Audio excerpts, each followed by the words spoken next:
So I think we are live. Can you boys confirm that, please, just in case?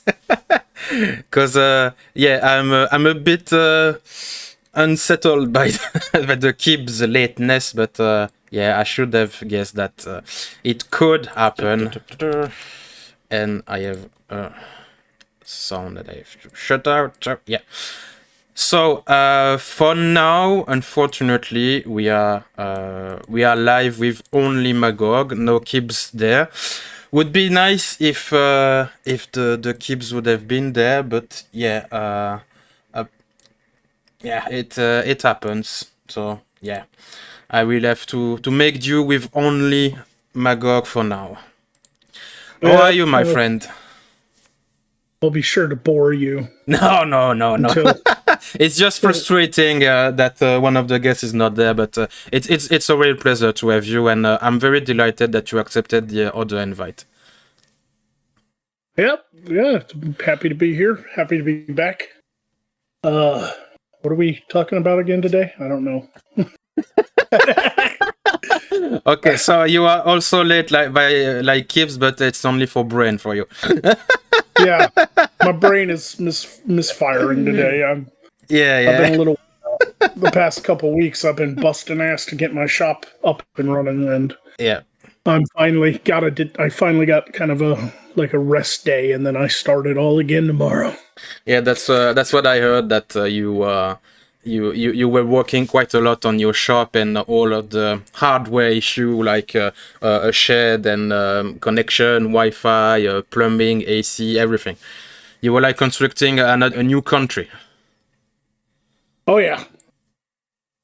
And so, just to remind you, the topic of today is creating your own universe, because as me, you have like a whole franchise intellectual property thing going on with the universe of Magog, and I wanted to talk with you about that, because this is not an easy feat to create another universe, another setting, another world, and people tend to think that it's easy.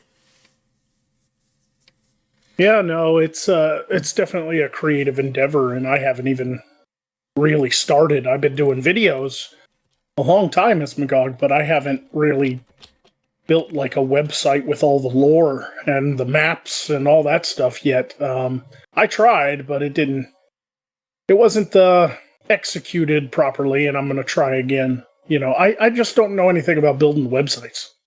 So I'm kind of learning as I go and trying to figure out, you know, how I'm going to properly implement this. If I should just do like a wiki, or if I should use like a world anvil or anything, or, you know, or build my own custom website. I don't know yet.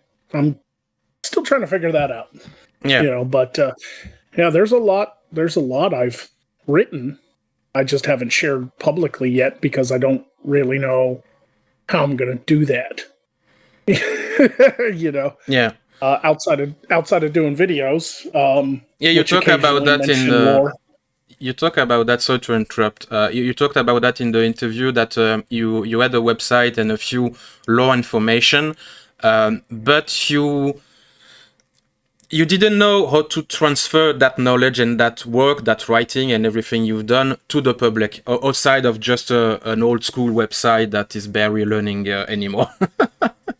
Yeah, no, it's already shut down. I'm going to let it lapse because it has the wrong name since I rebranded. I don't want to use magogamorscar.com anymore. I want to use like Wicked Guild because I've rebranded to Wicked Guild.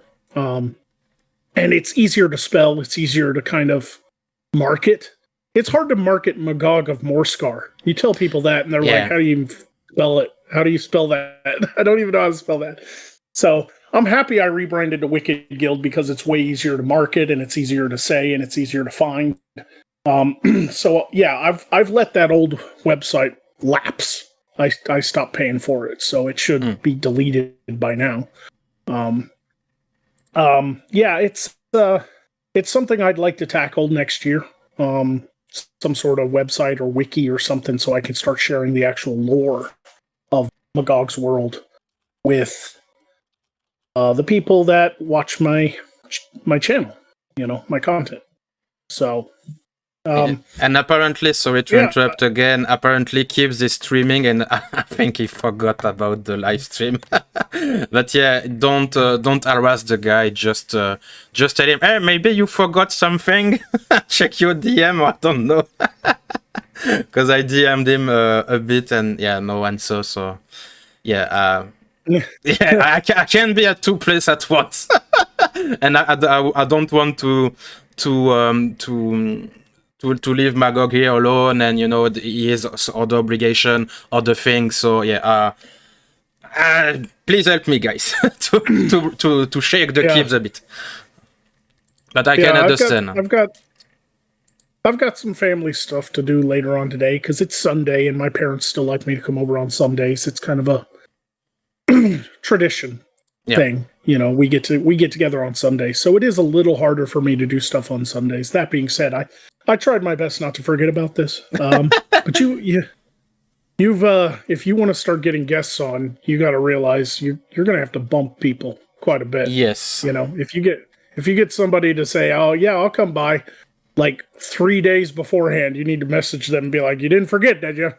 Well, I did that, but I didn't want to harass Kib too much because I know that sometimes I can be a bit pushy, and I don't want to scare other people. And I'm on the side of the person who sometimes bug people a bit too much, and I'm scared of crossing the threshold when other folks are just leave me alone, you motherfucker, and block everything. So yeah. Yeah, but then if they do that, they're not worth having on your show. Also, that's the thing. I'm trying to learn that. You don't have to message them every day, but 2-3 days before the obligation, just as a reminder, is not bothering people. I remind him yesterday. Well, then he's just forgetful. Maybe he's just a very forgetful person. Speaking of forgetful, if I can, I will just chill myself a tiny second if you oblige a bit. Don't forget my Kickstarter, guys, please. So to the remind people who are maybe not aware of that, it's just an album project of my universe, Demon Realms, and it will be like a good old Warhammer books without the statistic of the unit, so just raw information and monster that is in my universe. And you can click on the thing to be notified on when the thing starts. And with that, I am done with the shilling. And we are going to start the interview because it's already 20 minutes in, and I want to speak at least some stuff with you. For the people who are not familiar with you, Magog, I introduce you a tiny bit. You do basically funny sketch with a necromancer / dark mage. Sometimes it's not easy to know which is which. And at the beginning of your project, you were doing something to comment the current news. And at some point, you started to stop and just focus on funny bits. Yeah, pretty much. That sums it up pretty nicely. I just I got out of the political commentary game and wanted to focus more on my comedy. I don't know if it's going to be popular or not, but we'll find out. I've got to get back to work. I haven't done content in a few weeks because I've been getting this all done. And so now I'm finally out in the big shop. I've got my own little studio space. It's much nicer than in that tiny little bedroom in my house. And I'm excited to get back to work this week because everything's pretty much done now. I've got my nice camera setups and my lights and my air conditioning and heat, so I don't die in here.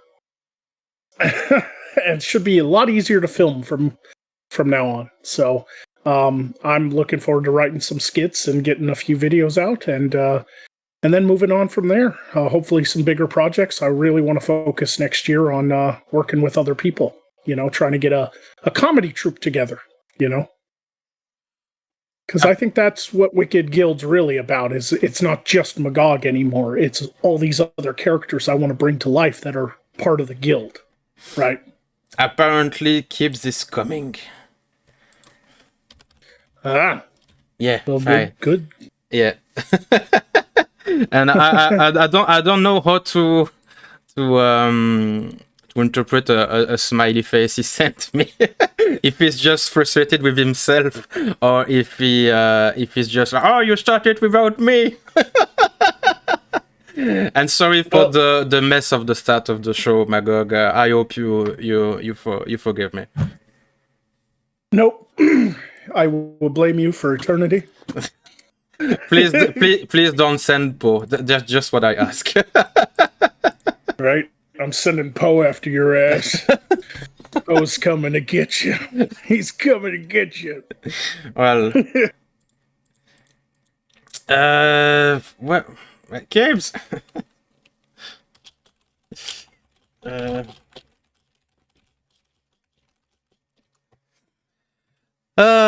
Kibs, funny guy. The thing with Kibs, I don't know. You know Kibs or not? I have not had the pleasure. Okay. Well, he have a very big project with this thing. It's a video game mixed with tabletop project, and it's a very nice thing he's doing, and he's at it since I think 4 or 5 years now, with bunch of people that he work with, and he employ many people. I think recently Arch officially joined the project. I think Who? Arch Warhammer. Oh, okay. Cool. Yeah. Very nice. Very cool. That's a big project. Yeah. Games and stuff, man. That's no easy task. No, and it costs a bunch of money. So what are you guys saying? Because you helped me to shake the Kibs a bit, so so it's coming. Yeah, I have it in my DM. Kibs is being dumb. Well, that's an opinion. I won't challenge. I won't say anything about that.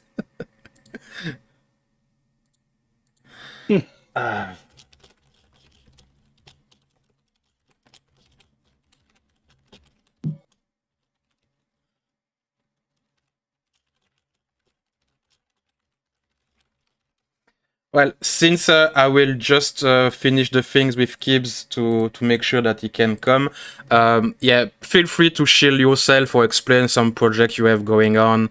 And I think you already have a question in the chat. My question from Trim, my dear friend, what is most important to you, building foundation lore of how things work, or starting a story and taking the rest from there? Well, what's your take on that, Magog?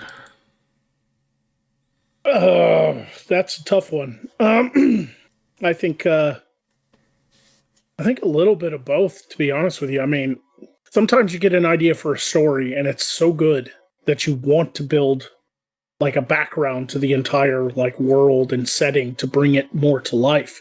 But then some people are very detail oriented and they want to start from the very beginning and kind of build a foundation, a mythos, a lore, and a whole world, and then write a story based in that world.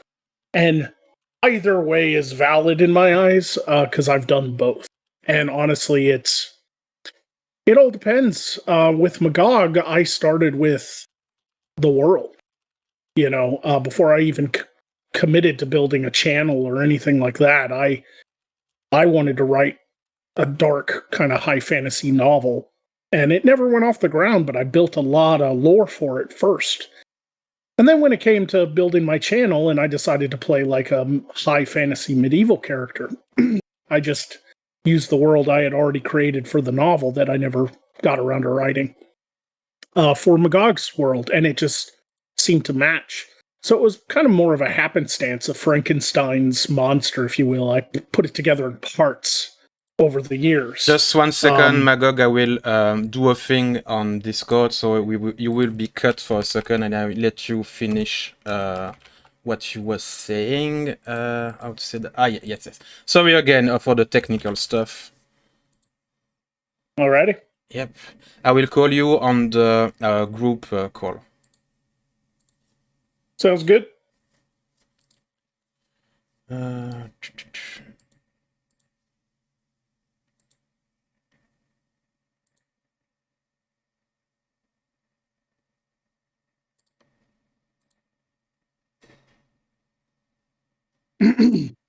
Hello again. Only fashionably late. I knew that you were going to be late. My excuse isn't the best. I got a new phone as a gift and don't have my calendar on it yet. So apologies about the delay. I completely messed up my schedule, and it's not just the OnlyFans, so don't worry. It says no worries. As long as you didn't ghost me on purpose, I'm okay. I'll let you to meet a bit when I finish the last bit of the setting. So Magog, I introduce you to Kibs. As I was saying, is the guy who's doing video game projects / tabletop. Maybe we'll elaborate a bit more on that. And he has a whole team working with him for some years, I think 4 or 5. And my dear Kibs, I introduce you to Magog, who is doing for quite some years now fantasy sketch.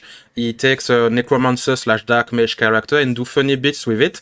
At the very start, he was doing like more or less commentary of current event, but he stopped doing that to focus on fantasy funny bits. Cool. Yeah, basically. Nice to meet you, man. Nice to meet you as well. So your excuse is a bad phone, correct? New phone. Both phones are actually pretty good, but I got a new phone. My calendar isn't on there, so all my schedules are off. I was late to not just this stream, but others as well, so don't worry about it. Oh yeah? For what were you late? If you're familiar, I got invited to a dev stream. Yeah, the thing yesterday with Kanye West. Yep, that was even worse. That was like a few hours late, but I had a late Thanksgiving for that. So I have an excuse for that proper. Ah, fuck. I have a hard time doing the thing. No worries. Hey, Magog, can you post your stuff so I can take a look at it on the chat? Sure.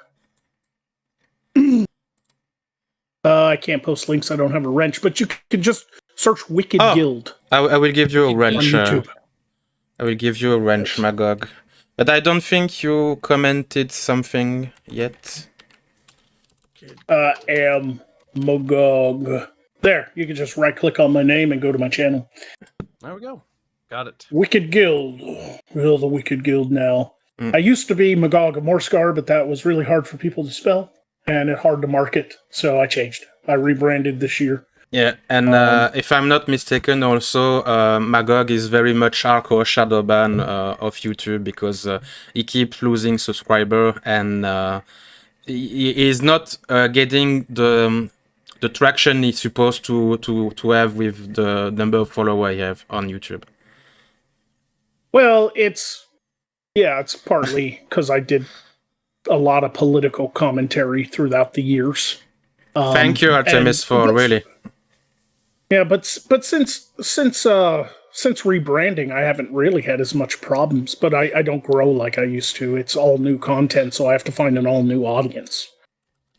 So there's still quite a few people who continue to follow me, and I have a very small, dedicated fan base who love what I do. But other than that, I no longer get kind of the political commentary crowd anymore because I stopped doing it. So. And switch gears for your channel? Yeah, I just wanted to focus on my comedy because covering politics now, I've been doing it since 2017. The old Gamergate days, Anita Sarkeesian, people like that. I used to just make fun of idiots. And I enjoyed it for many years, but then you get to now, after doing it for 6 years, it's just so soul-sucking.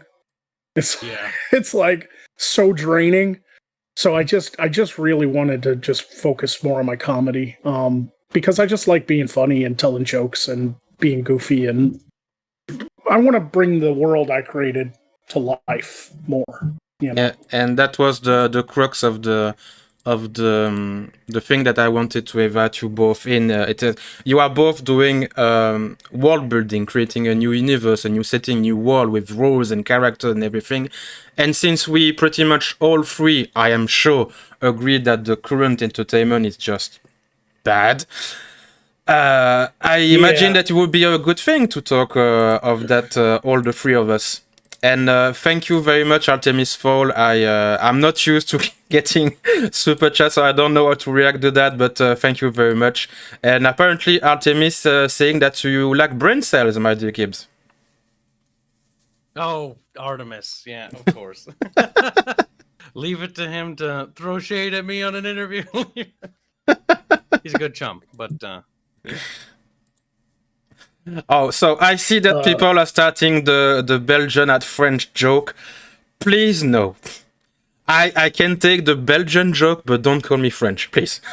I'm not French. I hate the French as much as you, believe me.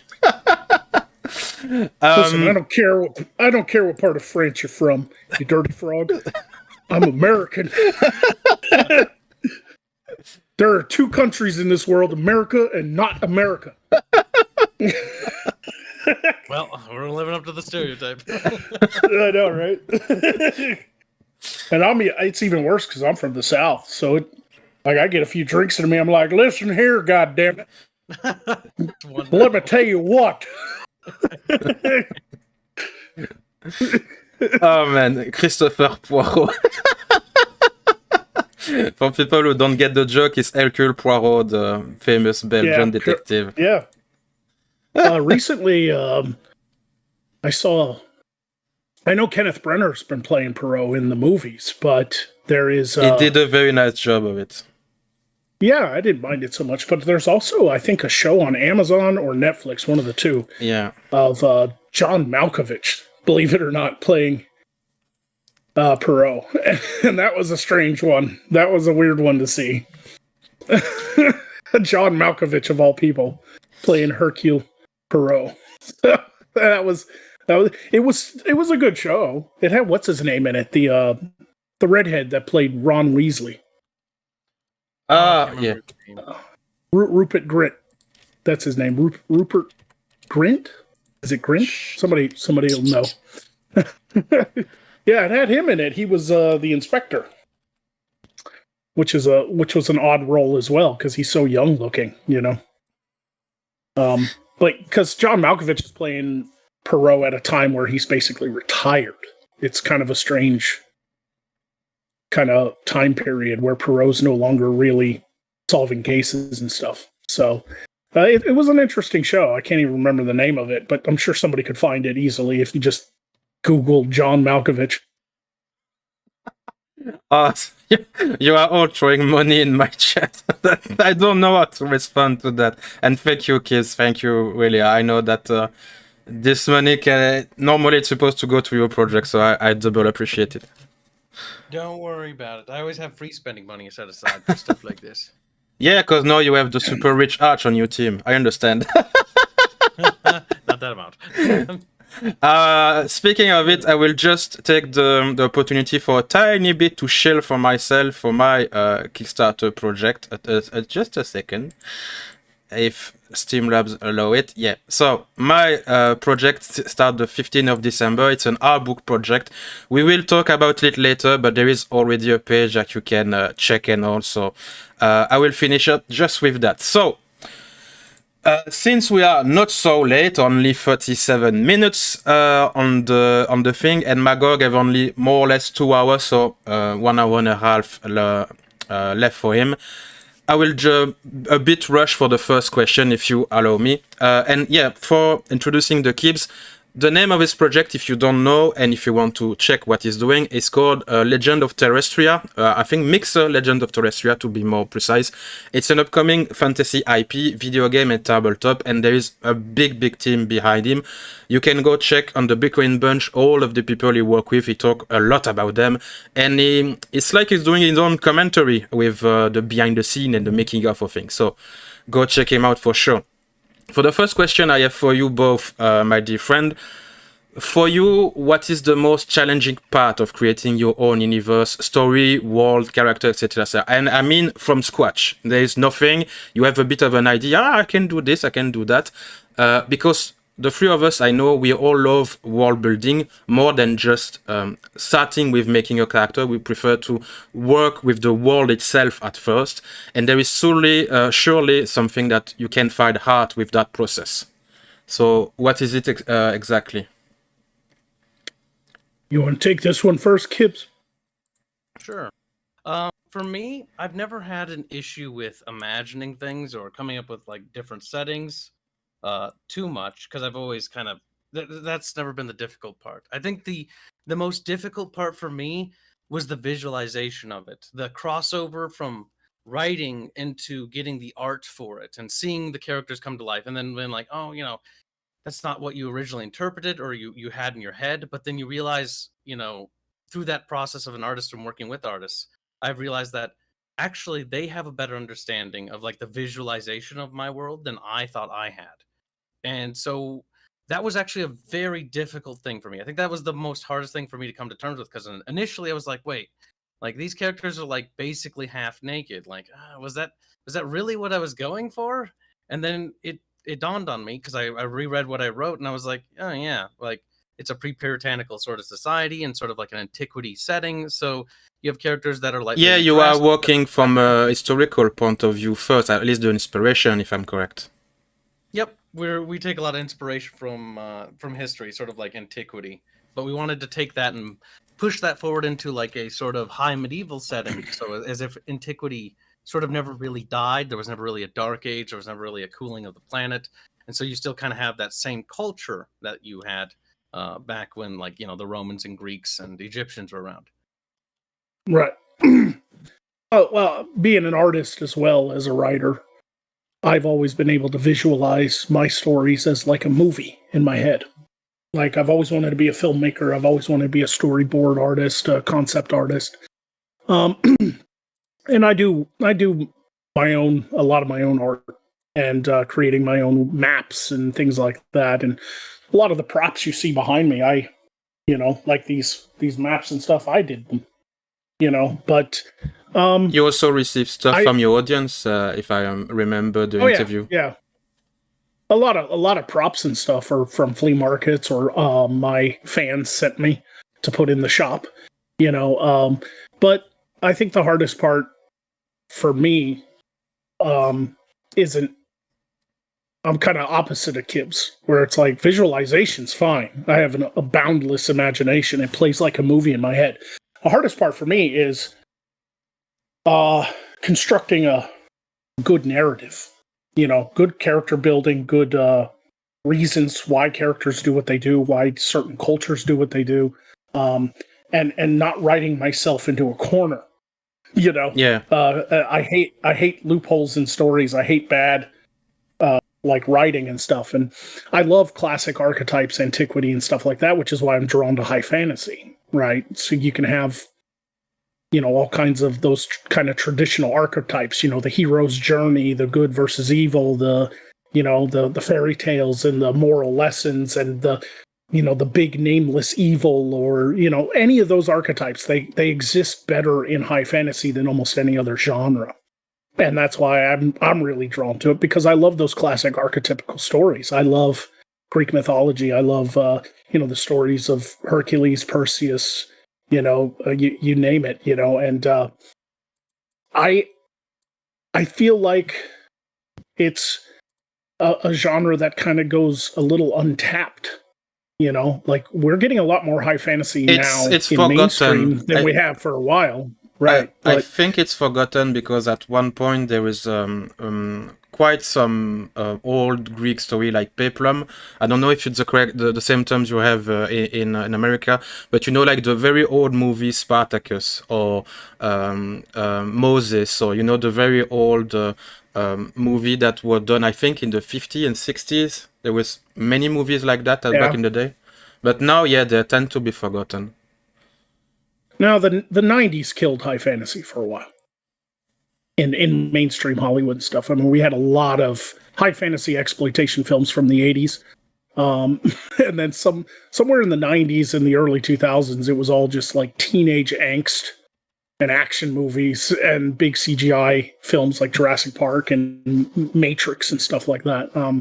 So high fantasy took a break until Peter Jackson came along. So, but...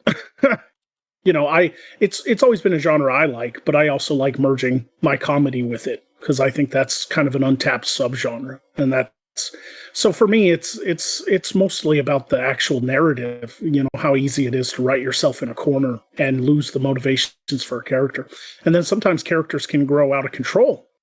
Because sometimes when you're writing, and I'm sure anybody who's written anything or created characters knows that characters kind of can suddenly grow on their own, like as you're writing them.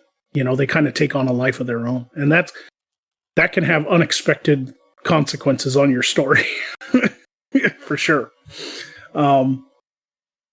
It's funny what you say, Magog, because I remember the article in the news that some school, I think, banned the book the Ulysses Odyssey, something like that. Again, I'm not familiar with the correct translation in English, but the story of Ulysse going back to his with his people and all, the book was banned in some school, like it was like misogyny or patriarchy or something like that. It's funny the thing you talk about with the current industry and how we construct stories today. Like the founding myth of fantasy more or less is banned. It's funny the two events. Yeah.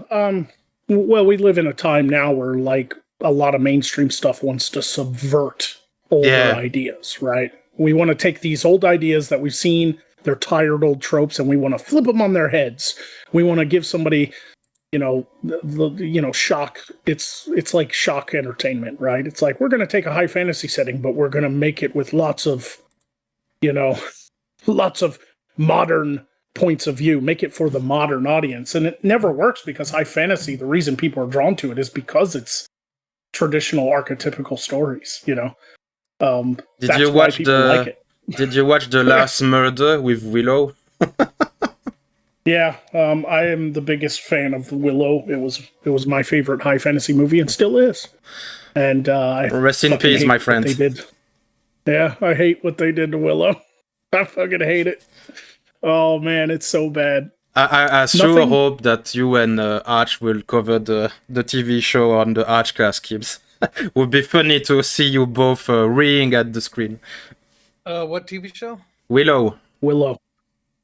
Never heard of it. Ah! Ooh, wow. Hold on. If it's like any new TV, like no. It's an old movie, but they did like a new adaptation, like a follow-up stories, and it's horrendous. Yeah, I've been waiting over 30 years for a sequel to Willow. It came out in 1988, and I was a kid. But I loved it. It was a Lucas film. It was written by George Lucas and Christopher Evrard, I think. I'll have to look that up. But I can't remember the other guy's name. It was co-written by Lucas and another guy. And they wrote 3 books called the Shadow War Trilogy. And it was all about, Willow and his adventures. And they never did a sequel. It was directed by Ron Howard. It had some of the best effects for its time. ILM was behind it, right?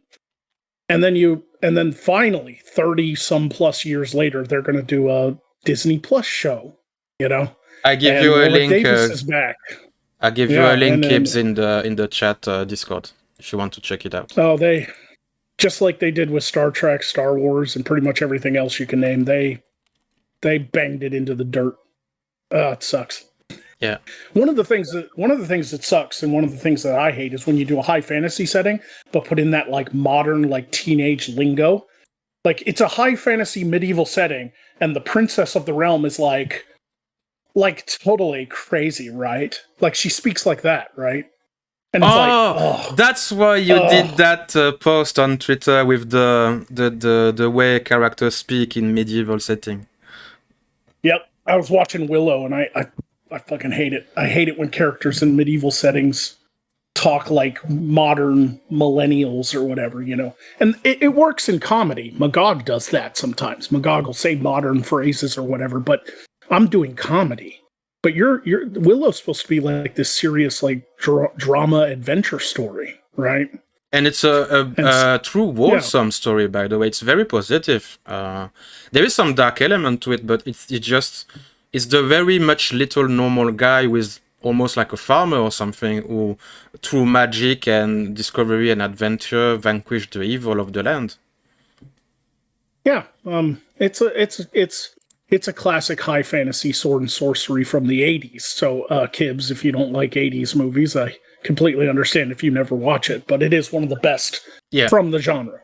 I don't mind the 80s. The 80s and 90s aesthetic has appealed to me. Even though I was born in 94, so I definitely before my time, I actually discovered it thanks to my my pops. We watched like movies like Total Recall, the old stuff, and Oh yeah. I like Oh, the yeah. aesthetic, both science fiction and fantasy. Like the big bulky armor has always appealed to me. Oh yeah, yeah. One of the ones from the '80s. I don't know if you ever saw Kibs, because I was born in the '80s, but when Willow came out, I was like 3. Okay, so I'm not. Magog is the old guy right? here. Yeah, I'm older than you guys, but I'm not that old. But still, I remember a high fantasy film called Excalibur. It was basically the Arthurian. It was Arthur, right? And this is a movie that blew me away at the time because they were real. It's with the very old with the Merlin who says something like Anal Natrak Ufaf Befer, something like that. Yeah, it's amazing. Yeah. Amazing. Yeah, it's like a 2.5-hour long film. It covers the entire Arthurian legend. It's got brutality all throughout it. It's a more realistic telling It's sad as that fuck ancient. also. Yeah, but it's got some great visual effects, some great acting. Like young Patrick Stewart's in it. Like there is something really special about watching actors wear real armor. It's so bulky and cumbersome, and they're swinging like real swords and hitting each other and shit. And it's there's no CGI or nothing. It's just it feels real, gritty, grounded. It's double sad because when I won't spoil everything, but at the end of the movie, when some knights fall on the ground and are dragged in the mud and all, you can feel that they are helpless and desperate, and they are at the very end of their rope. It's very sad. They're very sad. Yeah, it also has the most awkward sex scene I've ever seen in any movie ever. Yeah. like the Arthurian legend, right? Where Arthur was born from an affair essentially, but the Arthur's father, Uther Pendragon, wanted this other lord's wife. She was beautiful, and he wanted her, so they got into a war. Well, he commands Merlin to cast a spell on him to make him look like her husband, and he goes up there and has sex with her, and that's how Arthur was born. And it shows it in the movie, and that motherfucker doesn't even get out of his armor. He's got like this plate mail on, and he's just banging her, and it's got like clink, clink, clink. It's the most awkward sex scene I've ever seen in a movie. It's fucking hilarious.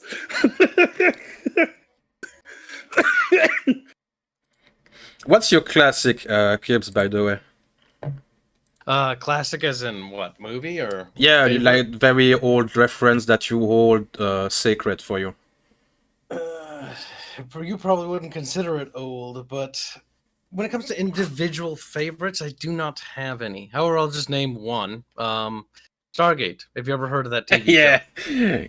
Yeah, of course. The TV show or the original movie? TV show. I kind of prefer the TV show to the movie. Well, isn't the TV show like a continuation of the movie? They just got a different actor. They didn't get I think, yeah. Kurt Russell. Yeah, they didn't get Kurt Russell, but it was him, right? Like it was the... Was it Stargate SG-1? It's like a continue... Like his son was dead, just like in the movie and everything. And it's a I think continuation. I think the only actor they got back was the one, the guy who played the kid in the movie that tried to grab his gun and he yelled at him because his son was shot. Like his son got a hold of his gun. Yep. And so when that when that like Egyptian kid was like reaching for his gun, he was like, "No, don't touch that." That actor they got back in SG-1 for like the first episode. Yeah, I remember that. That's a good show. It had so many funny quips in it. Like the story was lighthearted. The story was also quite deep if you think about it. I remember one episode in particular when they meet like a super evolved civilization that almost like forget how to defend themselves, and they need the human with the old gun and tech and all to fight like a tiny robot to evade the Asgard. Yeah, I don't remember the. The story was good, honestly. I have a really. That one. That's what makes me care about it. The characters and the character evolution. I have a really good friend, internet friend, who I stream with on occasion, who loves SG1. You'd probably get along with him then, Gibbs, because his name's Undoomed. I don't know if you've ever heard of Undoomed. Is that friend of But he, Disco? You familiar with Discordia? yeah, he's she runs his Discord. Yeah, Yeah, okay. yeah, I think they're good how I friends. know. Yeah, I've heard of him. yeah, yeah. He's got a real deep voice. He's like bassy as fuck, but yeah, he works in that industry too. He's like a film editor and stuff. So I think you'd probably talking SG1. You guys probably go days because he still uses to this day in his videos. He'll use clips from SG1 as jokes. You know. Nice. And So why- if you like SG1, you'll get along with Undoomed because he's the sci-fi guy. Me and him do streams, and I'm all high fantasy, and he's like science fiction. Like I love science fiction, but not like him. He is like, Your heart's set on Yeah. the high fantasy. Everyone's got their favorite, and that's cool. yeah, sure. You know, oh, I don't get me wrong. There are some sci-fis that I can't do without. Yeah. apparently there is Marson Johansson who say Undoom interviewed the writer of SG1. Yeah. Just recently, Kibs, Undoomed also did an interview with oh God, what was his name? Brain. He was from no, yeah, my damn brain today. Edward James Olmos, or yeah, it was him. Epic. Very much Yeah, epic. it was from what you call it? He was in was it Babylon? Oh, Babylon 5. Yeah, Babylon 5. It was Edward James Olmos. He played Commander Adama, I think is how it's called. I didn't watch much of Babylon 5. But yeah, he just recently did an interview with the writer of what was his name too? Hold on, I'm at Undoom's channel right now. Hold on a second. It was a talk with producer writer Joseph Malozzi. Oh, okay. Yeah, so he's done some pretty cool interviews over there recently. I'm like, how did you get Edward James Olmos? Like, how did you? That dude doesn't do it. Like I know him from other movies, American Me, and 12 Angry Men. Movies like that. He was even in Dexter. I think season 4 of Dexter. Edward James Olmos, but Undoom knew him from Babylon 5 because Undoom's a sci-fi guy. And for Yeah. for Joseph Malossi, so he was a screenwriter, scenarist for Stargate SG-1, Largo Winch, Right. Stargate Atlantis, Stargate Universe, and he done also Dark Matter. I don't know that. Oh, he's got a black mark on his profile. Yeah. Stargate, that's trash. That's trash. I know that not everything in Stargate is good, apparently. A lot of it is, but that is definitely not. So are you, Kibs, are you more of a hard sci-fi or soft sci-fi guy? Like what is... Really?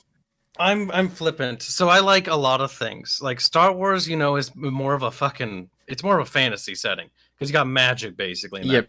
And I kind of like wizards. the idea. Yeah, space wizards. I love the idea of like having a hard-coded magic system as if it was a science and integrate that into a sort of magitech setting. Yeah. Like technology interfusing with it. Oh, they have that in like Shadowrun. That's a setting I never really had time to check out because Catalyst Games Labs went a little bit on the deep end, so I don't think I'll ever check it out now. I never got into a lot of tabletop, but my friends play Shadowrun and they tell me about it, and it's kind of like that. Like when I saw that Netflix movie Bright, I thought it was like a Shadowrun movie. It was not that bad, Bright. It's like futuristic dystopian, but with like elves and dragons and so it's like magic meets dystopian sci-fi technology. So you have things like technomancers who use magic to manipulate technology and things like that. Shadowrun's a really unique world. Yeah, I might have to check that out because my setting is very much derivative of that idea of the magic being as integral into society, but also having deeply profound rules and rules upon rules on how it functions.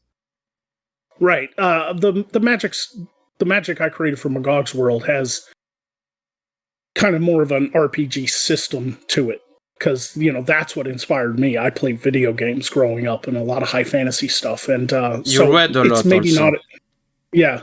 It maybe isn't like as hard as something like Magic the Gathering or D&D or something like that. But it does have rules. You have to have rules. Because if Magic can literally do anything, then the stories can be subverted, right? And get really It's kind of like go out of chaos really quickly, yeah. Right. You're writing, and it's like, wait a minute, they could totally solve this problem with Magic because Magic can do anything, right? Yep, like becomes your Deus Ex Machina. right, exactly. It's like Tolkien with his giant birds. It's like just fly them the rest of the way. It's right there. Why'd you drop them off halfway to the Lonely Mountain? It's right there. If I remember correctly, I think the explanation for the birds was the fact that the ring was so powerful that the more powerful the beings, they were worried that it would, the bird would be corrupted by, I think. Well, Bilbo had the ring, but I mean, it wasn't. I'm talking about the Hobbit. Yeah, remember when the eagles saved, they were all about to get slaughtered by the tree. And then he dropped them off, and they had to go through Mirkwood, and they had to go to Lake Town. And it's like, wait a minute, The explanation I why had. didn't the eagles just were they scared of the dragon? That's my thinking. Were they scared of Smaug? Apparently, from what I found, is that the eagle have very much an agenda of their own, and they were like paying a debt to Gandalf or something. So they can do things, but at one point they say, "Hey, please, again, I have things to do. I have to take my kids and." Yeah, it's like I saw a comic strip one time on Oglyph. It's like a high fantasy, dirty comic book. It's got a lot of dirty jokes in it and stuff, and. There was one where it's like they're flying on the eagles, and they're like, why don't we just go all the way? Like he's like, we're landing now, and it's like, why don't he just take us the rest of the way?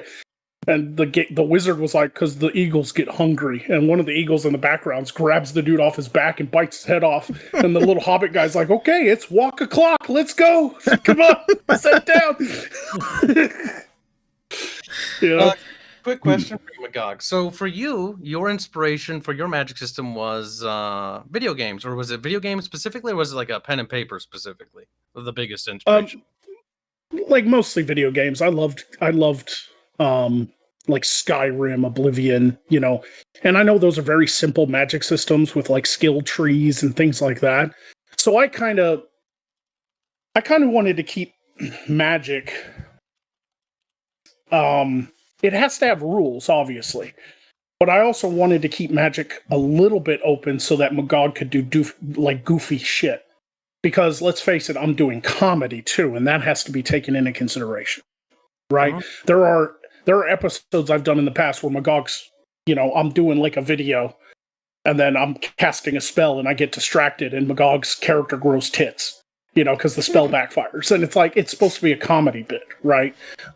So it's kind of hard to write like a serious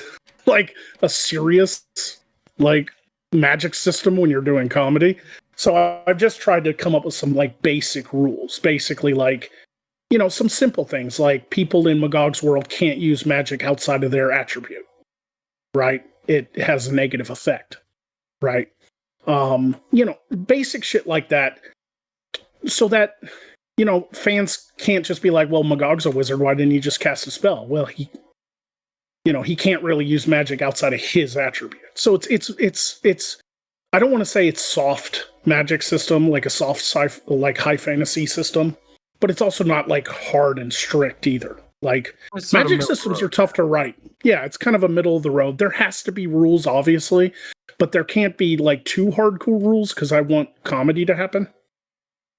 I want funny shit to happen, so I have to kind of play it a little loose with the magic sometimes, Magog casts a spell and he, I did a video recently where he casts a spell. It's like an ancient scroll and it's called the Horny Devil spell. Oh yeah, and he thinks it's gonna Yeah, he thinks it's going to give him the ability to see any naked woman for as far as the horizon. And he casts a spell, and these devil horns come out of his eyes, and there's blood running down my face. And I had to film the whole bit.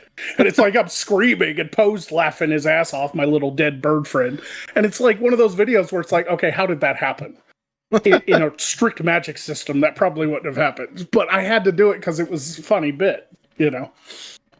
So it's kind of hard to answer that question because I'm doing something very specific, which is a subgenre of high fantasy, which is comedy, which there isn't much of. You know, there's a few movies here and there. You got Monty Python's Holy Grail. You got things there is a few bande dessinée in France and Belgium about funny fantasy things. Right. Yeah. So, I mean, you're doing like a tabletop in a video game, right? So you've got to be more strict with your rules. You know. So when we came up with our magic rules, it very much boiled down to, okay, like we want this to be hard coded, but we also need to factor the fact that it's a video game. So you're gonna have to be able to create cool spells and do them in game, you know, otherwise it's kind of boring. So we came up with a magic system. We came up with like the rules for it, and we called it the Lore Bible, and that is how we write and construct new magic systems from that Bible. So it's like a template to follow or a guideline. And then every society and culture in the world of Terrestria, each religion has their own magic system. And then there's different things like, you know, there are those that can fall outside of, you know, religion that can cast magic and stuff like that. And there's other rules there. But we had to make those rules very clear because when we make that rule set, especially the Lore Bible one, is like, okay, the Astrian Empire, which has celestial magic, like that's going to be made using the system. The Nafir with their shamanistic elemental magic, that's going to be made with this system too. So they all abide to the same rule set, and when we create them, but they all have different rituals and functionalities. Right. Okay. So I just show on the 1 second. I just show on the screen one of the funny fantasy bande dessinée here in France and Belgium. So there is some, but it's not much known to the public, and it's very niche.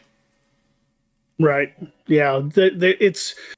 That's one of the problems with my channel and why I haven't grown much is because it's niche. But yeah, that's a whole other conversation. But anyway, so your magic system has these rules that kind of have to cater to the gameplay.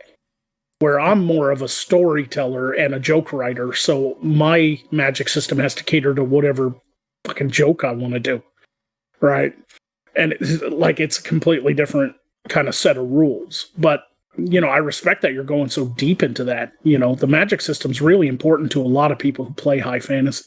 And if you don't do it well, you're not going to garner much interest, you know? Yep, that leads me to a question. Sorry, I segue a bit because I let you speak as long as possible, but I need to at least direct the conversation. And this is one question I had for myself that I wanted to ask for you is how do you explain and encourage people to give a chance to your IP instead of keep going to the one they already know? This is a big question, I know, because especially today people complain about shit game, movie, TV show and all, but they keep watching and throwing money at them. So how do we grow our audience and all? It's I know that Kibs and I have much things to do about that, but I know that for you, Magog, it's a very hard question and topic. Well, it's because it's all about building your communities, right?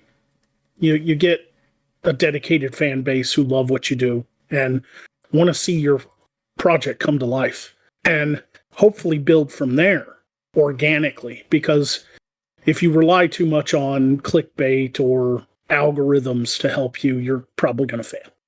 You need to work with people who share your vision, right? That's one of the problems I've had is, you know, I'm kind of a one-man show. You know, it's hard to find people, especially where I live, to work with. I can work with people on the internet. I can go on live streams and talk, and I can meet people through other networking and stuff. But to get people to work with in person has been my greatest obstacle up until now, because, you know, my ambitions far exceed my wallet, right? I can't afford to. My true dream is to bring a sitcom come to life. I was going to build a medieval village on my land. I have 12 and a half acres, and I was going to build a village and hire actors and get a production crew, but I just never got big enough to get that support. And that's the hardest part. I don't have an answer except for just keep building your little community up, and hopefully one day it gets bigger, you know? Interesting. I took a bit of a sort of a different approach. In 2010, when I was in high school, my co-founder and I came up with the idea that YouTube was going to be like a solution to this problem.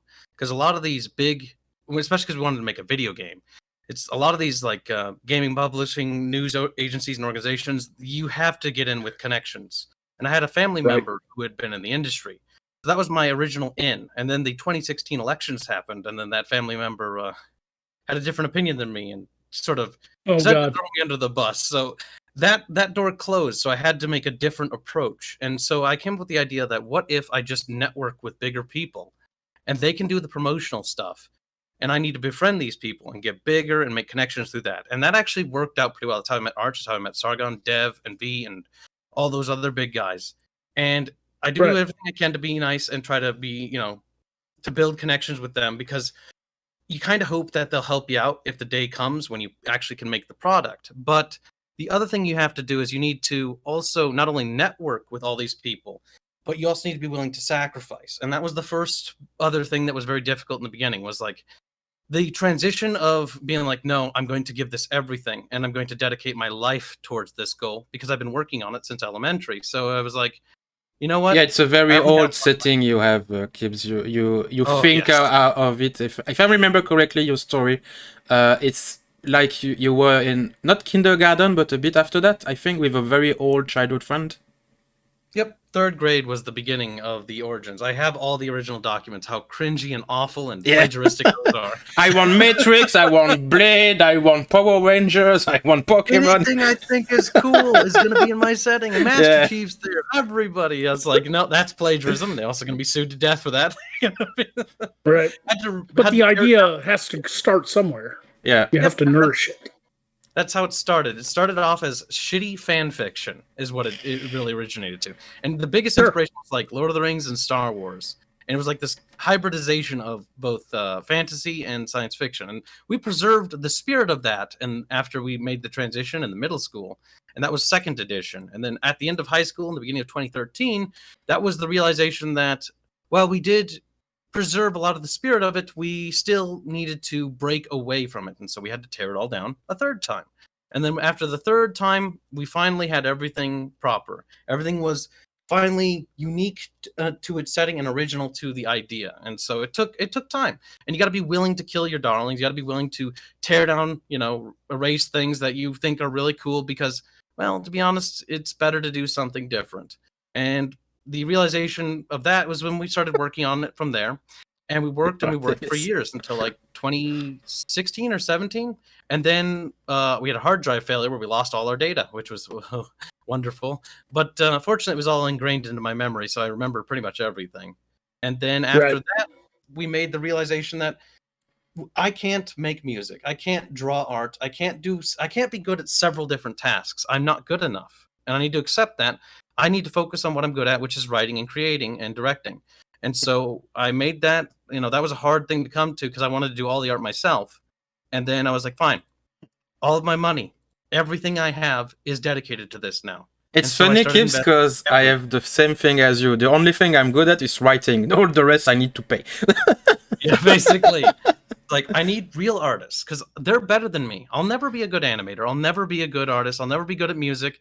Not on the level that they are. They're professionals. They know what they're doing. And so I needed to make a team. I built a team, and I needed to not only have a team, but I needed their hearts and souls to be committed to the project. And so I needed to convince them of it. And a lot of them, when they first came on, they were honest with me. Like, to me, it was originally just a job, Kibs, but now I can see how, retardedly autistic you are. This is a one-way trip. So we're going to give it all our shot, or everything we got. And it was basically winning people over and getting that dedication, and then basically spreading that like a virulent plague to my audience. That constant focus, that constant drive that we stream every day, and every iota of money that I get must be directed towards the project. And that was the focus. we're on a one-way trip, and our goal is simple. We're going to establish a new franchise, a new IP, and we'll do whatever it takes to reach that goal. That's some solid advice. I've basically kind of been doing the same thing, but I also like you was, I went off on a different road because it was how I could pay the bills. I was waylaid pretty hard because when I started YouTube, I dressed like a wizard, and I was doing videos like Sargon and people of the time, Undoomed, Count Dankula, people like that. But I was doing it. I didn't have a cartoon avatar. I was a real person with a set and lights and makeup, and I had a costume, and I'm sitting there with the Earth realm sucks, and it was but once I got on board with that, like, anti-SJW crowd and the commentary crowd and talking politics and social issues as this character, I kind of lost sight of my dream. I went this way for a while, which is why I've rebranded back to focus on my comedy, because, past 6 years, I've been doing political commentary and social issues, and I've slowly died because YouTube does not like it, because I hold the wrong opinions. I hold the way wrong opinions. Yeah, that's another thing that Kibs have a lot of story about that. Yeah, I've gotten community strikes. I've gotten my videos pulled down, mass flagged for bullying and harassment, and it's like, I just called AOC old donkey chompers. Why is that harassment? She's a fucking public figure. Yeah, because Right. just to give a bit more context, if you don't know, even Kibs and you, Magog, I interview both of them. So yeah, I know both of their stories. And this is why I thought to myself, this would be a good duo of guests on my channel to talk about creating stuff, because I know that on some topic and subject, you will be like, oh yeah, I had this piece of shit also. Yeah. It's not my fault that bitch looks like she can eat an apple through a fence. All right? I was just pointing it out. But YouTube didn't like it. Spicy. I mean, I've been fighting against that crap for years now instead of focusing on my true dream. So I respect that you've held to your dream and you've been growing since, because I kind of got sidetracked, a bit. I left the. It's difficult. Like, I understand and totally relate to actually what you just said, because when I got into it, I met Arch, and Arch was similar. He also had, he just wanted to talk about Warhammer lore and talk about that stuff, but then he got tempted into politics via, Sargon and stuff like that, and then slipped down a slippery slope. And it's always there. Like, you're always like, oh, like, politics are such an easy way. Like, look at all the stuff they're making. Look at how many subscribers they have. And it's something that it's hard to convey this to the audience, especially the idea to resist getting involved in it, because it's like, it sounds simple at first, but it's such a tantalizing thing. And when you're small, when you're a tiny content creator, you're worried about, where's the money going to be? How am I going to pay people? And like, how is this going to keep going? And that fear will eat away at you every single day, and that will never stop. Yeah. So you gotta make a hard call sometimes. And I did. I went and got a regular job. I've dedicated myself to building the studio, going back to my roots, the comedy. I will always incorporate certain social stuff into my comedy because, real life inspires comedy, right? But I'm not going to be doing it directly anymore. I'm not going to be pulling up news articles anymore and talking about them. I'm going to be doing more metaphors and, if I want to make fun of something that's happening in real life, I'll do it in Magog's world this time instead of just directly talking about it. And that's the decision I made going forward, whether it's successful or not. Because at least now I love what I do again. Because it got to a point to where doing the social political stuff and trying to do like 2-3 videos a day just to keep up with the algorithm. And, because YouTube promotes quantity over quality these days, right? It didn't feel fun anymore. I wasn't having fun. Yeah, and all of this was supposed to be fun. It was supposed to be fun, man. You reduce yourself and your content to I bitch at things. Right. So yeah, sure, I still have 600 videos I've done over the past 5 years, and they're over on the Odyssey channel as a backup, but I've deleted them off of my YouTube channel and just rebranded completely, just started over from scratch. And that was a hard decision to make because I spent so many years building it, but it just wasn't working,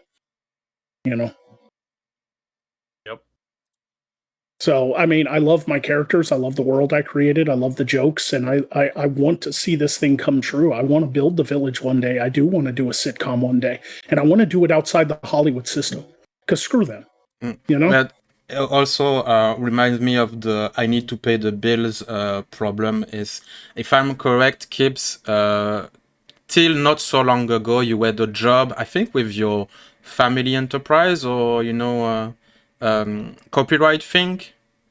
Yep, I was a copyright enforcer for a while. Yeah, and for me, I have Oh, wow. my handicapped person pension, so I have a safety net in case, and I have the means to buy the basic thing like a bit of food, pay the bills, electricity, the rent, and all.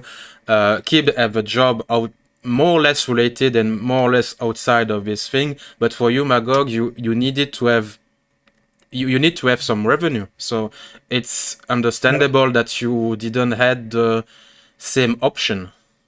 And you need to say, Yeah. well, I need to sacrifice a bit of my dreams to keep living.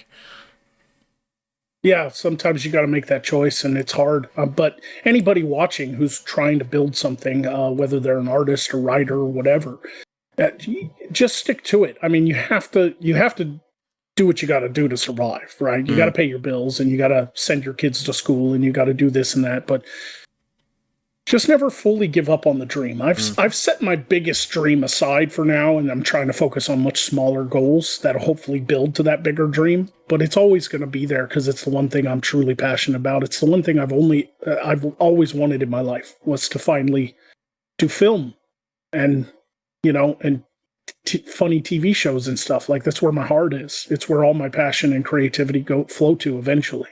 So I'm inspired by all kinds of different things, and I love meeting people that are finally getting their projects off the ground, because it inspires me. I remember a tweet you did, something a bit sad also. You said something like, I hope that the new generation will succeed at what I have failed. Something like that. Yeah, but I didn't mean that as I mean, I did fail. Failure is something you can learn from. I'm not entirely on board with that, but I get where you come from. Well, it actually makes a lot of sense with what he said. Like, failure is actually odds are, and we should be realistic, most of us failed. Most of us failed several times. I think I failed probably more than all of you combined. Because like when I first started, it was like, oh, let's make a game, Tyler. And it's like, okay, like first session, like after like a few months, it's like, I don't know what I'm doing. Don't know how to code. I don't know how to design shit. We failed. We had to give up for a bit, take a break, learn, grow as people, try again, failed again. And that kept repeating multiple times. But it wasn't, failing is what's the bad thing. Failure is a good point to learn from. You can realize that, hey, I'm not really good enough for this yet. All right, well, let's retackle this problem smaller and a different bite size. And then when you start winning, you start making some successes, you start getting inroads, you start growing. Failure, you cannot succeed unless you fail. Yeah. I was raised that way, where it's not failure that's the bad thing. It's whether or not you're a strong enough person to get back up on that horse after you've been kicked in the teeth. I am Batman. Absolutely. Absolutely. Like, I can't say how true what you just said is. Like, yes, it is. Failure. It's okay, guys. Like audience, like everyone. Like, if you fail, that's fine. But the big thing is bouncing back up on your feet and getting over it and keep going. I've read a quote that was a bit controversial at the time. I think like 2 months ago, something like that. I don't remember the exact context, but it was something like, it's okay to be weak, but it's not okay to stay weak. And I read that many people will say like, oh, it's not, it's violence, and you are histophobe, this and that, in that, the validist, or I don't remember. And everyone was losing their shit on that quote, and I was like, but that's true. It's okay to be weak at some point, and I have a hard time with this and that. Let me cry a bit, and I will get back up. But just 5 minutes to cry a bit. The important is getting back up and doing the grind again. There is only the grind. Successful people are professional failures. They failed thousands of times, but then they succeeded. It's people who truly just give up, that you're never going to commit to any one thing. Like, I have been doing Magog for so long now, I live the fucking character, and it's never going to go away. I could be 65 years old. I'll probably still be doing Magog videos now and again. Maybe not as much as I am now, but I'd still be doing it because that's how passionate I am about not letting go of this dream of mine. And that's okay. Like, and also, I think a good discussion to have is how we measure success, right? Just because you didn't become like a multimillionaire with 10 million subs, just because you didn't become PewDiePie, does that mean you failed? Like, if you have a dedicated audience and people who support you, and you've got like a good solid 100,000 subscribers or whatever, to me, that's a success. You've succeeded, you know? Like, and I'm using the metrics that I know, YouTube, you know, obviously for the gaming industry, I don't know how you guys measure, I guess, however many games you sell or whatever, or how many people donate to your Kickstarters or your GoFundMes or whatever you guys use to get your projects off the ground. But it's all these little successes that add up to the big success, right? Very true. And no one will use Blizzard as a metric or point of reference of success. But you should not do that. Yeah, right. When I tweeted that, though, a lot of people said what you said, Chris. They were like, "You didn't fail, Magog. You've just been sidetracked a little. You know, keep going, buddy." And I appreciate that. Yes. But I think they took that the wrong way. Recognizing failure is not a bad thing because you can learn from it. Well, I think someone in the chat says something. I think it was Trim. Something like the true failure is when you quit. So yeah, you've been a bit sidetracked and everything, but you inspired other people. You did something even if it's not the result you wanted to. So to me, well, I will not suck your dick too much, but it's something like you are almost like a mentor or some references. Like the guy did very important thing in especially at the time also because you had a very quick success, if I'm not mistaken. Like in 1 year you had like 20K or something, so it's not nothing to me. But I understand where you come from. Yeah. I was kind of a strange YouTuber because my I guess you could call it a gimmick was so unusual for the time, because back when I started 2017 era, right after the election of Donald Trump, everybody was using cartoon avatars. Even somebody like Kibs mentioned Sargon. Even at that time, he hadn't shown his face yet. He was still just using his Sargon, picture, the statue head. And it's like everybody was using some sort of just profile image. I was the guy on camera, right? Like everybody was afraid of, people knowing who they were. They wanted to remain anonymous. I was one of those guys that was like, fuck it, I'm going to be this character instead. I was a clown, basically. I had makeup on my face and contact lenses in, and I was doing a voice, ranting. And so I kind of exploded overnight, but then it slowed down after that. So I'm kind of a unique case for YouTube, where it's like, boom, 20, 30,000 subs, and then plateau. Where some people who do YouTube for 6 years finally get there, and they've learned along the way. I think someone stopped you in your track. I think. Well, part of it is that, but also part of it is, that community's kind of dying out a little bit. The political commentary community fractured, and people started infighting and going after each other. And I never wanted to be part of the drama tube, so I stayed away from all that. The blood sports and the getting on stream and yelling at each other and shit like that. I just wanted to make fun of stupid people. That's all I wanted to do. I saw something stupid, I made fun of it. That's all I wanted to do. And so I kind of didn't belong in the community anymore because I didn't join in on all the other reindeer games. Right. That is an interesting view, though, because for me, the avatar stuff is to more or less pull away focus off of myself as a person. Like, people can know my name. People who already donate to me already know my name. Like, I'm not afraid of hiding that. But I never wanted the focus to be on me as an individual. I wanted to be on the characters and things I made, which is why I let this mascot manifest, this character named Aerith. And the idea behind that for me as a creative type was to be like, this is the first character I made that people liked. This is the first character that people had that actually were like, hey, Kibs, that's a really cool character. I like that, and made fan art of it. And that was so humbling to me that I was like, oh my God, that's the most biggest inspiration. So I And wear by it all the the time. way, Kibs, you also receive a lot of fan art. Yeah, we do. Some of it's very degenerate, but Not all of them. that's true. But I do too. I get a lot of Magog and Poe. Nice. It is different, but the only difference is you're using a cartoon avatar. I am my character. I have makeup on and a costume and lighting. The reason I said that was because nobody had seen the production value coming out of that community before me. Now you see a few people doing it. You know, people have revealed their faces so they can show their backgrounds and have all the Star Wars toys. You can have like Doomcock, for instance. He basically has the same gimmick as me. He's like an evil overlord, and he has this cool mask and everything. It was a way to instead of using a cartoon avatar to bring my character to life. But I was never Jeremy. I was Magog in my videos. I was never Jeremy. So it's similar. You didn't show yourself dressed as your character. I kind of jumped right like over that little bit. I didn't start with a cartoon avatar and eventually show my face. I started with showing my face. I got rid of my couches. I sold my couches and turned my living room at the old apartment into a movie set. I didn't have anywhere for anybody to sit when they came over to visit me because I only had a bedroom and a living room, and I have to sleep in my bedroom. So my living room became a movie set.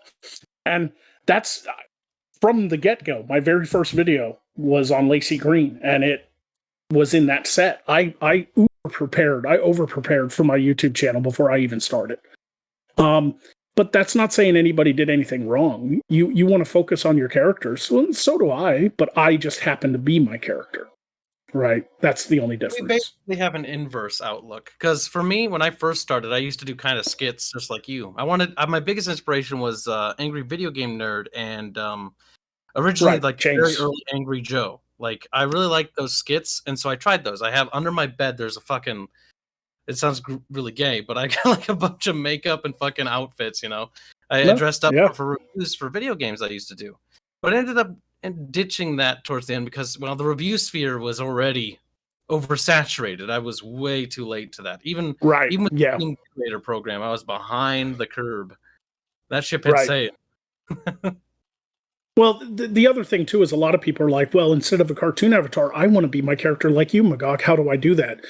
It's hard to answer that question because not everybody is charismatic to play an original character, even if it is your creation. Like I created that character to be a representation of the dark side of my sense of humor because I was in the military. I went to Iraq. I did convoys. I've seen some dark shit, so I have a really dark sense of humor because comedy comes from some dark places sometimes.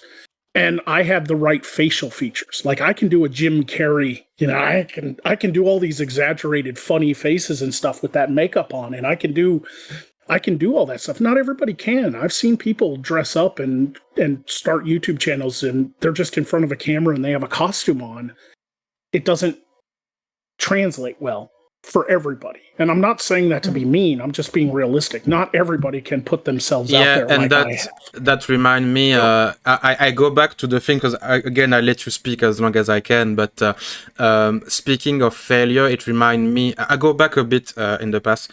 I think, Kibs, you say something like, since I don't have my job anymore, I will do more streaming. And this is for funding your project. And so you didn't take the failure as a dead end finish and you capitalize on your talent as a streamer, because everyone who watch Arch Warhammer and Kibs, when you two guys get together, it's to be honest, you are my favorite YouTuber, both of you, when you are together. And it's just like Magog said, not everyone has the talent to do like character streaming. You have to be good at what you do, especially if you want to monetize it. Definitely.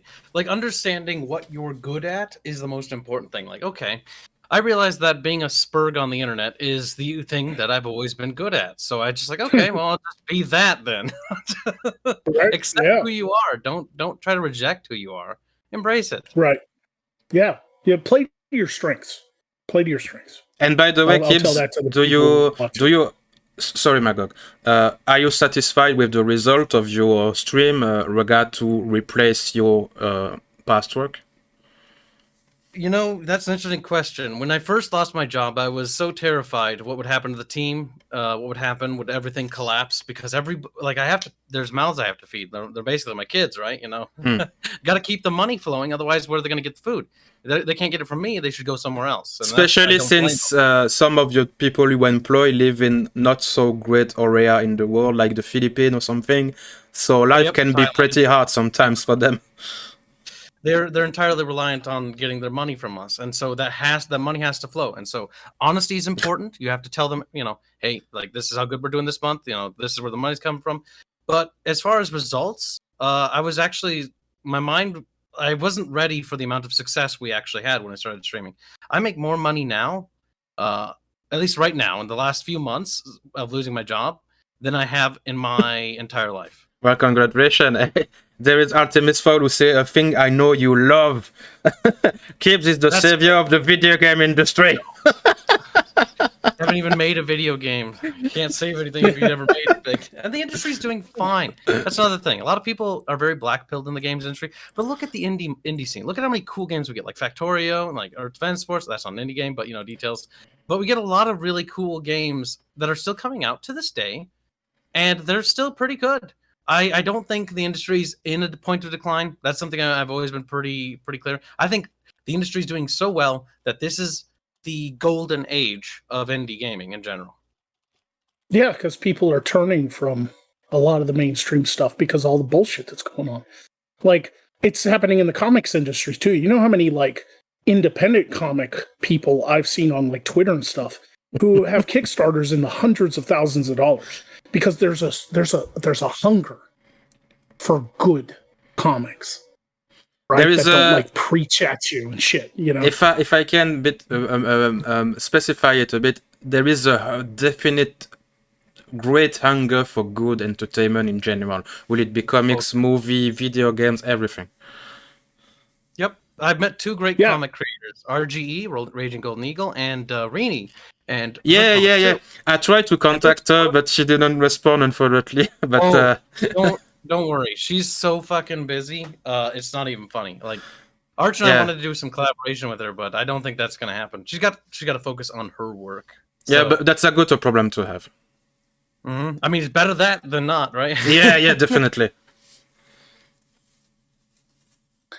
Yeah, I've met a lot of people going on different streams. You know, I've been invited along to talk movies and video games. I've met the Tom Connors over there at the Midnight's Edge guys. Mandy Summers. If you don't include me, I'm pissed. Yeah, Christopher's art book looks awesome. I like float on the outskirts of all these other communities, like the geek communities, comic books, video games. I'm always kind of like walking between the raindrops in the hinterlands of these other communities. Kind of every now and again, I'll poke in and like meet somebody who's like, I watch your videos all the time, and you're awesome. And it's like, you know, like one of the last streams I was on with Undoomed, I met that Star Wars girl, and she was like, "Oh, I've never heard of you," and I'm like, "I know, I'm just here." You know, but I always float around in these little communities, and there'll always inevitably be like 3 or 4 people in the chat going, "Oh my god, it's Magog," and I'm like, "How did I get like at least 3 people doing that though? Like, I must be doing something right," you know. That's what I said, Magog, just before Kibs came. That I have a few people who say, "Oh my god, you have Magog on your channel, so awesome." Yeah, it's weird when that happens to me because I'm not very popular. Like I get a few thousand views per video. I'm a very small. I'm a very small channel. Yeah, but I think that some people remember you at your very start when the algorithm were much more kind to you. So I think they heard about you like a few years ago, and they were like, "Oh, is he still doing things?" Something like that. Yeah, I back in the day, I used to get 20, 30,000 views per video back when I would do, you know, like back when that community was really growing, right? The anti-SJW, the anti, you know, crap from Hollywood and mainstream media. But, you know, things happen, right? I mean, audiences come and go. You always have to adapt a little bit, right? You shouldn't sacrifice your own principles, but you do need to learn to adapt to the growing landscape that is the internet, because no matter how much they try to regulate or blacklist or use algorithms, at the end of the day, the internet is still like the Wild West. It's And supposed to it's be that way. it's fucking cutthroat out there, man. It's a tough industry to break into because you're competing with like millions of people, Yes. you know. And speaking of things that You is know. tough to break in, there is Rare Fox who say, I'm hungry, Kibs, hunger only quenched by cheeks. I Yeah. like people sometimes ask me like, "Hey, I want to start a gaming channel. Any advice? Like a Don't. let's play, you know, like and it's like I can't don't do it. Jesus, like everybody and their brother thinks they can fucking do that, you know? Like man, do you know how hard it'll be to I mean, do what you're passionate for. That's what I always say, but at the end of the day, you're going to have a tough go cuz you're competing with so many people. Yeah, and speaking my about that, is promotion something you both think a lot about? Because we don't necessarily do the same thing. We are in different field. Me from literature, Magog for comedy, and Kibs for video game and tabletop. And we are not on the same step of the process. I think that Kibs is way ahead of us. But no, I am sure that promotion and publicity, it's way more important than the actual quality of the product when it comes to commercial success. So how do you try to solution that problem? Well, for years, I just tried using social media to my advantage. Twitter, you know, put out my links, put out my videos and stuff like that. That question is probably a little bit more complex for Kibs. I don't even know how you promote a video game if you have nothing to show people yet, because you haven't created it yet. It's You know, like how do you? So we actually have a fuck ton of art. You know what I'll send you? I'll send you both this. I know it's cringe. Speaking of cringy things, we have a Reddit, not I. We use the term we. That's a measure of success there. No, it's not. But well, I know what that you have a Rule 34 thing, so that's another level of success. Yeah. Listen, if you want to gauge success, if you end up on Rule 34, then there you go. But that's not what I normally gauge success by. That's not what I'd like to gauge it by. So hold on while I post this. Be on as many platforms as humanly possible. That's another thing I'm going to say real quickly. Like Reddit, Twitter, and all that shit. It doesn't matter. Fucking be on it. Why not? Because you might as well use these apparatuses to touch as many pools as possible. Where's Discord? That's something I've been lacking because it already takes me so long just to do one video with all the makeup and the costume and the lighting and the setting up the camera angles and the writing of the script and the building of the props just to do one skit, that sometimes I get overwhelmed with trying to run 20 different social media accounts, you know, Twitter, Minds, BitChute, fucking Odyssey, you know, Reddit, you know, TikTok. And like, you also how am I have supposed to put all my stuff? So sorry to intrude again, but also you have a regular job, Magog, so it's even more complicated for you to speak about that. Fuck, where is the... Yeah, sorry, yeah, I was just saying that, yeah, you have... Since you have a job, it's even more complicated for you. Yeah, but even if the job doesn't take up that much time, there are people, the really successful people on social media live on social media. And I'm just one of those people that, as a creative, I can't do that. I need my space. I need my time to think, to write. I can't spend all fucking day on Twitter and Reddit and Instagram and shit. I wish I had a social media manager. I really do. I wish I had somebody who could run all that shit for me. I just can't. I can't afford to hire somebody to do that, you know? So here I show on the screen the Legend of Terrestria Reddit, and so you can see Magog what Kib is talking about, and this is a thing I also found myself is I don't even talk much of my writing. I speak mostly of the art I commission for my books, and I think that's a very much winning strategy. There's a lot of like hot. There's a lot of like hot anime waifu I'm seeing. Yeah. Yep. But before you don't scroll down too low, because it's pre-antiquity, so not all the art is censored. So take a look at it before you show it. That's my one thing to say quickly. Yeah. Thanks for rolling. Yep. Okay. Just making sure, because I don't want to get you in trouble. But yeah, so the art in question, like that. and you asked me how I promote it. Well, I just simply talk about it. I talk about the lore, the setting, some snippets I occasionally release on our Twitter community posts in relation to like the characters and the magic systems, and then I show them. We have miniatures. We've got all sorts of like actual things that are actually physically tangible now. So, do you still do like special stream when you speak about the lore? occasionally, but I don't want to do too much, mostly because there's way too much to talk about. And we're working on another series called The Battle of Broken Storms, which is a specific setting in the Legend of Terrestrial world.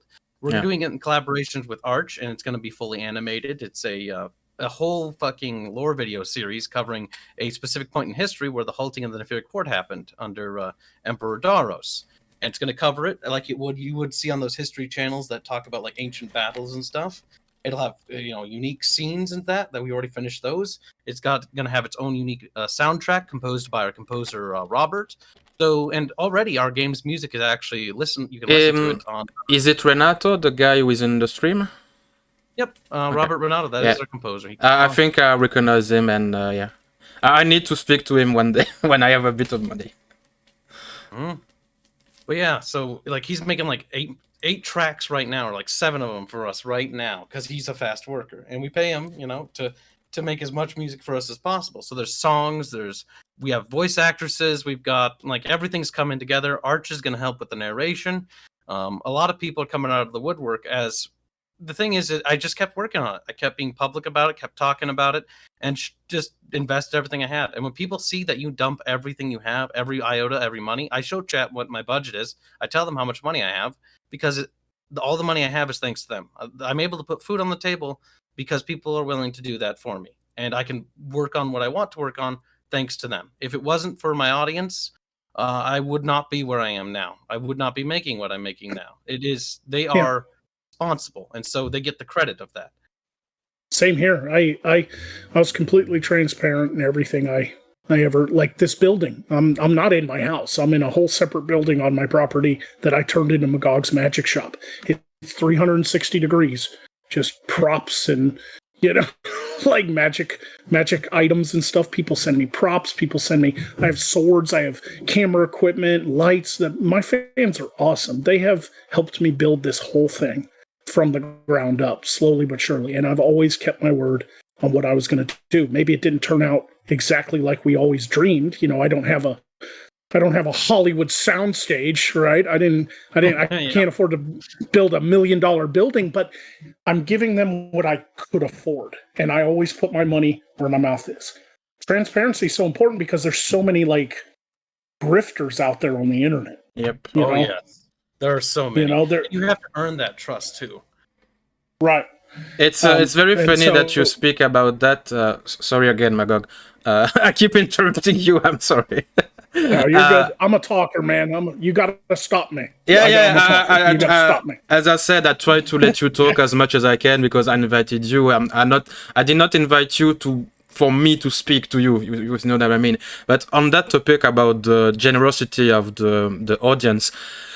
It's something I talked about on my YouTube channel a few days ago, which is the difference of culture between the French-speaking world and the English-speaking world.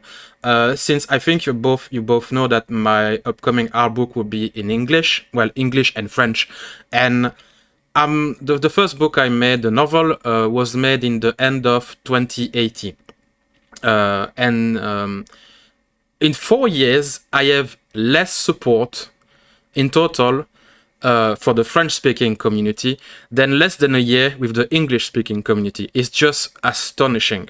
I had so much more encouragement, support, nice word, people to talk to when I started to be to dip my toe a bit in the English sphere. It was just crazy, and it's something you should value, and it's something that I think in the French-speaking community they don't know what's the value of the encouragement and the help and the support that some people can get to you. It's like, oh, you're doing something, I don't care, it's not much of a value. And the English sphere, like, you're doing something that's valuable. Here, take my help, and it's just magical when you receive it.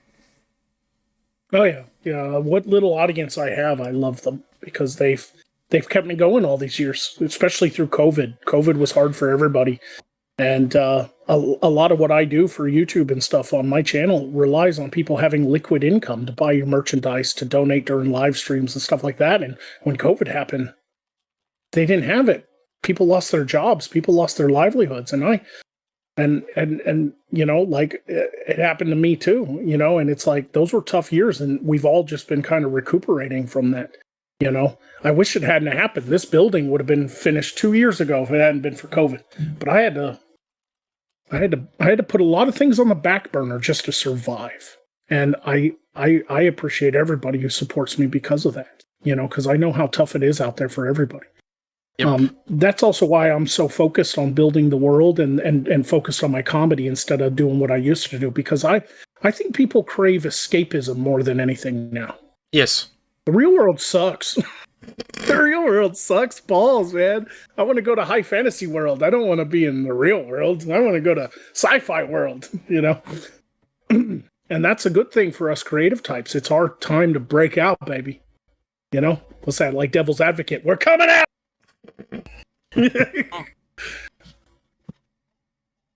I want to see more people succeed. Critical Drinker is one of my favorite guys to go to for like quick movie reviews. I like the longer ones too, but sometimes I just want to watch something real quick, right?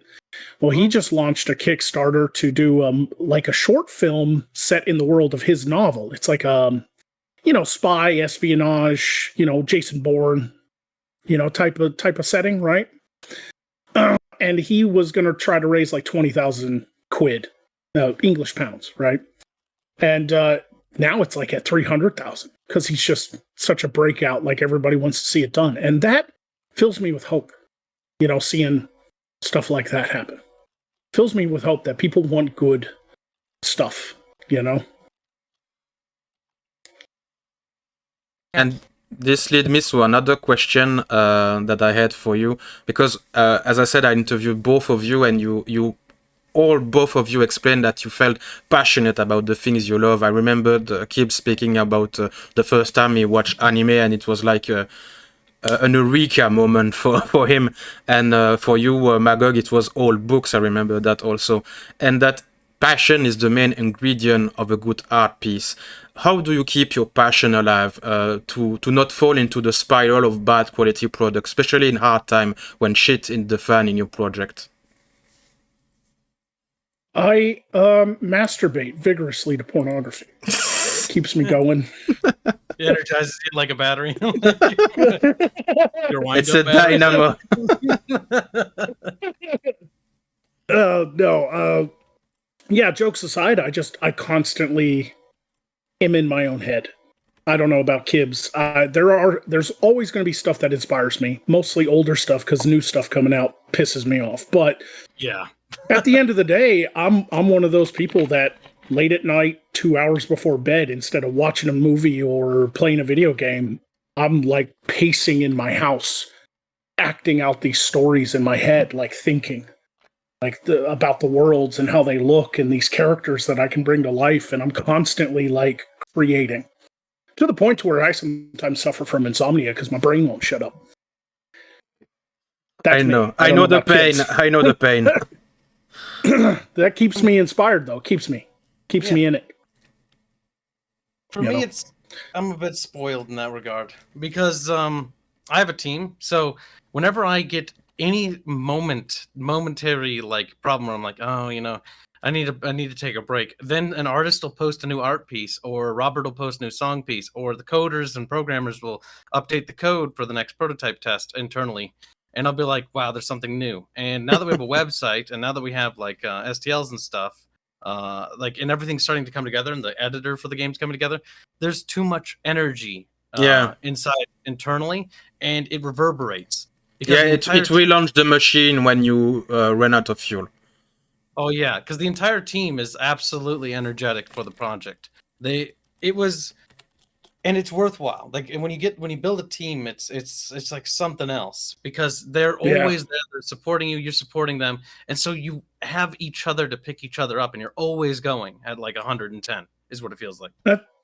I'm not exactly missing that because I have a lot of fans in my private server that have joined the creative process. I've got a lot of people I rely on for brainstorming, and I work for a live show I do called Side Quest. We do a comedy live show, and I have friends who play characters from my world. We have a thief and an alchemist and a crazy ass dead bird named Poe. You know, and you like can kill them all. yeah. So I have a network of people I can count on when I'm feeling low, when I'm feeling in a rut creatively. But what I'm missing is that in real life. See, because I play a character and I've built sets and I have land to film on, I really like actual physical people to play roles that Magog can interact with. And that's what I'm really missing, is people in real life here in Arkansas. And Arkansas is not known for the arts. So I've kind of geographically isolated myself by being from Arkansas. It's hard to find actors in Arkansas when everybody, they just like go fishing. Yep. You know, you get on like Facebook groups, and like I've even tried to find like local LARPing groups, local Renaissance Fair people, and it's so few. Yes. It's so few in Arkansas. It's so little in Arkansas. Most people around here, they just love mudding and fishing and Jesus. And Jesus. Yeah, perfect. That fits the stereotype for us Northerners, because we're from Minnesota, and yeah, that's definitely not something we do. Fishing, though, yes. Yeah, well, you're the state of lakes, man. I have a friend from Minnesota that I met in the military. Still friends with him to this day, and oh Lord, you got a lot of lakes. Yeah, puddles everywhere. I think the glacial. Yeah. Minnesota is in the north, right? It's borderline, the borders to Canada, I think. Yep, it's on the Great Lakes Superior on the left side. Yeah, sorry, I'm for the whole continent. yeah, lakes, and mosquitoes are bad because of it. But yeah, but that's, Arkansas is not known for the arts, so it is a little hard to network with people. And then I also run into the problems that I'm a very sociable guy, but I also don't necessarily want people to know where I live if I've met them like on the internet. Like, I don't know, I don't mind people knowing my name and stuff, but my sets and everything are where I live. So it's like, if I meet somebody and they're like, yeah, I'll come out and work with you, I'll be this character, and then they show up and it's like, there's a fucking stranger here. I got to get over that.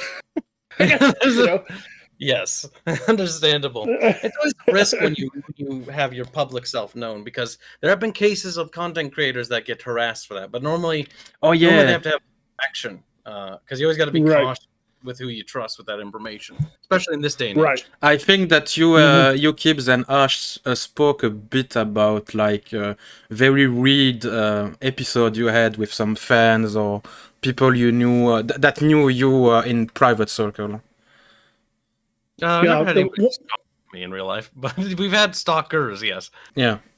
I don't know what it's like to make a video game, because you have to have a team of people that code and do art and build models and build 3D worlds, and that's fascinating to me because I've always wanted to at least dip my toe into that world. I'd love a video game of Magog, but it's different from a filmmaker. It's similar to a filmmaker's too, because like for a very low budget, I can go out and film a movie. If it takes place in modern times, you can get a car, you can get apartments to film at, you can rent out spaces, you can go to the public parks and film.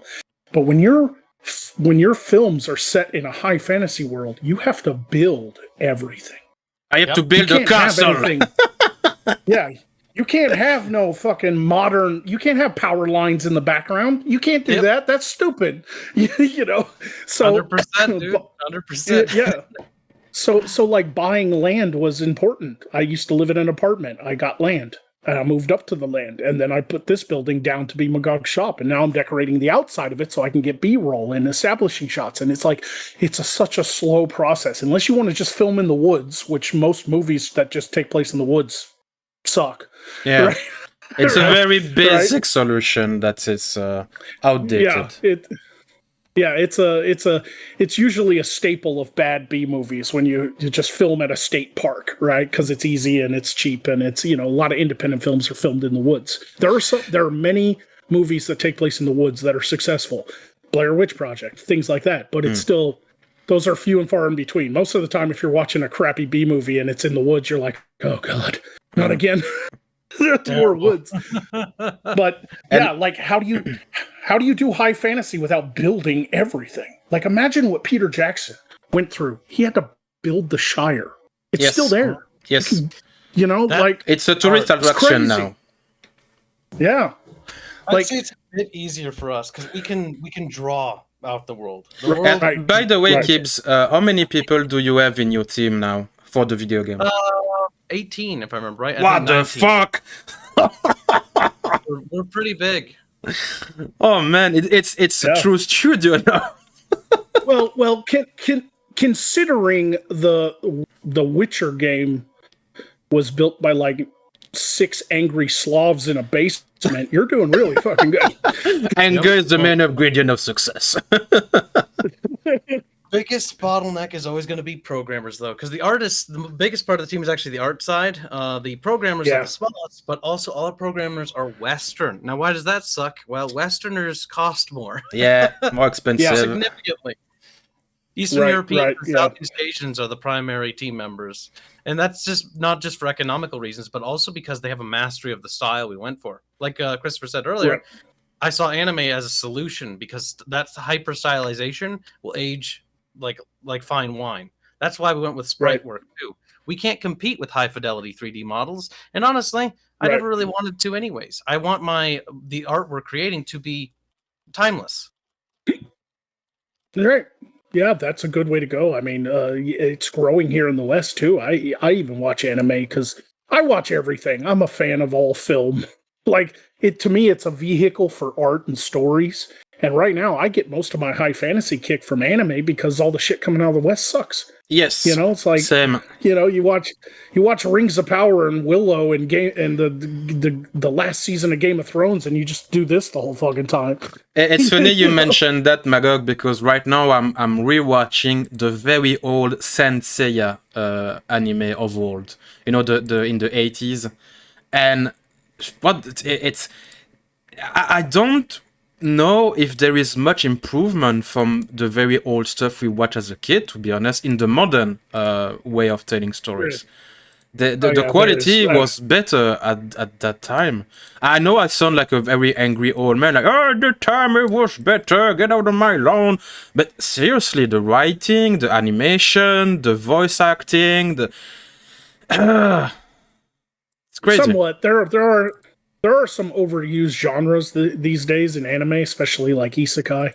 But older anime had its own stylized look because it was all hand drawn. But these days they can pump anime out faster because they can use computers the to cheat very a little. ugly 3D thing.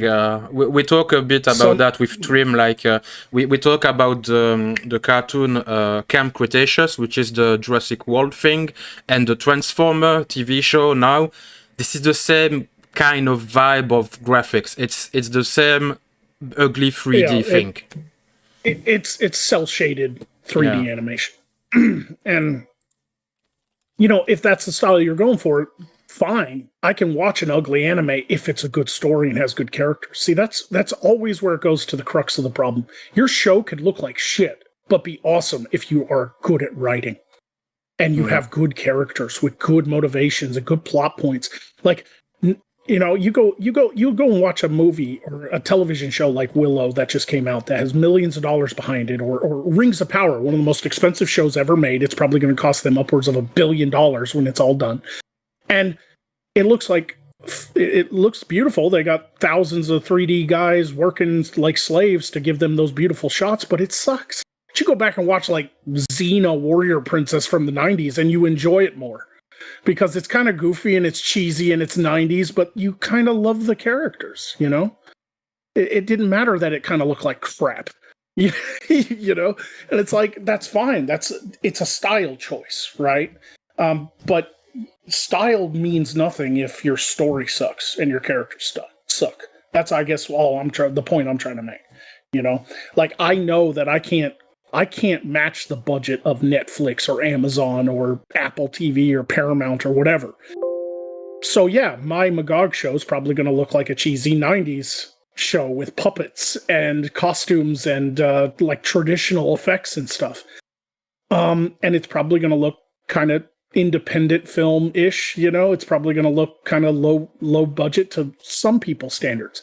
But I'm hoping to make up for that with really polished comedy and good characters. You got to do what you can with what resources you have, and that's something about being indie. Whether you're an indie filmmaker like yourself or an indie studio like us, you just work with what you got. And that's why you went for the semi 2D animation trim. Kibs, sorry.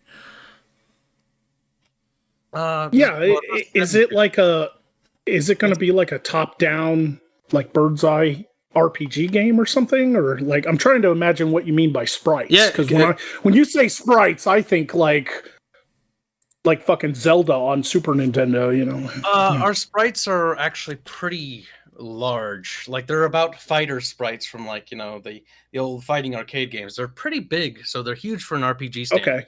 We have one of the last great sprite animators around still, because a lot of pixel artists now have either given up or they're already with a studio. Because that's the issue with a lot of pixel art. It's very much a niche style because it's become its own art form.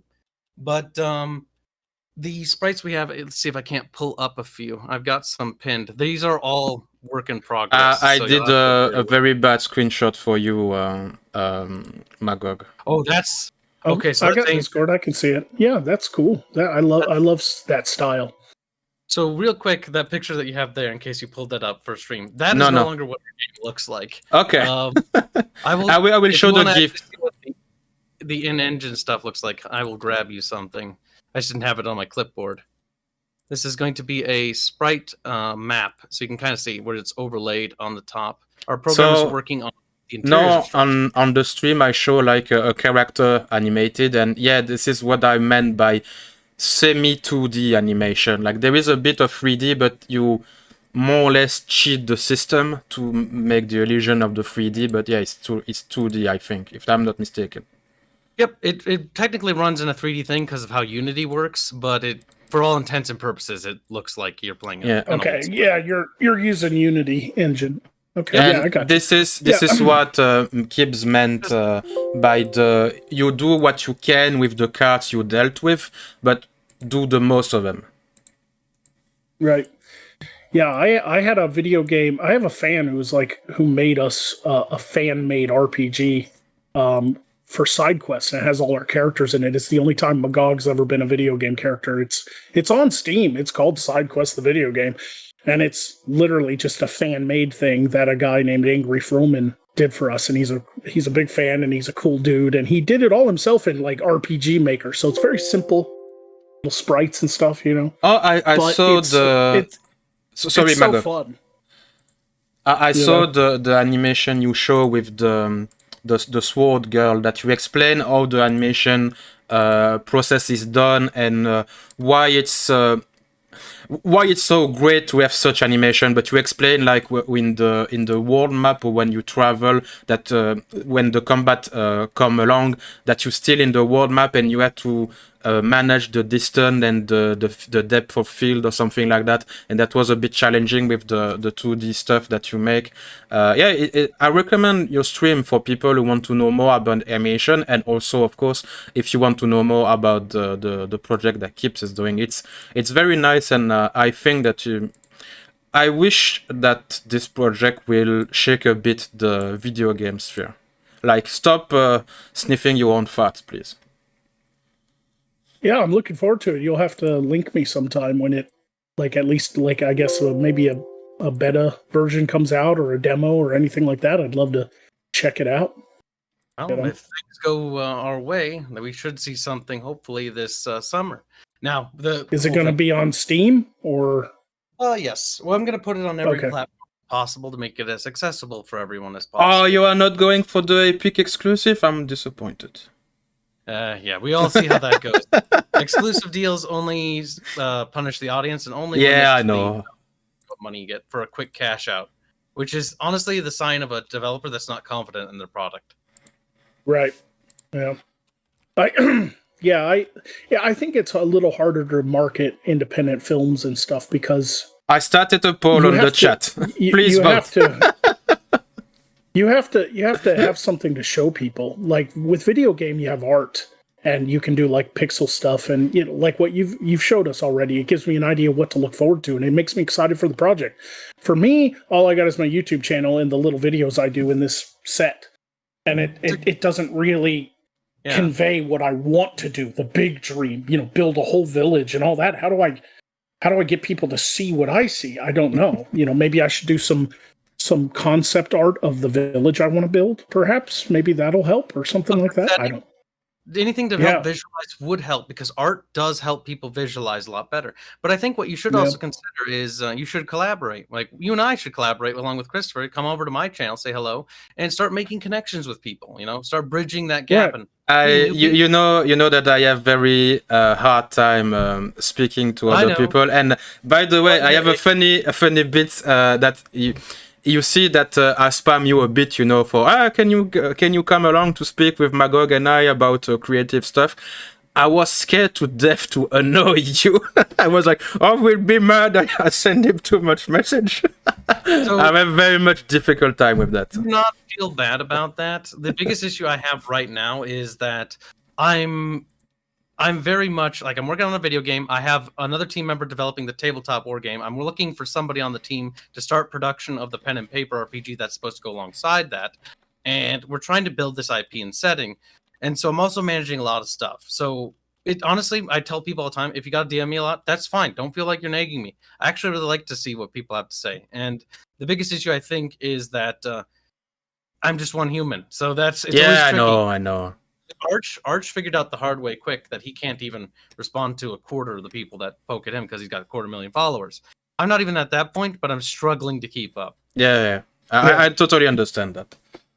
But I have problem, psychological problem, as if I send too much message to someone, he will be mad and something. And since I work sometimes with people who also have a mental health issue, they are kind of like that. If you send one message per week, it's a bit too much.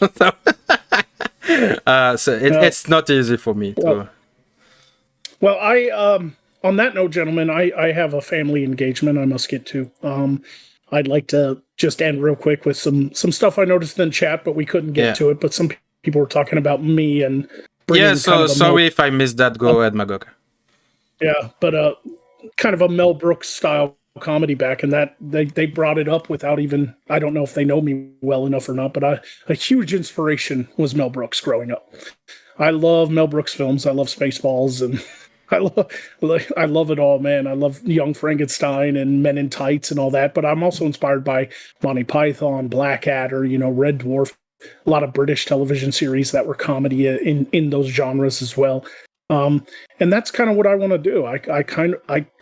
I think one of the reasons why my content doesn't catch on a lot is right now we have a lot of people, a huge generation of people who just love that quick 30-second kind of TikTok low attention span content.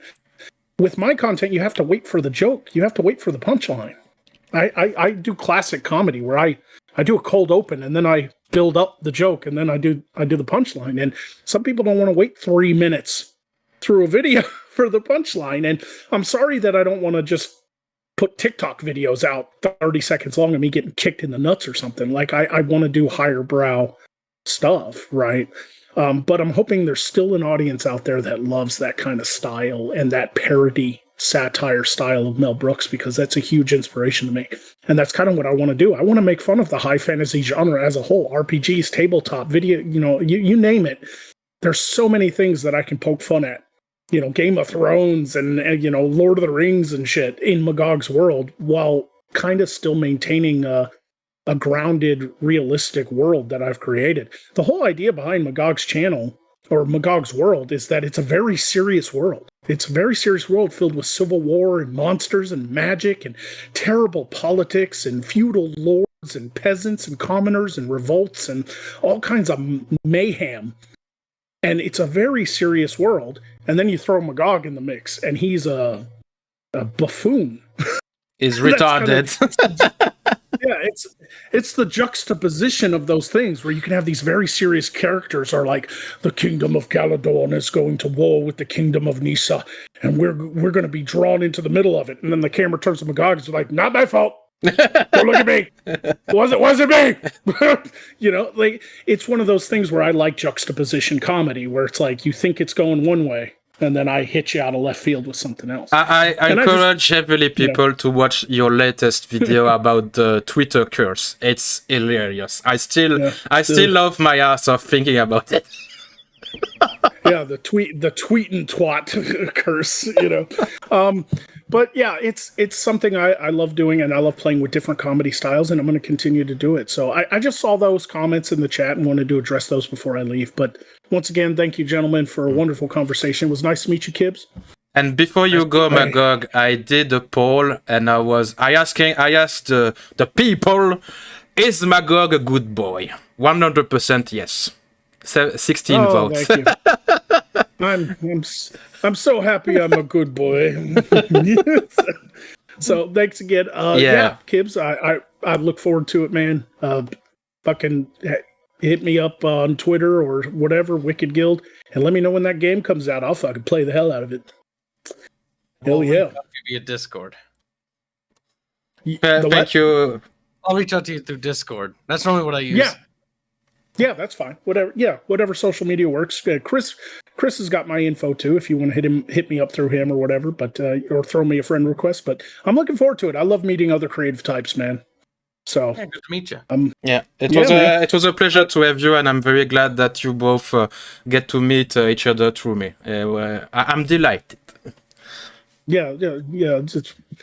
It's cool, man. That's how networking works, bro. You're doing a great job.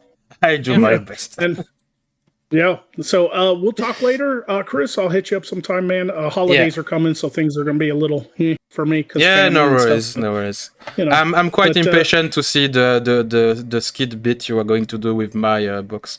I think it will be funny. There we go. Yeah, I hope so. So hopefully we'll be getting into some really cool projects next year too. So on that note, gentlemen, I'm going to thanks again for having me, and thanks chat, and thanks everybody watching. Appreciate it. Bye. Take care, man. So how do I fucking X out of this thing?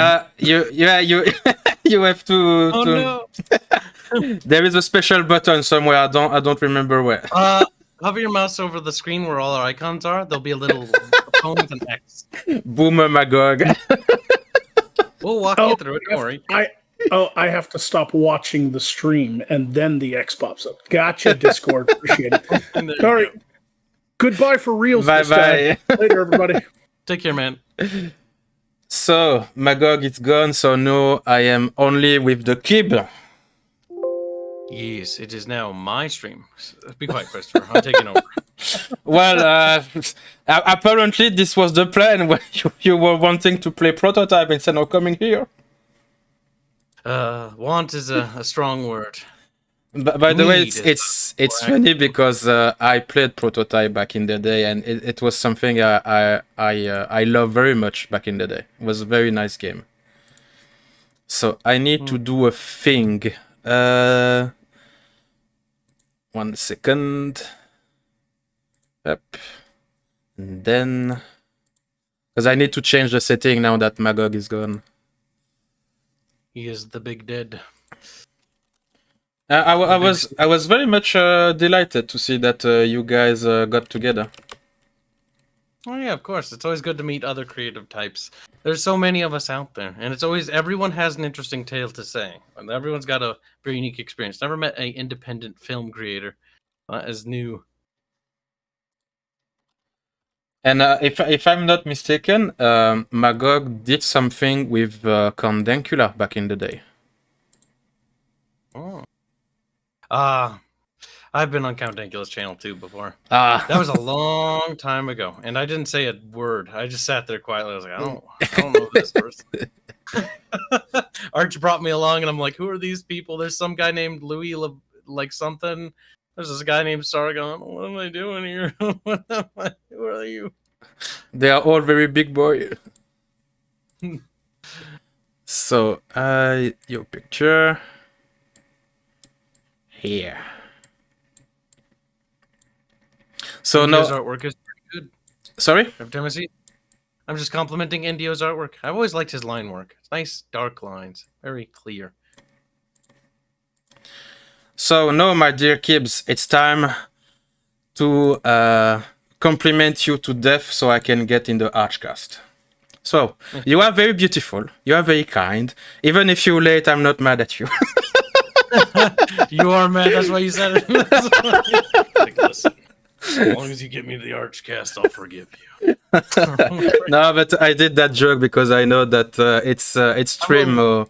Trim is if you notice, Trim give money to the Archcast, saying like, oh, friendly reminder that there is the art book of Christopher. Please shill him, and his objective is to get me on the Archcast.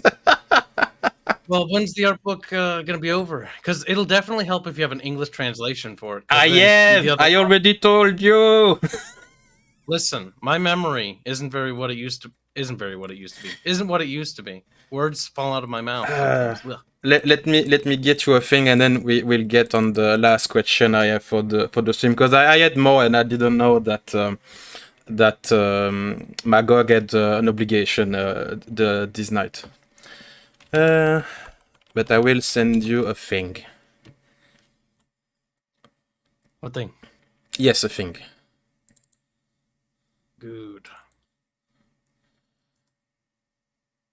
This is everything I have for the art book, and there is 2 pages.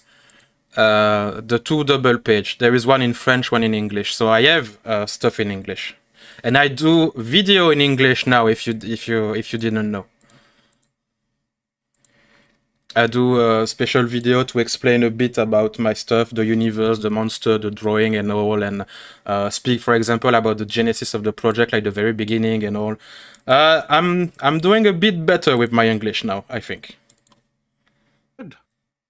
Practice makes perfect. I mean, that's yeah. most of the people on my team didn't speak English when they get go. Some of them never even spoke, only until recently. Takes time. There. All right, I got your link. Chat is angry because I had a name of Trim, a guy in my audience. I do live stream with him sometime. I left the name of Trim. Trim is a Norwegian like Ash, so I have the same, the forever and never-ending yelling at Swedish people. Yes, call him Swedish. That'll really get under his skin. And for you, Mystic Reed, the Kickstarter start in the 15th of December, so pretty soon. So you found the English stuff in the link I sent you? I'm just loading it. Okay. On my second monitor. Oh, yep, it's in English. That's good. That is good. Then peoples can read it. Yep, and I spent a bit of money on these 2 pages done, because all of the layout is done, all the correction, the grammar, the spelling, everything. And I had a bit of drawing too, so I had to give a bit of money in advance, even if the project will fail in the future. Cannot ask for free stuff. Everything requires a bit of sacrifice. Just gotta Yep. crack open that good old wallet. Yes. So I have a question for you, and you may have answered that in the previous interview I did with you, but so speaking about the creative process, when you needed to work with other people, I know that the answer is that's complicated, and you need to make sure that the people you work with are very both competent, talented, and they are more or less safe to work with. Is it harder and harder the more people you employ, or do you get more experience and you know which thing to observe and to make sure that everything is okay?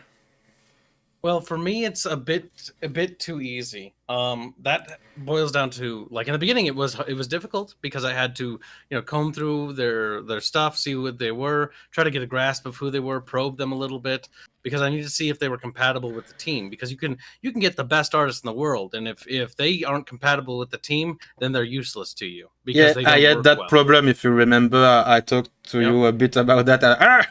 Maybe I fucked up, maybe not, but it all turned to shit. Yep. And so it really boils down to like that. Now, nowadays, because I have a social presence and a sphere now, a lot of the artists I pull from, I actually prefer to pull from my own audience.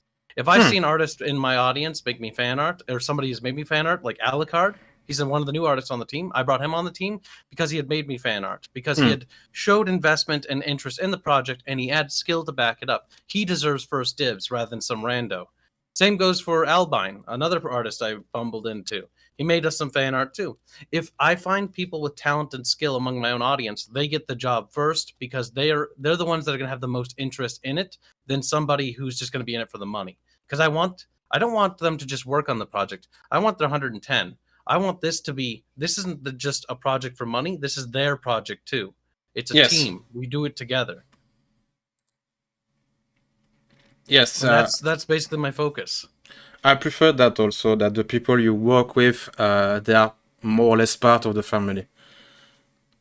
Because if they are not invested, chances are they will not do good job. Very true. And you spoke about in the previous interview you did that it was complicated at one point because of politics. I think with the 2016, I think. Yep. And was it something that it was dangerous to your project? Like, is the mistake you made to working with certain people get you back in your project? Like, how to say that in English? Sorry. It's like you lost time and energy and money and everything was late because of that. Or is just another step you took? Complications, because it really boils down to the 2016 elections. Well, the direct result was my uncle disavowing me publicly in front of a bunch of other directors and developers that were pretty big name and still are big name. So that was the biggest impact right off the bat, because it's like I can either grovel and beg for forgiveness, or I can just say, go fuck yourself. I'm gonna go build my own thing. And I went with the latter option, and my entire family basically got behind me on that. And we're very upset with my uncle over it. And I was like, I'm gonna do my own thing. Like, yeah, the road's harder now, but maybe this is for the best. And there was fallout still to be had from the political issue. That boiled down to 2018 when we brought on some team members, and the sort of Trump issue came up again. And it wasn't really a direct result of me saying maybe we shouldn't judge people for who they vote for, because everyone has their reasons. It was different. That one was because of what Arch had done, because Arch had collaborated with Sargon. That had dire ramifications with some of the people we were working with, not going to name names, but where they basically just either ghosted or basically left the project and stuff of that nature. And so that was another ramification, because that was a huge setback in terms of all the stuff we had to start building up. So some art had to be completely redone. But 2018 was also the pivotal turning point where we met a lot of our new team members. And 2018 is what I considered the beginning of the true project, where things that started to actually begin properly moving. And so that was kind of where we finally had some traction, because 2016 was rough. 2018 was definitely the last fallout of the political issues and external issues. After that, I never had another problem again. Well, it's better to cut the chase right off when you meet people and you think maybe I can work with him, maybe not. Well, make sure very quick that everything will be okay, because it can be a drag, and it can last sometimes, because you speak about maybe 2 or 3 years. That's about that. So that's a long time for a big project to be delayed and stalled. Mangolad explained to me the correct word. Oh yeah, definitely. It definitely set us back, but honestly, the setback itself was actually net positive, because the art direction was improved, because that's when we acquired 2 new artists. That was when we got Carlos. That's when we got who's our armor designer. So the armor improved. That's when we got Sala, our character designer. That's when our character design improved. And that's also when we found our animator, Robin.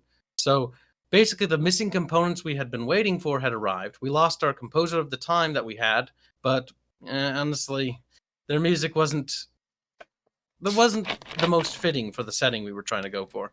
Then we bumped into Robert later, who had similar issues down the political spectrum, which you should definitely consider interviewing him because he might have some interesting tales to tell you on that. Oh yeah, but I remember one time I was a bit clumsy and I said something in your chat. Oh, I need to talk with you one day to employ you for a thing, and Kibs were like, no, don't say that on my stream.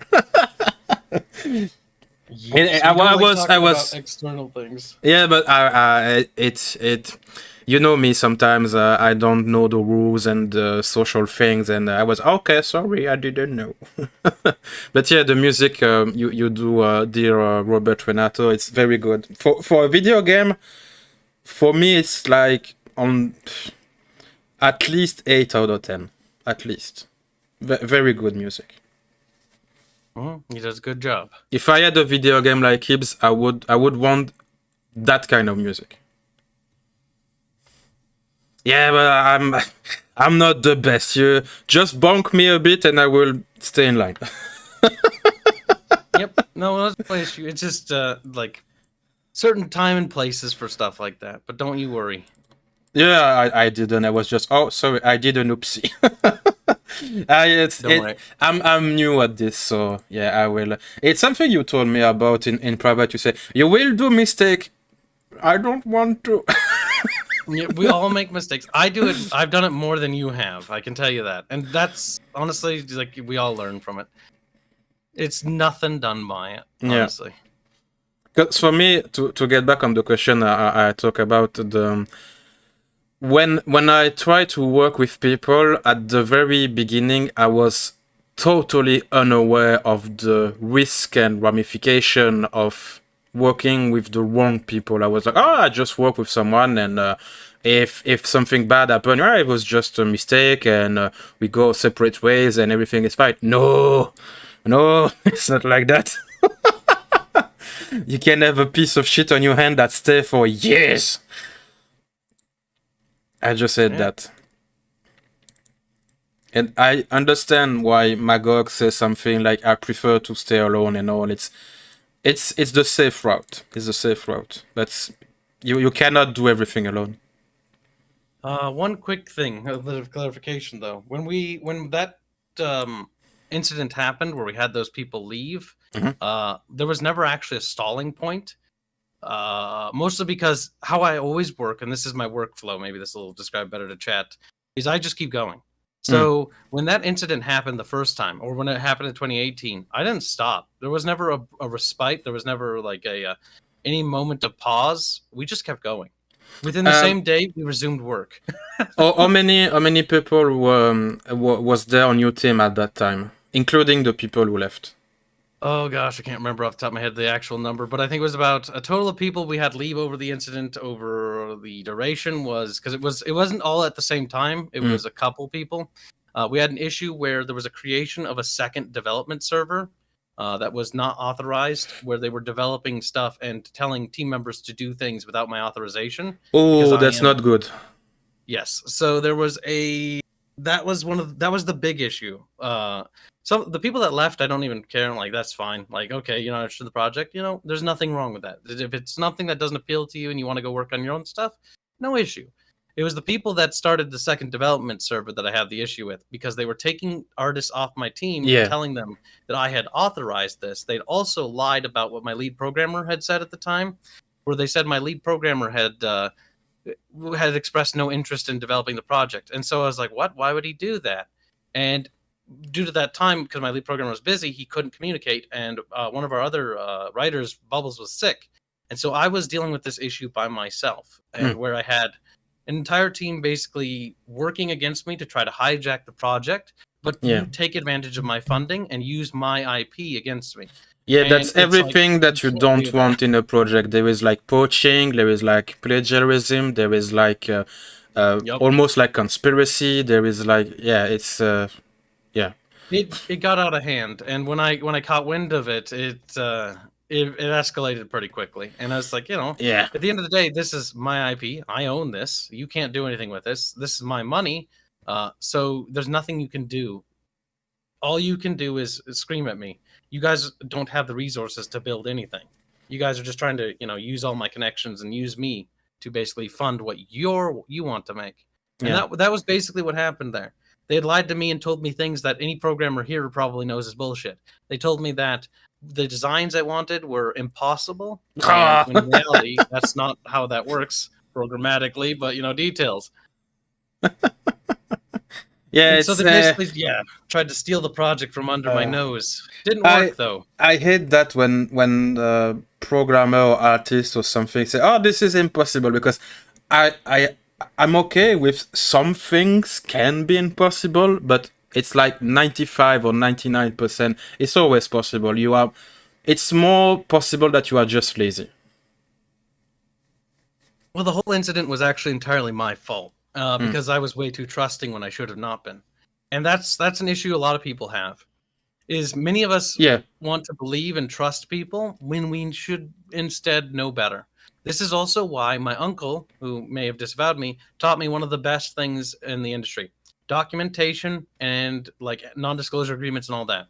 I had all those documents and all those things signed, so when push came to shove, they couldn't do a damn thing because I could take them to court and sue them over it. And they don't have the money to fight me in court, so they knew who had won that, and they picked up and left.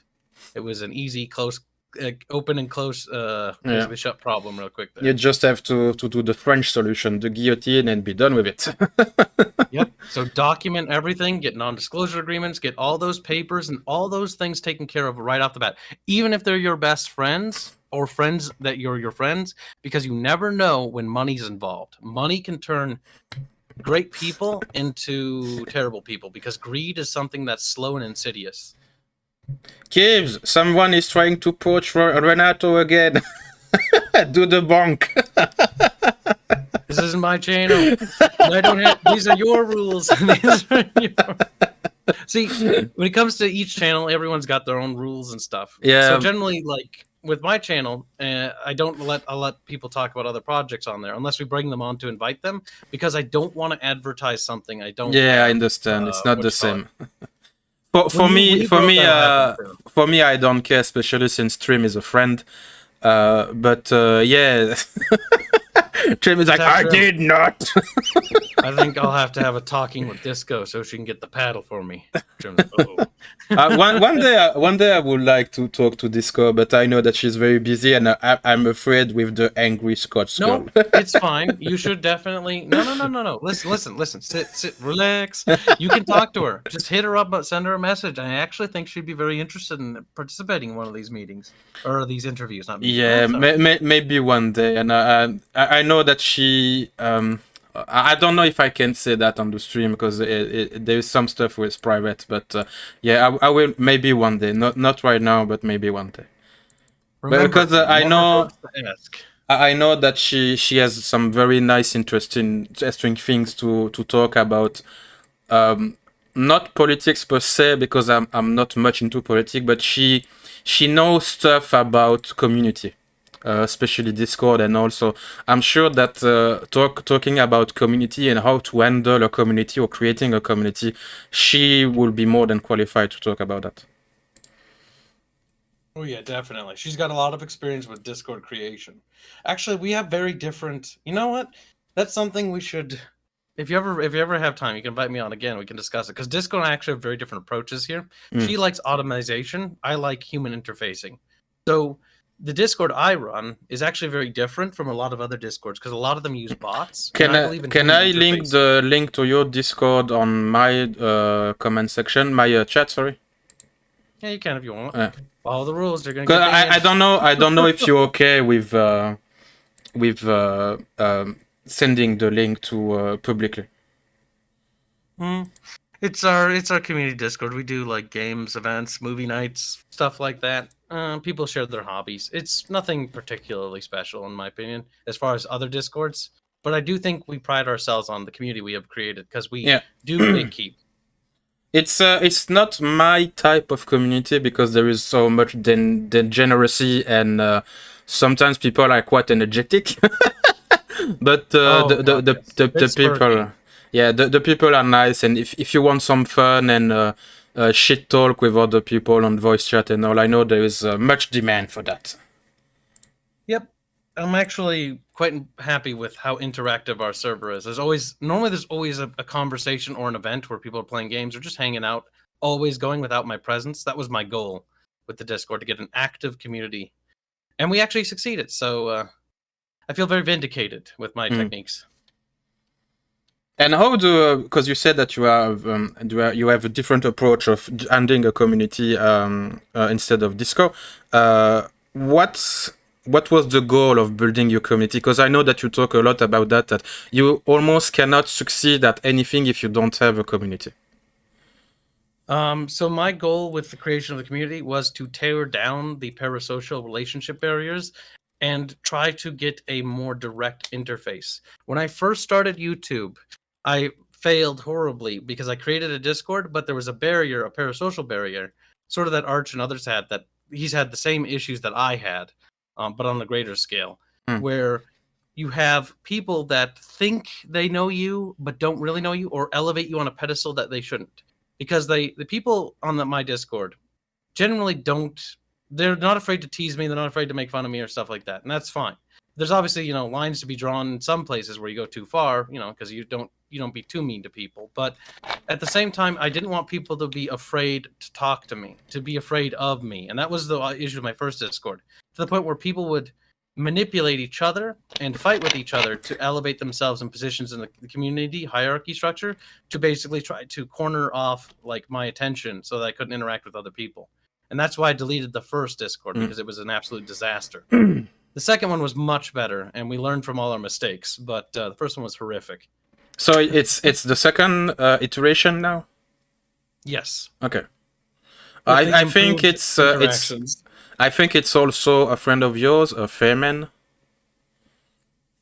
Oh, Fairman, yeah, he's one of our. He's my assistant writer. He also is the guy spearheading the tabletop Terrestrial War. Yeah, I try to remember names. Yep, he's a huge part of the team and a good friend, and has done a lot for the channel. He's also a guest really recently. Chat loves him. We call him Fairbear.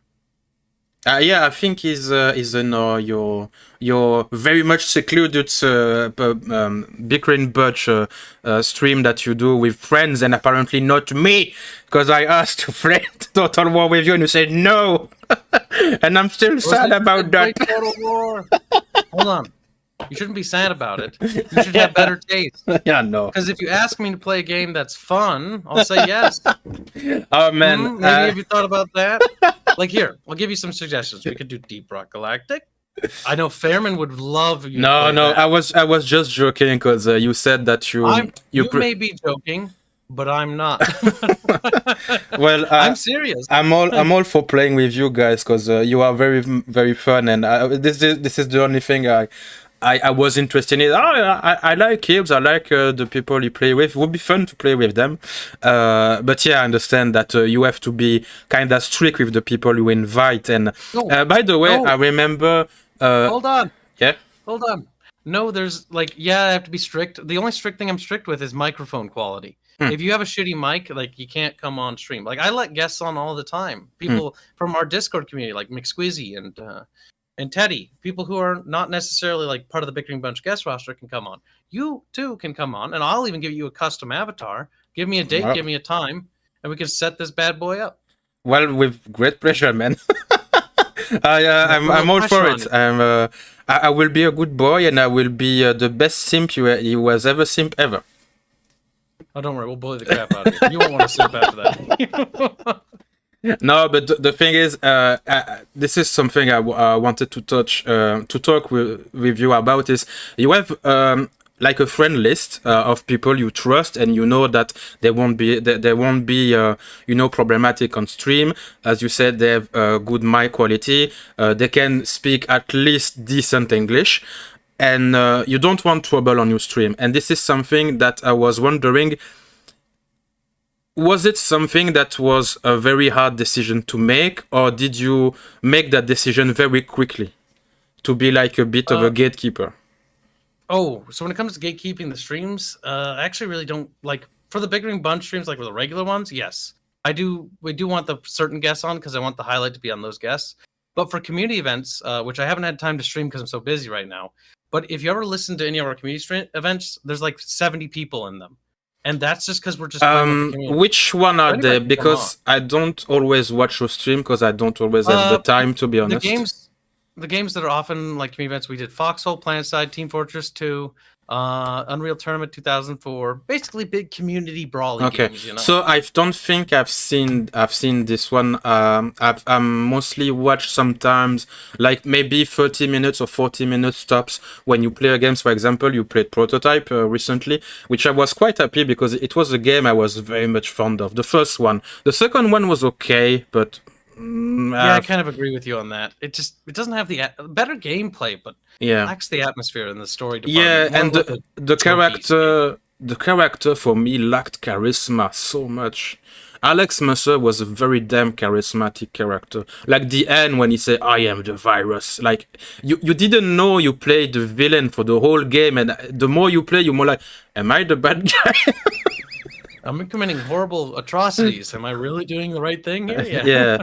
And for the second game, it was like, "Oh, I'm just a good guy who wants revenge." Yeah. No. Yeah.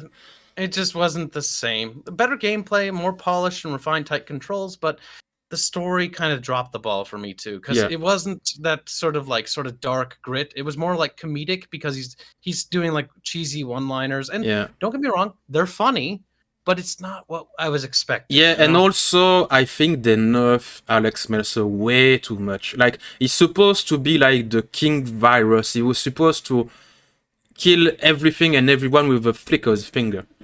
I don't understand how he can like he's doing cheap strategy like politics and manipulation. No, he just nuke everything now with the power he have. He's supposed to do that. He's super powerful. Yeah. It's like a walking demigod. Yes. Walking nuke. Because at the end of the first game, because I can talk about it because you streamed it, he survived an atomic bomb. He does. He rebuilds himself using the biomass from a crow. Yep. I think it was a hand who survived or something like that. And the crow napped the hand and the crow like, pap, map, nom. And there we go. Alex Mercer again. So yeah. So I don't, unfortunately, I don't watch your community event and all, but I will be always down to play with you.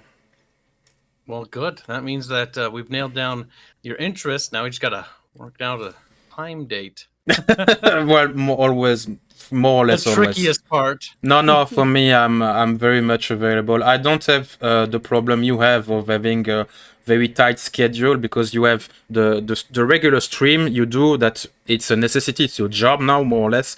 You have the obligation with Arch, with the stream you do together. You have like a reunion and call with your team, and also you have much obligation. For me, I don't have that. I'm more or less like a one-man team who just have side character. But yeah, we will talk about that later. But yeah, it will be a pleasure for me to play with you.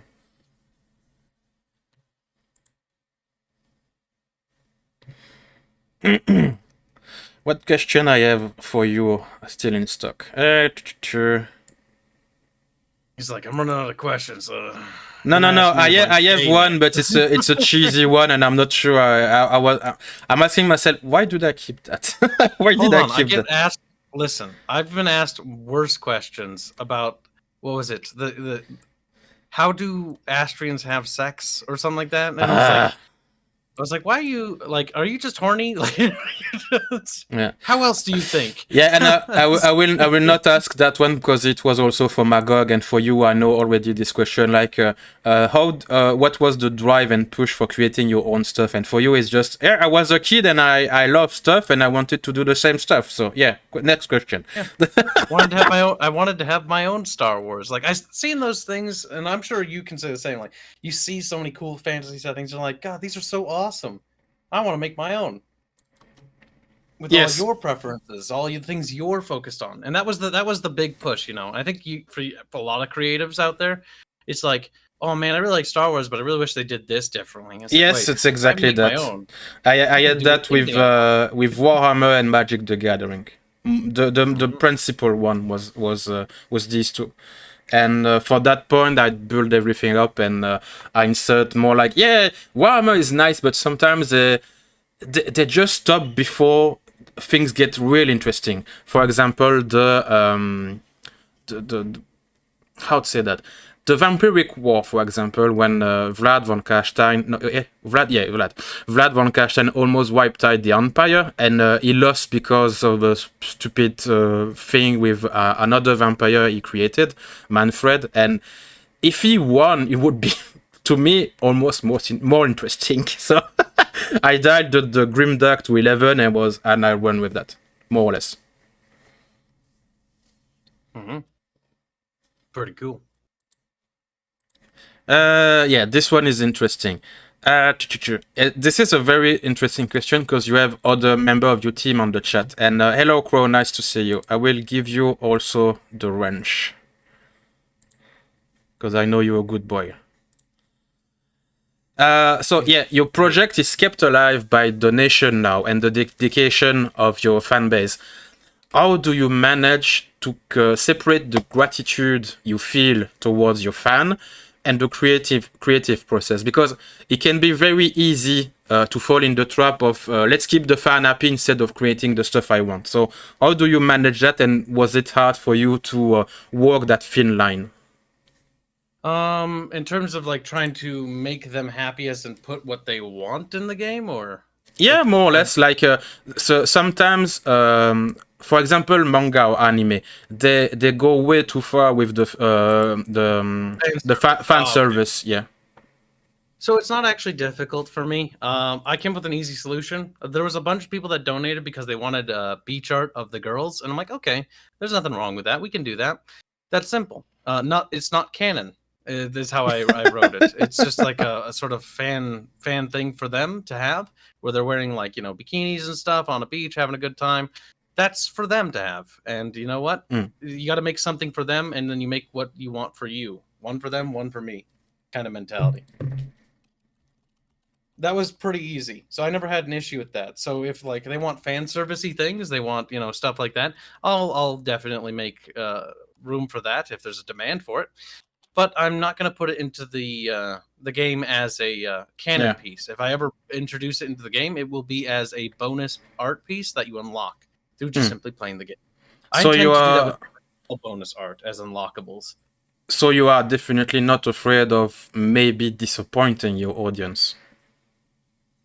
Disappointing them, not being afraid of that. Oh, that is not entirely true. I'm worried about disappointing them if the game doesn't live up to their expectations.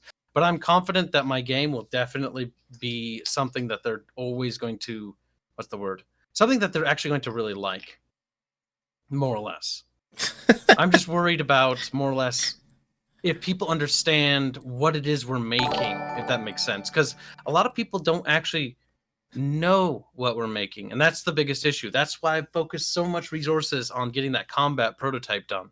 Because as soon as that combat prototype's out, people can play the game for themselves and see what the game's about, what it is. I don't want them to have any sort of illusions, and that's why I intend to do a full-blown demo release that'll be at least an hour or so long. That way there'll be plenty of content for them to experience and see if they like the game. Because I do think that honesty is an important part. Because if you want their trust, if you want their monetary support, you need to earn it. There is a thing that you can details upon that Artemis falls say again to a super chat. Man, I don't know what you're doing with your money, but I won't complain. Again! Man. Well, thank you again. But yeah, apparently Artemis say kids disappoint child on a daily basis. That's number one. Well, number two, but I say that on number one. Is that true? Only sometimes. And the second one is disappointed by my lateness. And the second one is Celeste War Crime are canon. Can you explain that? So Celeste is one of our characters in our game. She's yeah. So for that I know. Girl. Yep. I I made an example when I was talking about the lore of the setting about like characters' interactions, and I mentioned like Celeste committing a war crime and how the characters in the world would react if she did it, hypothetically speaking, right? Not that she actually did. And ever since then, everybody's hell bent on the idea that Celeste is an evil war criminal that has committed horrific atrocities against mankind, which is a very interesting turn of events because she's like this tiny girl that looks very innocent. I mean, it would be definitely flipping that on its head. Which girl is it, to be precise? Because I never succeed to identify them correctly. She's the little one? Yep, the one with the white hair and the little purple markings on her face. So she's a bad girl. No. Chat seems to think she's bad for some reason. I'm not going to confirm or deny that she's good or evil, and that's for the players to decide. But to say she's just outright evil, just a bit mean. Haven't even met her yet. Oh goodness! So to fully understand the character, which is the what name is the blonde one? Because I have the 4 girls here, and I want to know them. The blonde one, that would be Aya Vala. She's related to Nezra, her elder sister, and her oldest sister, Rhea. Nezra has the sort of like dark red hair with the amber eyes, and Rhea has the red hair with the like lightest pinkish hair with the red eyes. Okay, so with the tiara. The fingers are on the forehead. I don't know what's name is it. It's not the tiara. Oh, it's the little sun hat. That's from that was from the B chart that chat had very much wanted. Oh yeah, sorry. I used that on reference because there are 4 on the picture, but I didn't want that specifically. But yeah, okay. So yeah, that's the sword girl on the animation you made. Okay. That would be Rhea. Yes. Okay. She is the one of the main POV characters you play in the game. Okay. Then Renato says Celeste equal Paimon. I don't know exactly what that means, but I very much enjoy. Okay. Game. I very much enjoy the spurging on the lore. It's something I quite enjoy. For me, it's almost like the supreme compliment when the people are so much the lore or the universe someone made that they just bicker amongst each other with the lore. Like, oh, the Space Marine are stronger than the Necrons. Oh, you don't know what you're talking about. The Eldar are stronger. No, bang, bang, bang. That's when people like to think. Yeah. It shows that they're passionate. If people are willing to bitch about something, I always find that that means they care. Yes. When it comes to even if it's feedback or criticism about something, often people don't say that to be mean, even though it might be bad criticism. They're often saying it because they're passionate about it. Yeah, and that's something I noticed that there is not much of that anymore with the current thing. There is no bickering, no which is strongest, Goku or Vegeta. There is just the last anime was shit. We've reached a sort of an era where a lot of these old IPs have become sort of dragged through the mud by their creators or are creatively bankrupt. So it's actually quite sad to see because the more competition in the industry, the better it would be for everyone because it means everybody's striving to do their best. That's something I've actually expressed a concern on the team. We don't really have competition for the game we're making. In fact, we looked at the market to see what upcoming competition we could have, and it doesn't exist. In term of quality, the product itself, I don't think there is much competition today. There is only competition in terms of marketing.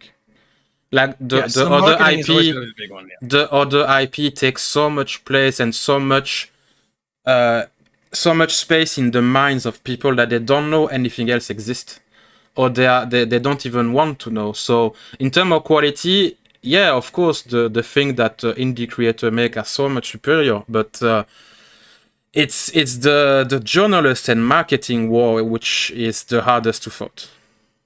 Sorry. And Artemis, if you have so much money, you should consider support me on Kickstarter. Yes, I'm going to chill out for 1 second. Yes, Artemis has been bankrolling us for quite a while too. Yep, just give me the link. Eyebrows wide.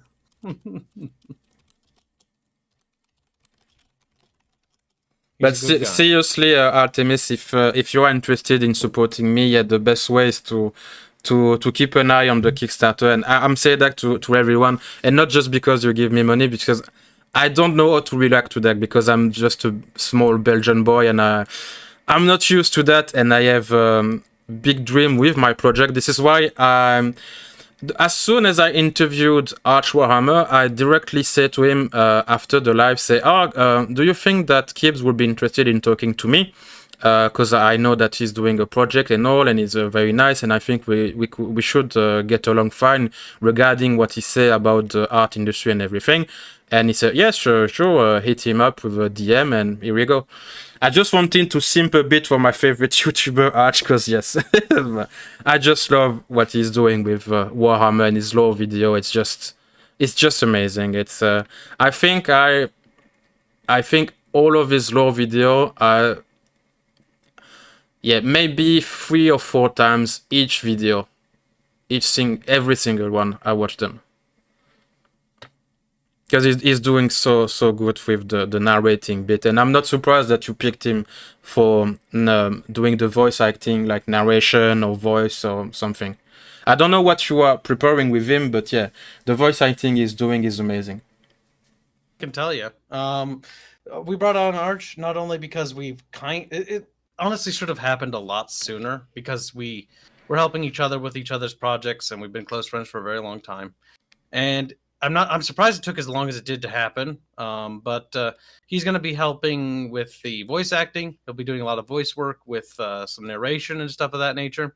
And for the lore, he will also be helping with some of the writing. I've assigned him some sub-factions within the Ashen Empire to work on. So I'm actually happy to see that I've got another friend working on the team who gets to put a little bit of himself into it. I might have to, tard wrangle him a little, because I think he's got delusions of putting NTR in my setting. I might have to squeeze him to stop him. Yeah. Might have to break his neck a few times. But, I'd sure love his anti. Yep. He does. He's a kind of degenerate sometimes. Kind of might be an understatement. So, just in case, apparently Artemis is bribing me to beat you. I don't know what he's asking, but just in case, I'm sorry in advance. I'm sorry in advance. He's already consigned my fate, I see. Man, I need money, I'm sorry. Listen, I understand. I know where you are. I don't even blame you for the beating. For now, I'm a cheap prostitute. I do what I need to do. Don't worry. Welcome to the club. That's the indie scene for you in a nutshell. Being a bunch of cheap prostitutes. Oh, good lord. The craziest part is I fully understand why, and I don't even question it. I'm just a poor boy. I need no sympathy. That's very true. It's crazy the thing you have to do for the things you love. Oh, yes. It is absolutely man. Nuts. But we'll do it anyways. Yeah. This is another question I intended at first for Magog, but I think I can ask it to you. So bear in mind that it was for Magog at first, because he's a very old school man, as you have noticed, and he spent so much time reading old books, like every classic SF, every classic fantasy, every classic dystopia, everything. He read everything, even philosophy books and stuff like that. He's a very cultured man. A great knowledge of other IP, like author, culture of the thing you want to tackle. Is this absolute necessary when you want to create your own IP? Like, do you need to study police novel for 10 years before starting to create your own little thing and universe? Oh, God, no, I would say. Honestly, so many people spend so much time trying to read other people's works or read books. You don't need to look at hardly anything in order to start making something. Now, what you will need to do is research. So, when in case of Terrestria, I don't look at Greek mythos. I don't really look at too much about other settings most times. I don't really look at anything, really, outside of being like, okay, like we have a setting here, like what would the technological level, and I look that up, like historically, like, okay, what's the reference? What kind of agriculture technology do we have? What kind of military? What's our maritime ship tech at? what kind of trade routes could you see, and try to base it off of that. And that's kind of it when it comes to mythos or the setting. I could just sort of make whatever. I don't really need to look at Star Wars. I don't really need to look at Halo. I don't need to look at, other games in order to get ideas. And honestly, I'd recommend not doing it in the initial stages. When you first start, just sort of wing it. It's the very opposite that most people say, because most people say, oh, you need to read everything there is to read about this thing before doing your own thing. Yep, because I think the problem there is everyone in the indie scene, I think, is a little bit too hell-bent on, I have to be unique, I have to be different, or, like, it's the only way that I can compete, or I need to follow the certain tropes. Honestly, you don't. You just need to just have fun with it, and as long as you're having fun with it, that's kind of as simple as it is. Sorry to cut you again, but remember the example I made with Warhammer and the Vampiric War with Vlad von Castein? There is only one difference in the lore of Warhammer, is that the vampire won the war, and so the empire is more or less destroyed. But this only difference can make every difference in a setting. Like, you take most of the stuff Warhammer with the Empire, Bretonia, and everything, but you do that in a setting where the main power is a vampiric faction. So this is totally not Warhammer in the end, with this only one difference. You know where I'm going? Yeah. See, I mean, it's good to look at other people's works occasionally, but I would say that you don't need to in order to write, because I think that's trapping a lot of people fall into, where they spend so much time reading about philosophy or all these things.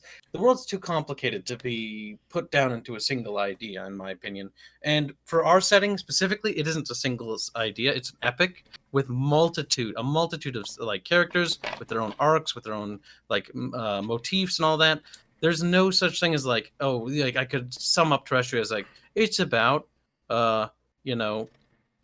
perseverance. Like, that would be the most simple way to say it, but that means absolutely nothing, because it's perseverance for a couple of characters or a couple of story arcs, but there's a multitude of chapters with side quests and all these other tiny little stories. Specifically in a game, when you do like a big story main arc, you have room for so many. Yeah, but you have room for so many side quests. Yes, definitely. Because how I structured Terrestria is we have the main primary universe storyline arc, then we have the world setting arc, then we have the nation arcs, the character arcs, and the intercharacter relationships. Like, did they have children or did they not have children? Or like, did they do this? Do they like that person? Are they racist against those people? Like, what are the reasons for that? Where did that stem from? Where did that begin? Because everything started with something, whether miscommunication, a legend, a mythos, or that. And what truths there are. Like, how long does it take for a truth to become a mystery, to become a legend, to become literally forgotten by time? There's so many layers. I like to think of stories as cakes. You could use the term onions, but I like cakes instead because it sounds more nummy. Like Shrek. Ogres are like onions. Honestly, I'm literally stealing. I've been stealing that fucking line from Shrek forever. Because in the sense for a story is like an onion. It has different layers, and different layers have different value to it. Which is why it's cake. Cakes are more delicious. Eating an onion straight up just doesn't sound quite as tasty. Artemis is giving me money again. It says one must experience life before they write about a world full experience. I tend to agree on that, but I understand Kibs, what Kib is saying with the. It's help, and there is a bare minimum. In my opinion, there is a bare minimum to have, but there is no like obligation or ethic code of conduct or something like, oh, you cannot write if you didn't read at least 15 books. It's not like a video game quest. If you read only 14, you cannot do the thing. It's Artemis is making me have to expand my line of reasoning here. So, just again, there is also Mystigree with saying disagree a bit. If you don't study anything, you risk failing into the Dunning-Kruger effect, which is the more or less like overconfidence thing. Like if you grasp a tiny bit of knowledge, you think you know everything, more or less. It's very very cliche and very hardly resumed, but that's the idea. Yeah, definitely. But when it comes to like thinking about stories, the reason why I say you should just start it now is because more often than not, your first draft is going to be a failure in the sense that it's not going to be something you settle with, and you can scrap it at any point.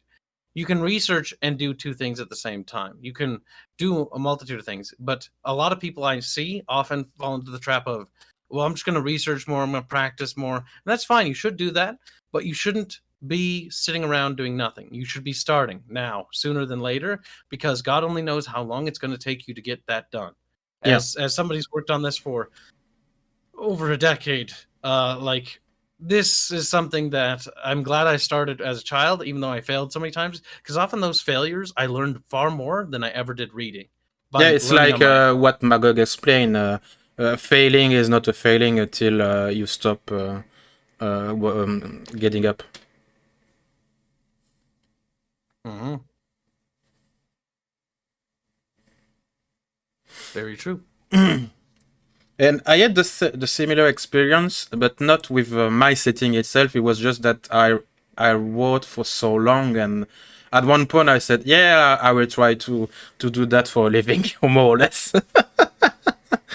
I think it can be nice. I think it's worth a shot at least, and it's funny because it's again make me think of the mindset of the English speaking people against the French speaking, because I think you are French, Mystery. Not sure, but confirm or deny it in the chat.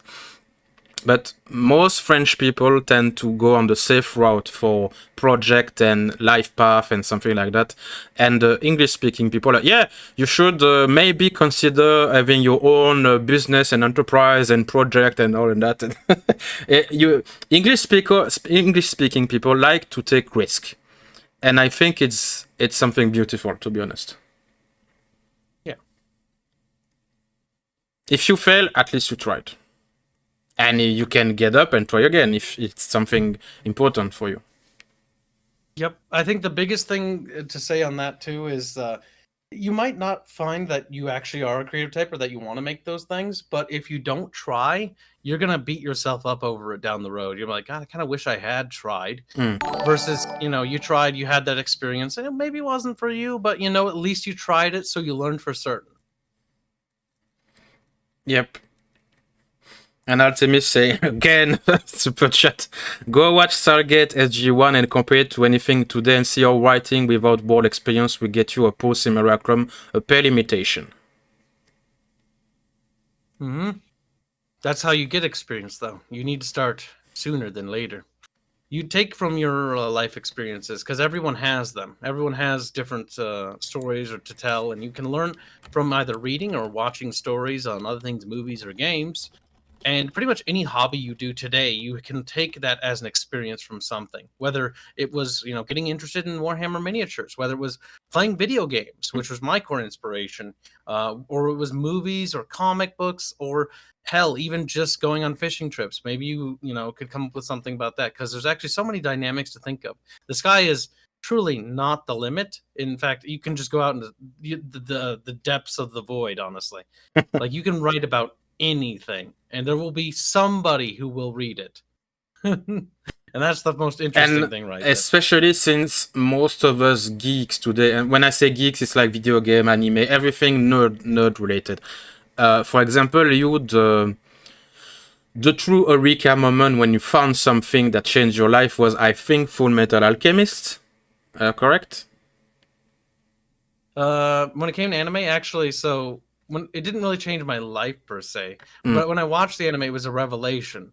It was actually not that good. In fact, I'd argue that it was kind of shit. But it was something called like Future Diary or some shit. But I don't remember much about the story because it's very. Maybe I confused you with someone else. I did watch that too. But after watching like a multitude of anime shows, I realized that the art style was actually what I was looking for, because I was like, art style and stylization was the answer to the problem that I needed to solve, which is like, okay, we can't compete with AAAs because we'll never have the visuals. And honestly, anytime you try to go for a realistic look, you'll be outdated in like a week.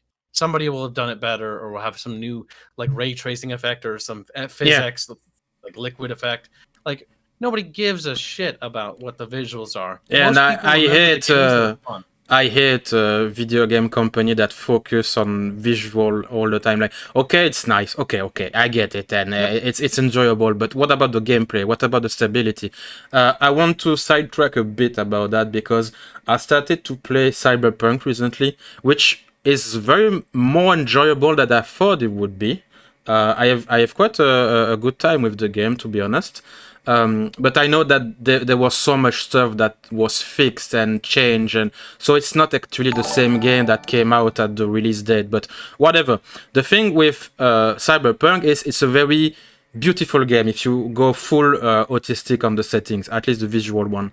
And the game, I think I run it on medium just to make sure that I don't destroy my computer. And the game is much more stable than Warhammer 3, Total War Warhammer 3, and the GPU generate way less heat than Total War Warhammer 3. It's astonishing. I cannot believe it because Cyberpunk is a very much graphic war video game.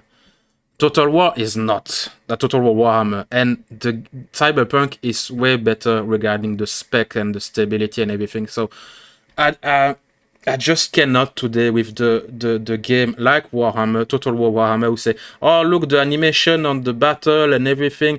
Yeah, but the game run like shit. And I know it's not the best example because a Cyberpunk release was disastrous, but today the game runs better. It's crazy. I just... When I found out, I was like speechless. I was like, what the fuck? Yep. Very true. And that can really boil down to, you know, the setting, the aesthetic. I think Total War is mired by a myriad of problems, the biggest being the engine. Engine. Yeah. And the team. Engine is not capable. And they need to abandon that engine. Now, I get it. Developing an engine is a fucking nightmare. That's why we're using Unity. But a lot of our code for our game is custom. We threw out most of the Unity coded things because they don't work for what I need it to do. And even that stuff, having to do that and remove certain code so that we can build our own custom code, that took forever. So the amount of money that it took them to do what they achieved with that engine, I understand. Like, yeah, you want to use the Warscape engine.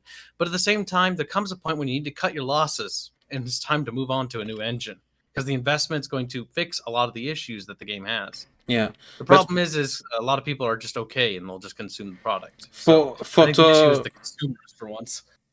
For Total War Warhammer and Creative Assembly as a whole, because honestly, Creative Assembly is just dead. At least the one we used to love, every single one of them. And no, Artemis, the game is still shit and it's run like dog poo. It's... don't get me started on Total War Warhammer. It's I hate it. Hold on. Yeah? Christopher, he's baiting you. I know Artemis very well. He comes on our channel. That is bait. Okay. Thank you, Kibs. But yeah, don't get me started on Total War Warhammer because I will start to yell in French. There will be only Mystic Grey who will understand, and for the people who don't understand, we are just saying, oh, I notice you sometimes, and I know that you are French and all that. I wasn't sure, but yeah. And apparently she followed me for quite a while, so merci beaucoup, Mystic Grey. Vraiment merci beaucoup. So just for Creative Assembly a bit, it's they have no excuse since they work on the thing for like more than 10 years, and they are like not a major AAA company, but at least AA.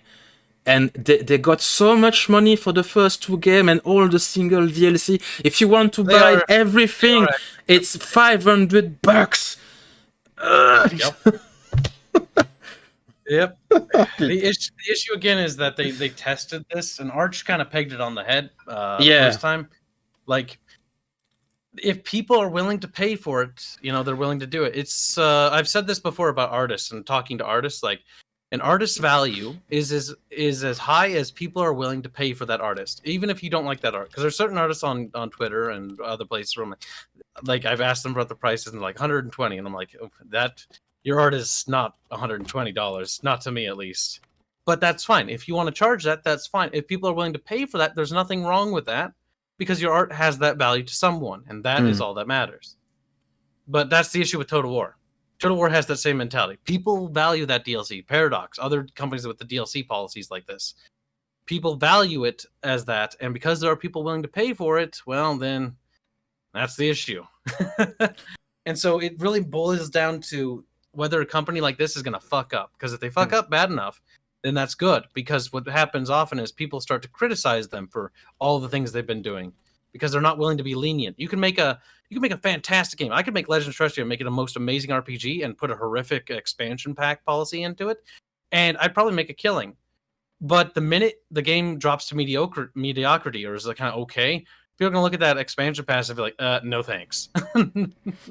Yeah, and to change the topic a bit, and there is Artemis to say, what's wrong with that? You don't have $500. Well, not really. But Prime Knight, I should give you one show. So sorry, man, because I know you from the Sultans. The thing with Vermintide that Prime Knight say, I know that you and Arch played Darktide, who released recently, and I just don't trust Fat Shark anymore, just as much as I don't trust Creative Assembly anymore.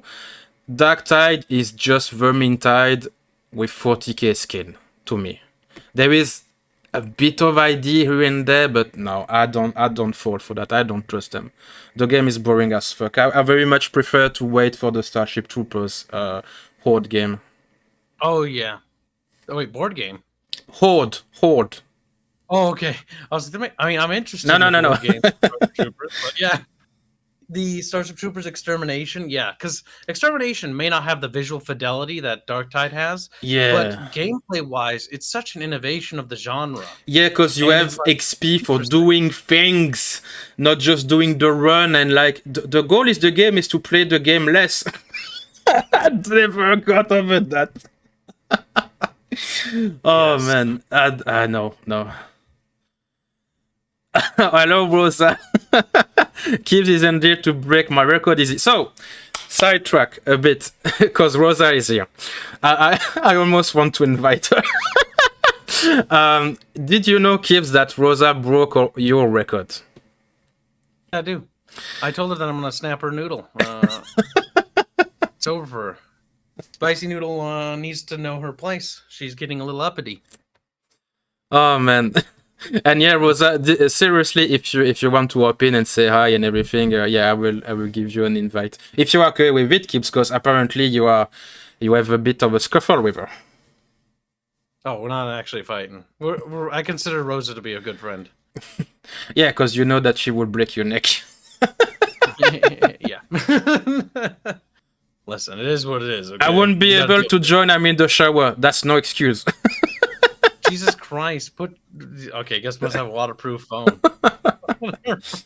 So for people who don't know the context, Kib had the first record on my channel, like almost 5 hours of interview, and then I said to Rosa, "Oh, you will almost break the record of Kibs," and she said, "What's the time?" Right, 5 hours. I will do 6, and she done 6. Yeah, 6 hours with Rosa on the interview, and it was a very fun interview I had with her. And in a not so distant future, I announced that I will do a live with her and Trim, and we were going to talk about the best anime ever. I won't. Weebs. I won't go into too much detail, but yeah. Artemis gave me on you again and say Kibs and Rosa are peg pals. I don't know about that. Rosa says, same, Kib is honestly one of my favorite people. I had the pleasure of meeting a true friend, through and through. Yes, I think she had the so to say that she went up in the food chain since I saw her in the stream with the Kanye West thing. It was funny to see Dev say, "Who is this? Who's speaking? I don't know her."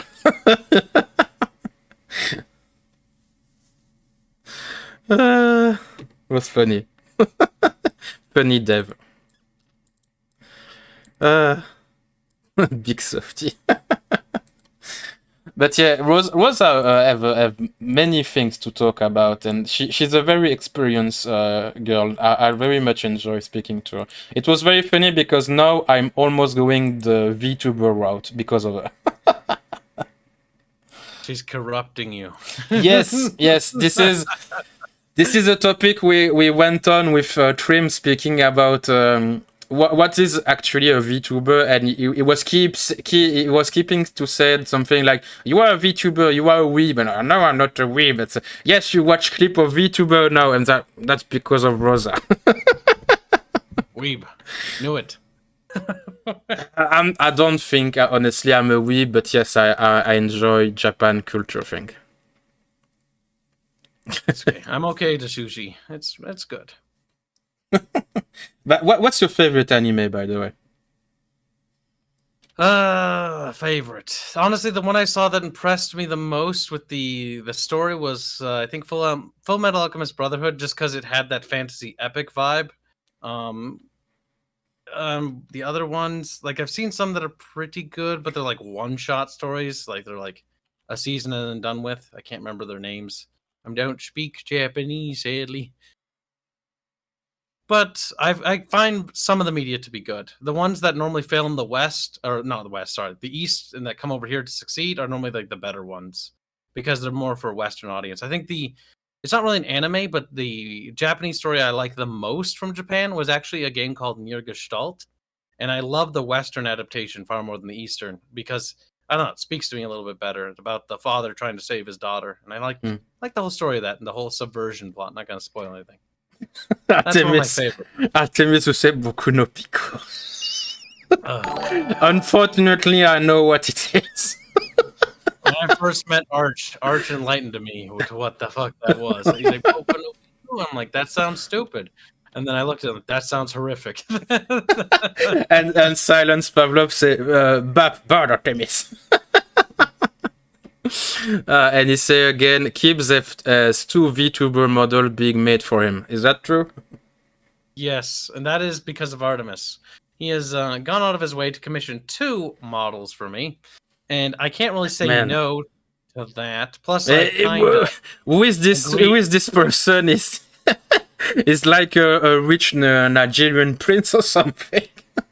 Yeah, sort of. Man, like basically, it's crazy because I since I watch most of your Archcast thing when I have the chance, and when I cannot, I just listen to them like the morning after or something when I'm playing some dumb games while waking up.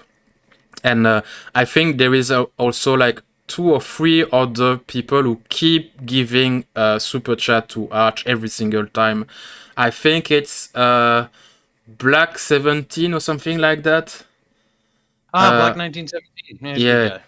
And there is also 1 or 2 other guy, I forgot the name, but yeah, you have like, man, it's crazy. It's crazy. It's yeah, I wish I have some kind of people like that, to be honest. But there is, I have a bit of a story.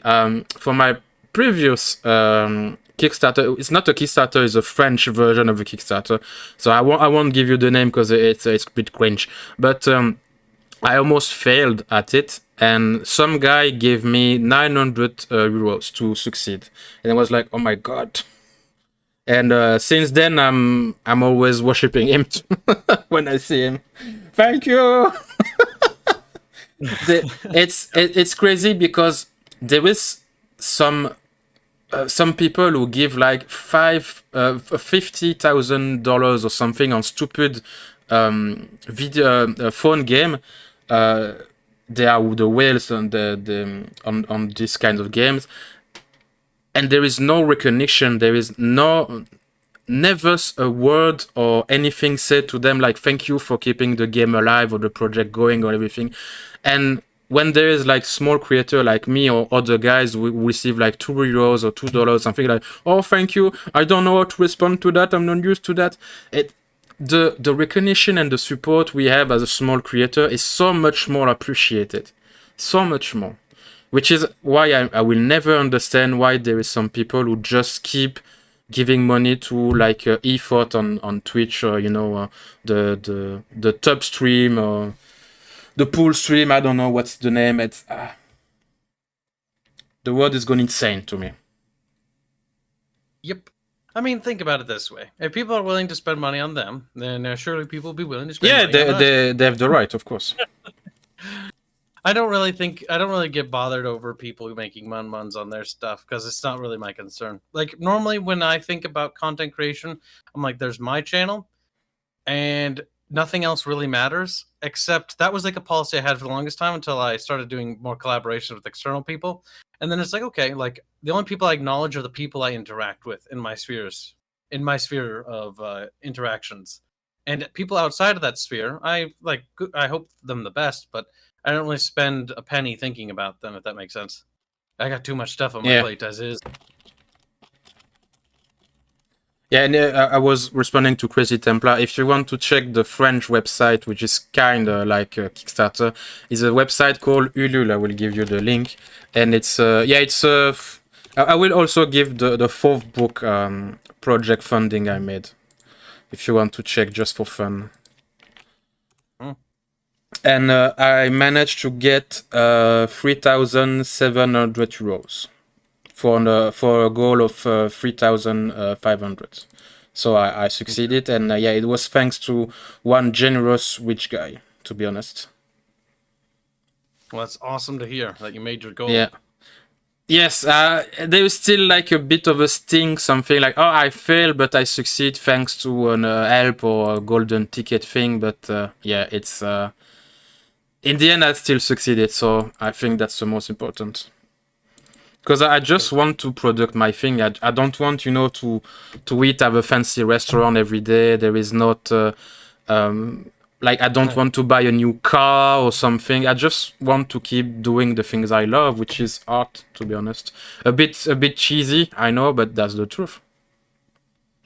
Yep. I mean, like being indie is something that we all learn. Like my diet and the food I buy only food to... I go to the grocery store maybe once or twice a month if I can help it. And the food I buy is often not the best quality, but it's good enough to get me by. Because honestly, the money I got to make sure is saved for the team and the project.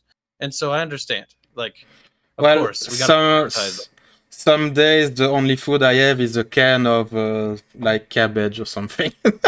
There is a bun for two. I went very much down the drain because I had to finance much things. But yeah, if there is, for example, here I have a bottle of Pepsi because I know that Coke or related things like that, they give you a bit of energy. And I don't know if you remember, but I'm very much early sleeper, so for me it's much more late than usual, but I needed to keep going for the night, so I get some Pepsi. For me, it's a luxury. This is not something I buy usually. If I have meat, I'm like, oh, I'm going big. I have money. Goddamn. I had spaghetti for 2 weeks solid with no meat. That was not fun. Yeah. And sometimes I just go like, I have a can of beans for my meal, and yeah. So sometimes it's hard, but yeah, that's the price I'm willing to pay for my dream, and this is how it's supposed to be. Because if something, well, I always go back to the saying in Starship Troopers, like something given has no value, which is a sentence I spend so many times thinking about, and at the end I was like, yes, this is true. A gift is nice, but if I work for it, it's better. Its value increases. That's why, because that's definitely applicable for a lot of things. The one thing I would say that saying doesn't entirely do for is like, what do you call them? Demos or like previews or things like that. Because I think those still have merit, and that philosophy applies to many things. I think that applies to like products as a whole. Imagine if the thing you're making is completely free, like it has a lot less value, or like our video game we're making. You can entice people with teasers, and I think that's a good way to do it. A couple of freebies, like, oh, you get proof of the quality, and then you hook them with that, and then when they see it, that speaks for itself, because that shows, I believe, strength of the product itself, that it can stand on its own 2 feet, that it will win them over. Yep. Yep. That's the strategy I chose for my stuff. It's and I think I said it with Magog is bank on the visual I made, the visual I commissioned and everything. It's because if you ask people to read, that take times, effort, and people are lazy. So you need to go for the very quick response, very quick. Okay, I get it in a very few seconds, and I don't need to do effort. So I bank on the visual, and I think it's a paying strategy for now. And you should. It's like Magog say about some people are not good enough to do like character and improv and everything, and some people are not that great as you and Arch for streaming because you do a hell of a pair together. And if with that you can bank and you can promote stuff and you can invite people, which is helping other creator being known or something. So yeah, bank on your quality, bank on your strength. Very true. And by the way, what's for you the best quality of your own product, your own game? For in your opinion, what's the thing that people will respond the strongest to? Well, the way I think about it is there's a myriad of things that the game has to be good at because it's an art piece in its way, right? It's got to have visuals, it's got to have good sound, got to have good voice work, got to have a good story, got to have great gameplay. The first thing to remember first when making a video game is to understand that you're making a video game. So the first goal, it must be fun and worth playing. Otherwise, all that art, all that music, all that story doesn't amount to anything because no one will complete the game to get to it, you know? So you got to entice them with the core thing first, and then all those other things are like, you know, different layers of the cake or like extra seasonings on top, you know? It adds to it, builds on it. Callum said the most important thing is attractive girls. Yes, that's how I entice the visuals. That's actually one of the things. Reasons why my mascot's like this cat girl, like Aerith and whatnot, and a lot of thumbnails have her on it, and she's in very provocative poses occasionally. Is because the honest to God truth is people do judge things by their cover. Like everyone says not to. And you and I might know that, and everyone here might know that, but the vast majority of people will judge a book based upon its cover. So having good cover work will entice them to open it, because you need to think about it. You need to think from the perspective of somebody who's never seen your thing before. It's like, okay, what's the first thing they're going to see? They're going to see the cover art. Do I want to click on that? Do I not want to? Then you're basically trying to entice them to put in the effort to even look at it. Yes. Then that's the next phase. Like, how do you introduce them? What's the trailer like? You need to then entice them with the trailer. There's different levels. Everything must build. The first 15 minutes of gameplay is called the 15-minute hook. You need to hook people within 15 minutes of your game starting from when they boot the game up. You have 15 minutes to do it. It needs to appeal to them. Remember how we talked about Prototype? Prototype 1 has an excellent example of this. In the first 15 minutes of Prototype, from booting it up, when you start a new game, you start off in like a crazy sequence in the Times Square where you have all these powers and you're doing all these crazy things. Right off the bat, the game is using that 15-minute hook trick to get you hooked in as quickly as possible. So that is the most important thing, is that 15-minute hook. And then you need to go further than that, because I'm sure you played games and seen books where the first 15 minutes are awesome, the first hour is awesome, and then the game falls apart at the 2/3 section or the 1/4 section. Yeah, Total War Warhammer. Yep, because they reel you in and they focus so hard on the 15-minute hook, but they forgot about the rest of the game. And they wouldn't have your money. Yeah, because they do like the very small sequence of let's see the world map and the character walking on the campaign map, which is totally a fake, by the way. It's just an animation they do, but there is not that in the game. And yeah, it's Total War Warhammer. I can go a long time on that. And just for the joke, and I showed the cover of my art book on the stream. I sent it in the Discord conversation. The art in my book, and I know that you do the same, but we are not in the same art style, and we are not doing the same product. This is not the same, but I bank everything on the art itself. If people are disappointed by the writing, well, I would be a bit sad, but at least I would have had their attention, which is the most valuable currency in the art world. At least they tried it. Very true. And so having a great It's cover, sad like but the true. cover here, is awesome because it looks cool. Look at that. You got like a weird celestial body. It's got this huge demon. It's a very eye-catching cover, and it will stand out from the rest because you'd be surprised. I'm like anyone who gets a chance because you're working on a book. Next time you're at a Barnes and Noble, guys, and chat, go to a Barnes and Noble. Pull out some of the books. Look at the covers. A lot of the covers are very Bad. they're very shit, honestly. Yeah, they're And you boring. don't yeah, they're very boring. Like, And I don't say that to say that mine is just top quality and all. It's just that seriously, all the book cover today, they are just basic. They don't tell a story. It's like, oh, there is a castle, there is a tree, there is two characters walking toward the castle and just taking a break and talking to each other. It's every single book I've discovered, and this doesn't tell everything. This doesn't tell anything. Who are they? What are they doing? What is the castle?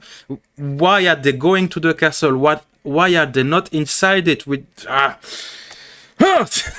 When you see my cover, to be honest, there is so much more stuff. Like, what the fuck is he doing? I want to know what's happening. Why? Oh, why? What the fuck? I don't know. It's so much more appealing for me. I hope that I don't just stroke my own cock, but yeah, I prefer mine.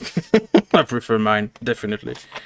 of course. No, there's nothing wrong with saying that, actually. In fact, if you didn't, that would be a bad sign. Because I say the same about my setting. Like, I prefer mine. Just like if Arch, when with his, he prefers his. There's nothing wrong with that. Mm. And in fact, if the author says, meh, like, that's like the showing a sign of not disinterest. That should be a concern. Because, like, you should care. It's not just a product to push. Yeah. You should be passionate about it. Yeah, and I'm looking at the thing that Total Blackout Painting said. The Xan's book had great cover. If it is the thing I'm seeing right now, is very much old school, and to be honest, they are way more interesting than the modern cover today. Oh, God. The modern ones are like crappy photoshops of real Yes. life characters. Stuff. They are almost all photo montage. Like they take a picture of a cosplayer in a knight's armor and they change a few bit and do a bit on lighting on the sword, and there we go, book cover. Wow, 10 10. Yeah, Yeah. a little lazy, a little sloppy. Yes. And the worst part is those horrific covers often hide some of the best stories. I forget some of the books' names, but I have some really good books in my collection that are fantastic reads, and they have the most egregious covers. I think one was like the Iron Tower trilogy, which is sort of like a cool, more action-focused Lord of the Rings sort of inspired series.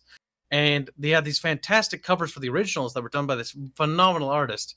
And then when they got reprints of them, like, they're just crappy fucking DeviantArt fan-made art of the setting, and it looks horrific in terms of like its appeal. It's like, oh no, that's terrible. There's some Warhammer books that are also like that too, that have that same crappiness. Army book or novels?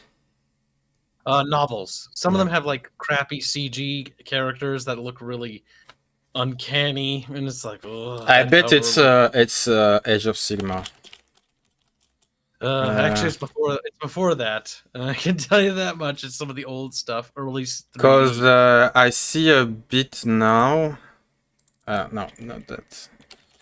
Because Age of Sigmar now have very much 3D visual style, and I hate that. I very much hate that. As you say, it's a thing you speak a lot about with Arch, is the soul that the new IP have, or at least the new license that it's marketing so strong today. Yeah, there's like that one. Oh man, I just said that. I will show to chat. Because this is honestly symptomatic of the things I hate today. There is no soul, there is no... It's just a battle with some guy. I don't feel anything, to be honest. Yep, there's no reason to care. I think the other issue is it's a bit deeper too than that. Just the art, the setting itself has lost soul, and the fact Also, that yeah. corporation has no care for their audience. In fact, they dislike their audience, but they want to get them out of their stores as quickly as possible if they're not going to buy anything. They have no passion for the setting. And if they ever did, they lost it a long time ago. It just took me a while to see it, and it's honestly something that it's a hard truth and a hard pill to swallow, but we all got to accept it. A lot of those places, like Disney and stuff, like I love Star Wars, and I always will. I love the Dawn of War games, and I always will. Not the third one, but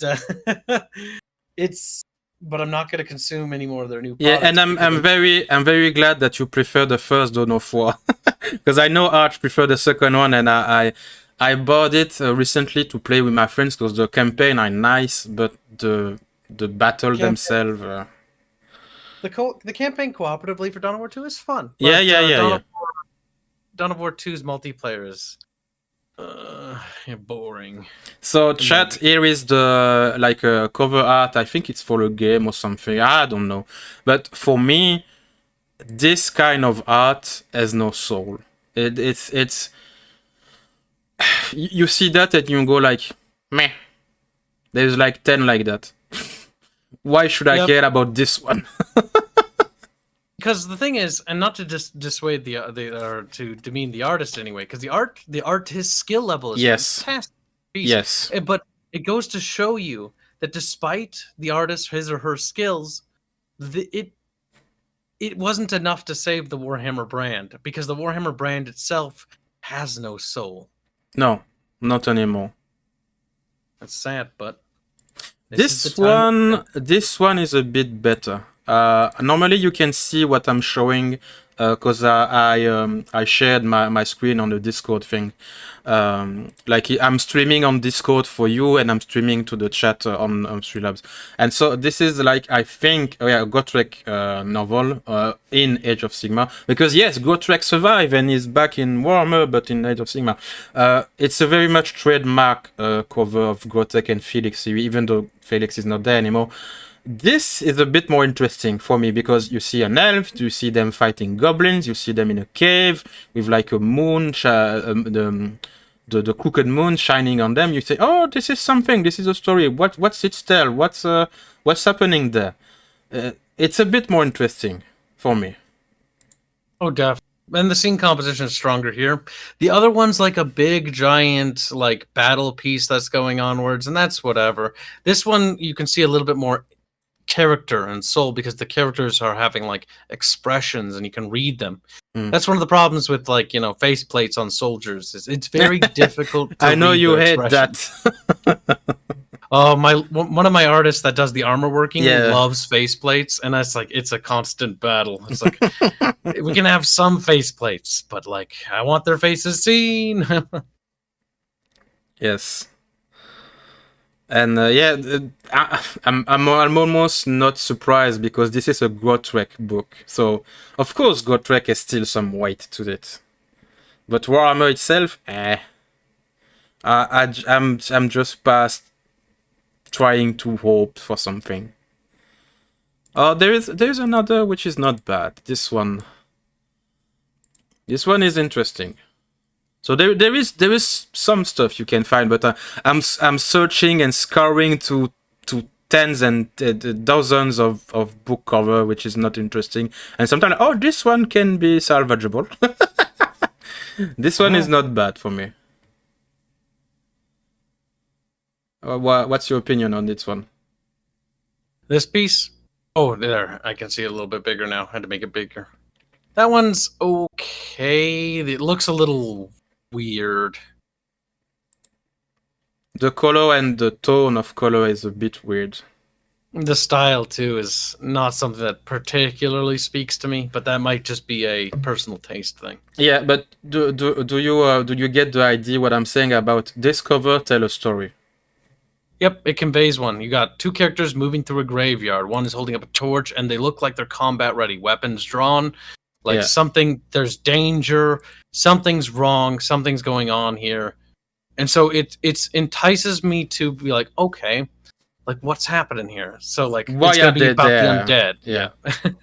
And then hands you bursting have, out of the grave. And then you have this kind of cover. It's like, who's this motherfucker? But it still tells a story, adverse to a lot of those other ones, because you got two characters moving, weapons unsheathed, hands bursting out of the ground. But the problem with the hands bursting out of the ground thing is it's overt and it's not subtle. Yeah. Because I think that's bad. It should the- be more subtly creeping out of the ground rather than bursting. Do you see the new one I showed, like with the guy with the weird weapon? Yeah, that one looks a little bit spurgy. Like, what? Who is it? Why should I care? Why is his foot on something like it looks like a skull, but I don't know. What is this lantern thing? Why is this weapon so weird? There's too much going on there, and at the same time, way too less. Like also the color. The color, it's like a physical reaction for me. Like, I don't like the color. They picked like a sort of triumphant, like, golden sky, but with the purple armor, it clashes and doesn't look very good. Oh, do you know who is it, Callum? Amlika? Yeah, that's the name of the dude, but yeah. I don't think it's a well-known character in Warhammer. Never heard of him. Listen, Artemis, he had his gun out. He was combat ready. He just wasn't ready for a closed CQB. He was going to get his ass fucking plowed by zombies, but, And details.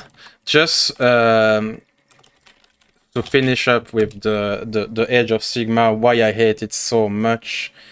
Can I find this particular? Yes, this one. I think it's this one.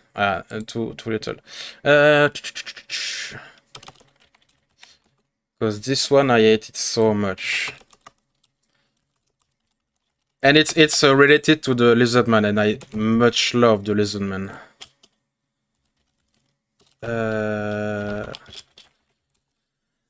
Can I find it? Yes, this one.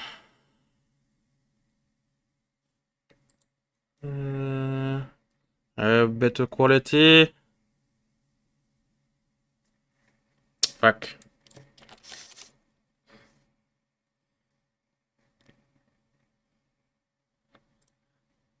I found the thing, but not the good. Oh yes, this thing. So this is the new Lizardman of Age of Sigmar, which is called the Seraphon. I don't get why they are going with this weirdly lit picture and art style today. I don't understand. It's a very weird, like there is light everywhere. Like there is light in front of the Lizardman showing the. I don't understand. Do you get it, or it's just me, Kibs? Yeah, like based on what I know about the Lizardmen, they're like stars coming from the heavens and they're descending upon the land. In Age of Sigmar, yes. Yep. And like they're returning or something, because they left the Warhammer world because they fled on their ships. I don't know. I don't particularly honestly care too much because like it's Warhammer, and yeah, first but of all, it's Age of Sigmar. On the art style, do you like this kind of art style, like a bit of pastel coloring? And I don't get it. It's weird for me because I'm used to the very old school Warhammer art style. But that's another issue, is they've sort of lost touch with their own art direction, which is another problem. Because back, like if you look at their new logo, it looks like a fucking GI Joe logo. It looks so fucking tacky, especially for 40k. Because the old logo of 40k was thick and heavy. It was like, yeah, here's my balls, I put you on your nose, and fuck you. This was 40k, and now they are just like weird thing, like like GI Joe. It's shiny, it's bright, it's vibrant, and that's actually juxtaposed. That is not what Warhammer is. Because what Warhammer and GW have done is they've begun to mimic Blizzard because of their jealousy of Blizzard's success. And honestly, from a business standpoint, I don't blame them, but they've lost touch with their own art direction. What they were is they weren't like a high fantasy with like, American metal, because that's what fucking Blizzard's Warcraft universe was. They've gone down that route and they've lost color, because the thing is the Warhammer art is very Like the original art was very kind of like it went for sort of like a realistic feel, but it Yes. also felt kind of grounded. Didn't feel actually too crazy, despite the fact that it was high fantasy. Yes. It tried to feel grounded. I will show, because the chat asked for it, a old Warhammer art piece. I will go again for the Lizardman. Sorry, but yeah, I'm a Lizardman fanboy. And the fact that like Arch can tell you that yes, friendship is possible with everyone, because he likes Skavens. I laugh at my own jokes. That's So yeah. okay. It's a sign. It's a sign that your jokes are pretty good.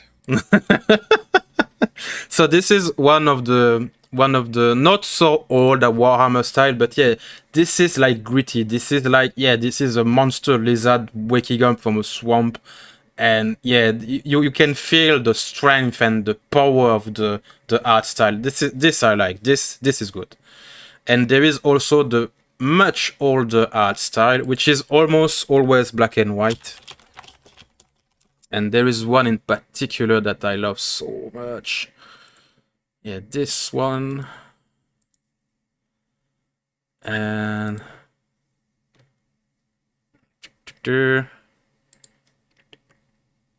this one also. Yeah, this is the very much old black and white art that Warhammer had. So yeah, again, this is the Lizardman, because yeah, I'm a Lizardman fanboy, but you could find this type of art in every single Warhammer book, which would be even Lord of the Rings back in the day, 40k, and Warhammer Battle. Every faction, they had this kind of art style, which was glorious. Every pages you were like, is this can be even better in every single page?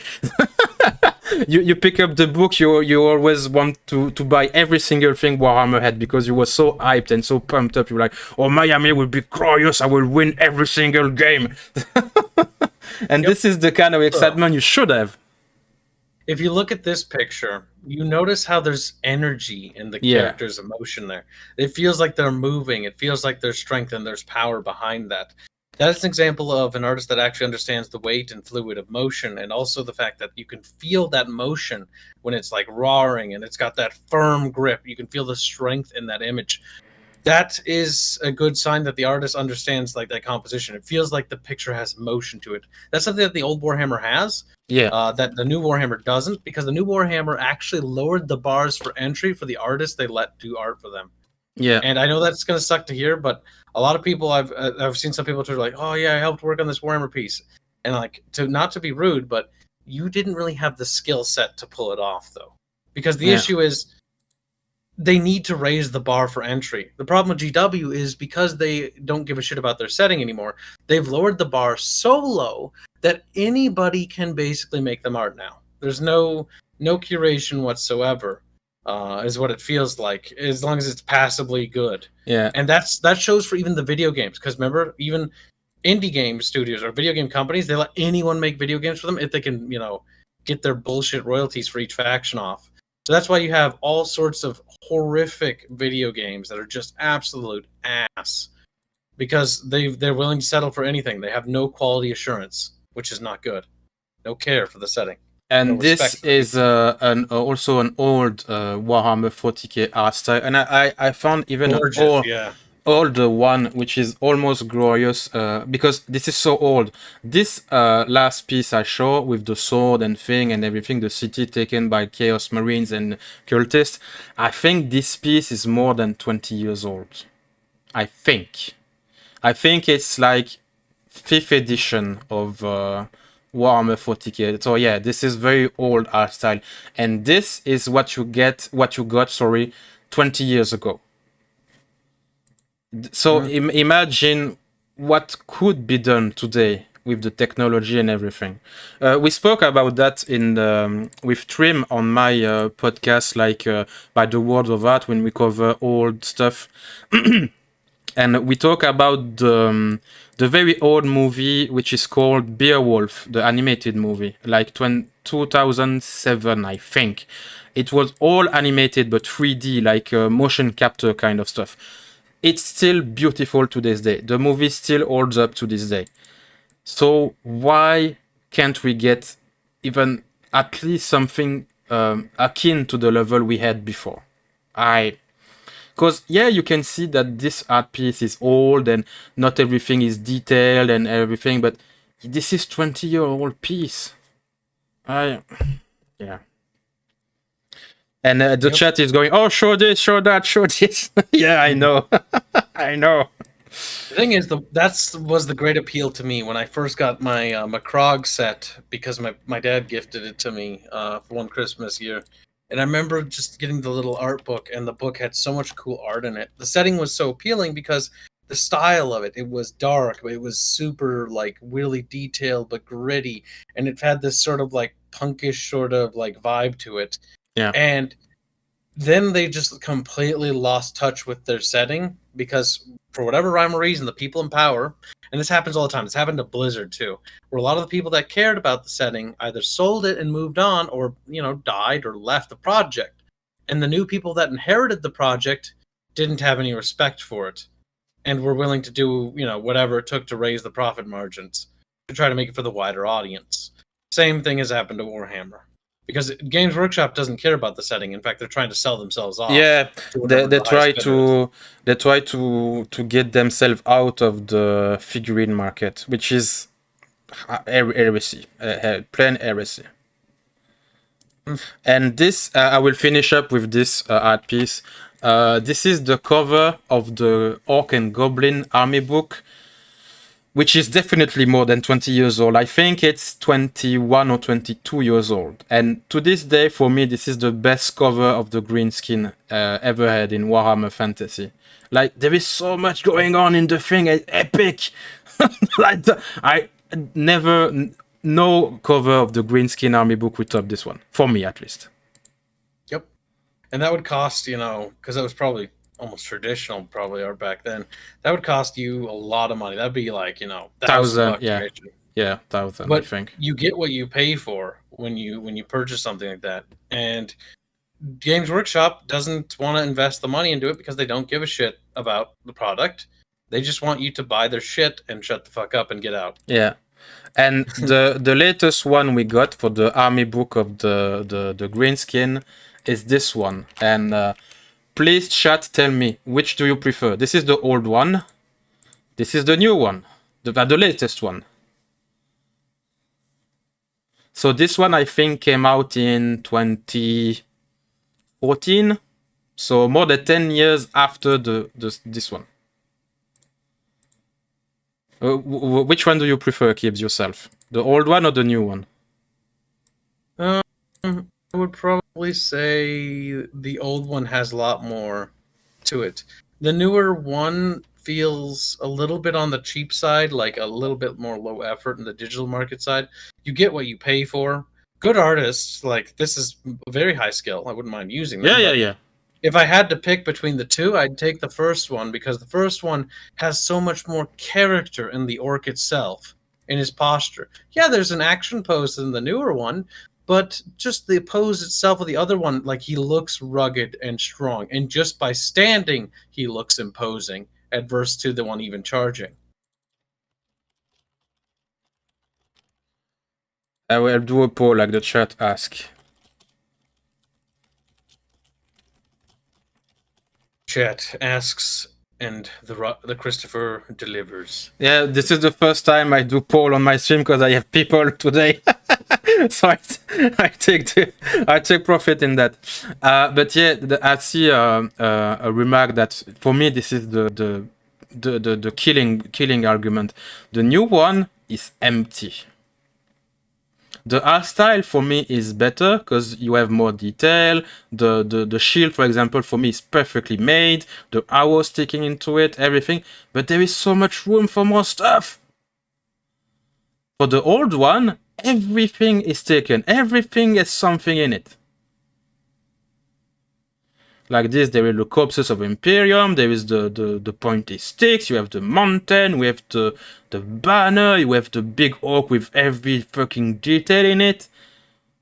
Yeah, and the weapon also, the weapon for me, this screams like art weapon. I don't know how to explain that, but this, you can see, this is a drawing.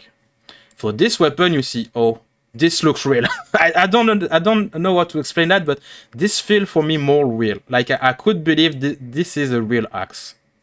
This one, I don't buy it. It also feels more imposing because I get what they're doing with the other ones to make it jagged and rough and spiky and scary. But the old one it feels like it's more scary and intimidating. Yeah.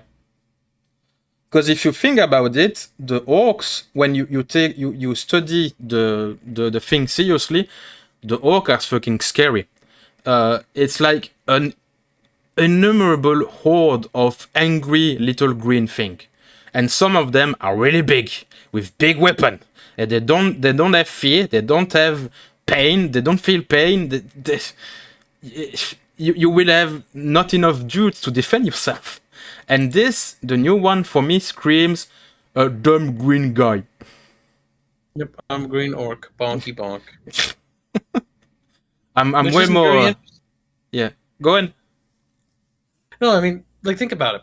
Like, this one, the old one, has so much more soul to it. Like, the posture, the expression. He's just, you can feel, like, a sense of, like, terror in it. Not just the armor, the design, but it feels like it has, like, impression. The other one's just running. It's like, okay. And also, and I know you love that kind of thing, the old one look properly retarded. But at the same time, but at the same time, I will not bother you. You go away. Because you never know when he will hit you with that fucking thing. Yep. Oh man. Yeah, I will close the poll, but the results are. I'm happy, chat. I don't know who said the new one, but yeah, I'm disappointed in you. So there are 13 votes, and 92% said the old one is better. I'm happy. And again, this is the army book, the cover of the army book. This is, if you want to play Greenskin, you have to buy this, and you have to, for me at least, have the feeling, I will play an army of retarded people, but very scary and very numerous. And yeah, because I don't even want to have that guy in my army, the new one. He would probably die with a shot of a musket, or I don't know. This guy, I can trust him with my life. He'll take a hit or two. Defend me, okie dokie. Okie dokie. Yep. Oh man.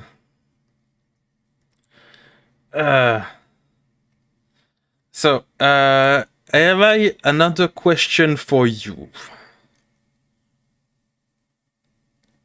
Nope, I don't have one. You've so out. Yeah. You failed. So I should let you go, but I don't want to.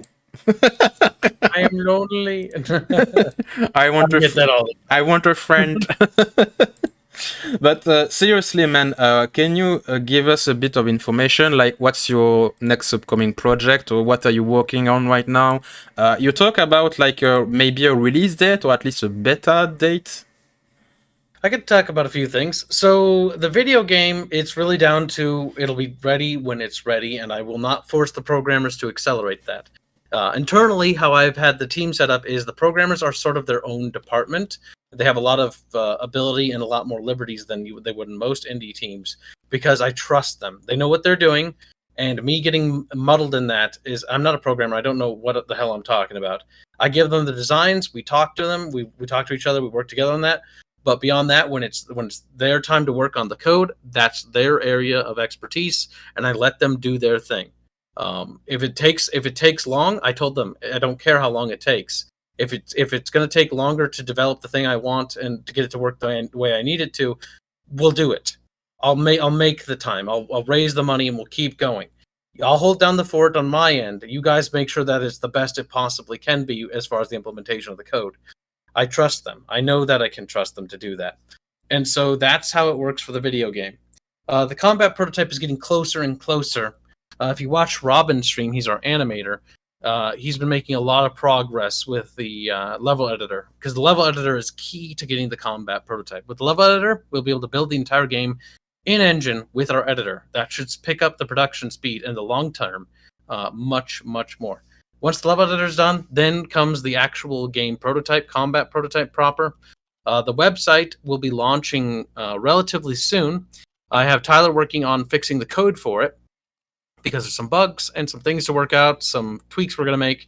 Once the website goes live, people will be able to download the STL models and purchase them, as well as the free ones for the Bickering Bunch stuff. The other things we're working on is the tabletop war game. That's being handled by Baffios for the miniatures. Carlos is doing the soldiers on it, and Fairman is for the tabletop. I think you give like STL or things to try to beta test the tabletop game. Yep, we will. So the plan for the tabletop is there will actually be a battle set for the Battle of Broken Storms. Another thing I'm working on, because I'm working on several projects in relation to one, because it's all being built together, is the Battle of Broken Storms lore series. That will come with its own free STL minis, which is basically the demo for the tabletop.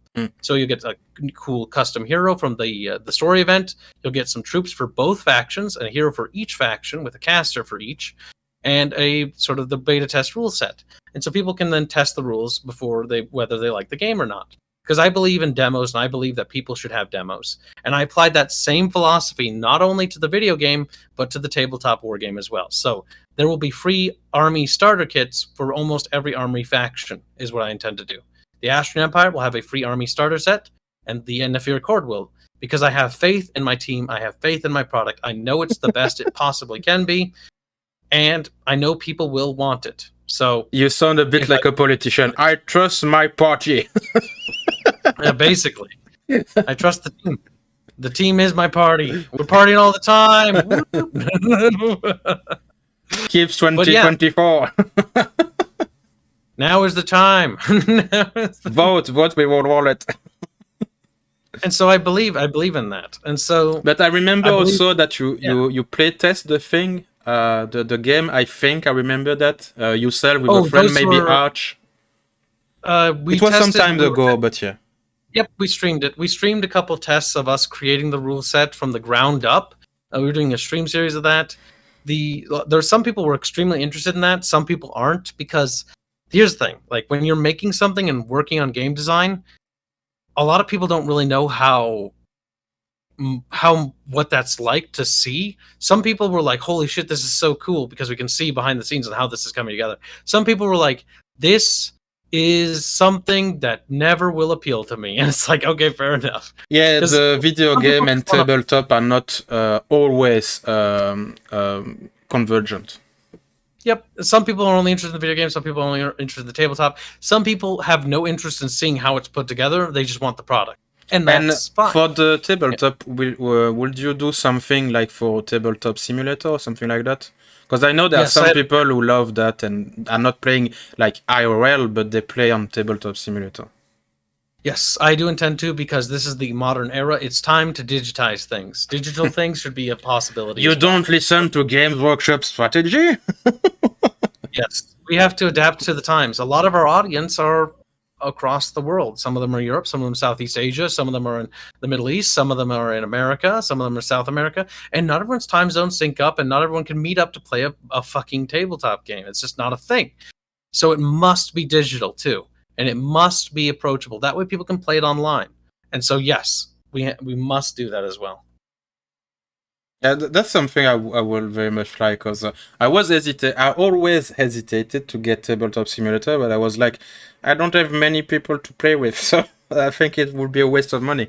But the work I saw on your miniature were very much nice, very cool, very cool. Very much like the very old lead miniature you had, like British Army, US Army and stuff.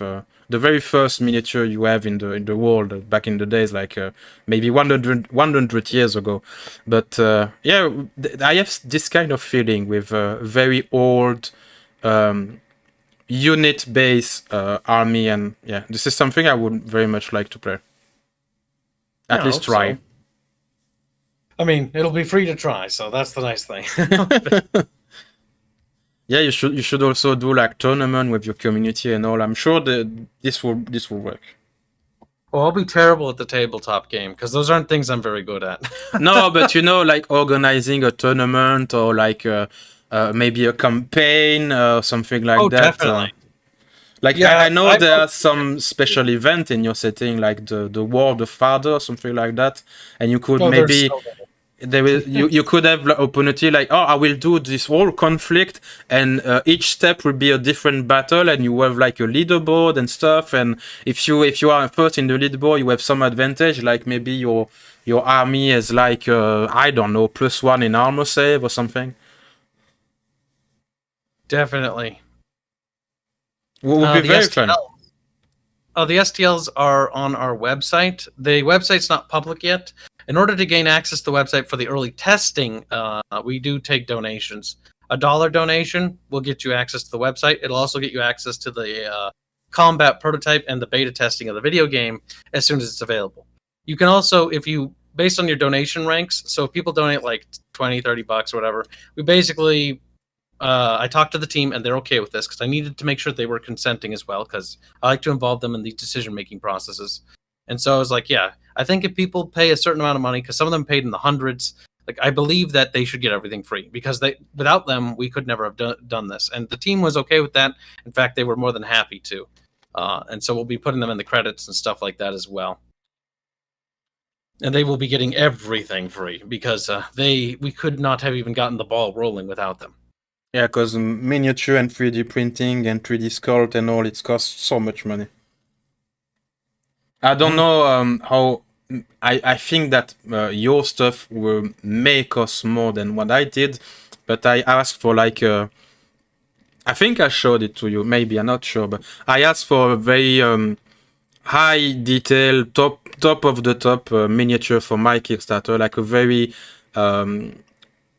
detailed sculpture, like a demon thing that I will sell like hand painted and everything and deliver to the people.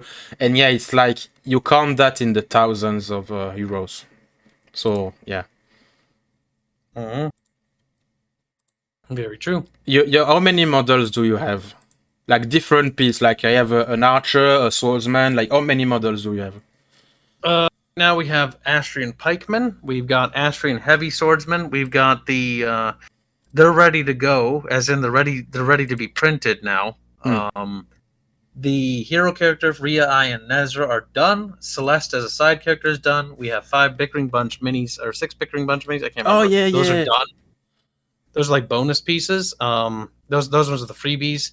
And then we have concept art for the Nephiric army. We have a lot more to go. We need to get like the Astrian Rangers done because each house has their own sub-faction special units, special hero units. House Palatina Guard's concept art is done. So for the Astrian Empire, House Vala, which is the ruling dynasty of the Empire, gets access. So if you bring a character, you get unique access to bring in Palatina Guard. The Palatina Guard are like a unique retinue for heroes that belong to that dynasty. And each sub-faction has unique retinues too.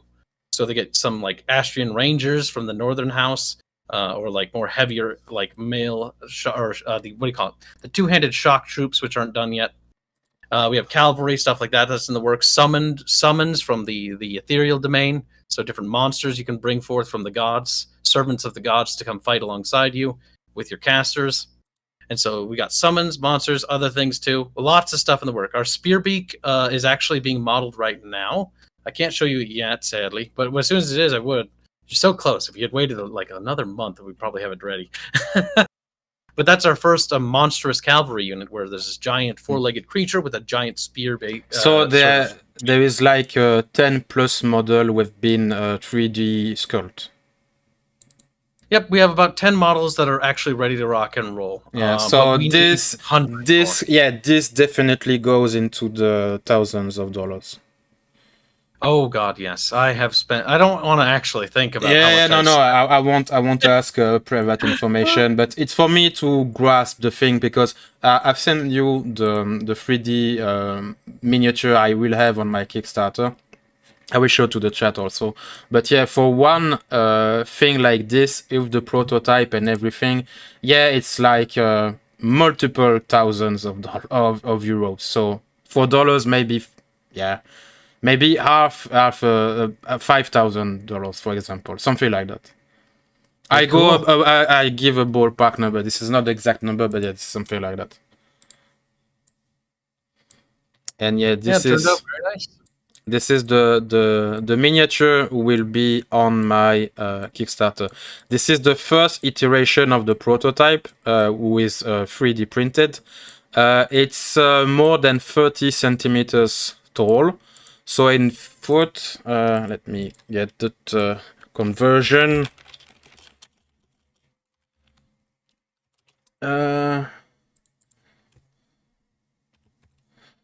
It's more than 13 inches. And I think 12 inches is a foot, so yeah, more higher than a foot.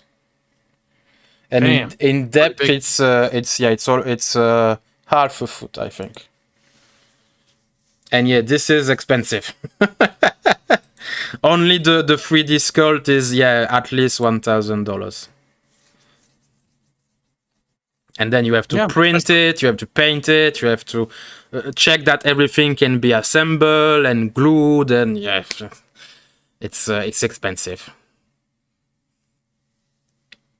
Nice things cost money. Remember that. They do. That they certainly do. Did you add like reaction from your close friends? I mean, like family and friends and stuff like that, and said to you something akin to maybe you take a big risk, or do they just support you and don't try to dissuade you of anything? No, they've always supported me. I think the only criticism I got was from my mom's side, or my mom specifically, where she wasn't, and maybe my cousins and uncles, they weren't 100% certain that what I was doing would be something I'd want to do. But that was like when I was like 8 and 10, and I was just constantly talking about doing it, and so they had a hard time wrapping their heads around it. And I knew that they wouldn't understand then, but in time they would. And now they all absolutely are on board. Like, I've showed them the music, I've showed them the artwork, I've showed them the stuff, and they sometimes watch my channel and stuff. So my family's been very supportive and have always had my back on this. So I'm very grateful for that. Yeah, once again, I'm always falling back to the thing. Like, it's crazy the culture difference in the mindset of people between the English-speaking people and the French-speaking people. Because for me, I always have maybe you will have some debt and maybe you will go like on the street and you will fail, and they never see the positive or the potential or anything. They just see the risk. It's crazy. Mm-hmm. It's like another world. I mean, for me, my entire family comes from like a family of entrepreneurs and business makers. Like, a lot of them have their own businesses and are, successful. You are all American in your family. Yes, we are the family of dreamers, the family of builders. It's what we've always been. And so this is just my mark and my line of my family, more or less. Yep, this is with every single American I speak to, every single one of them say, "Oh, this is awesome! You what you do, keep going. I will support you and everything."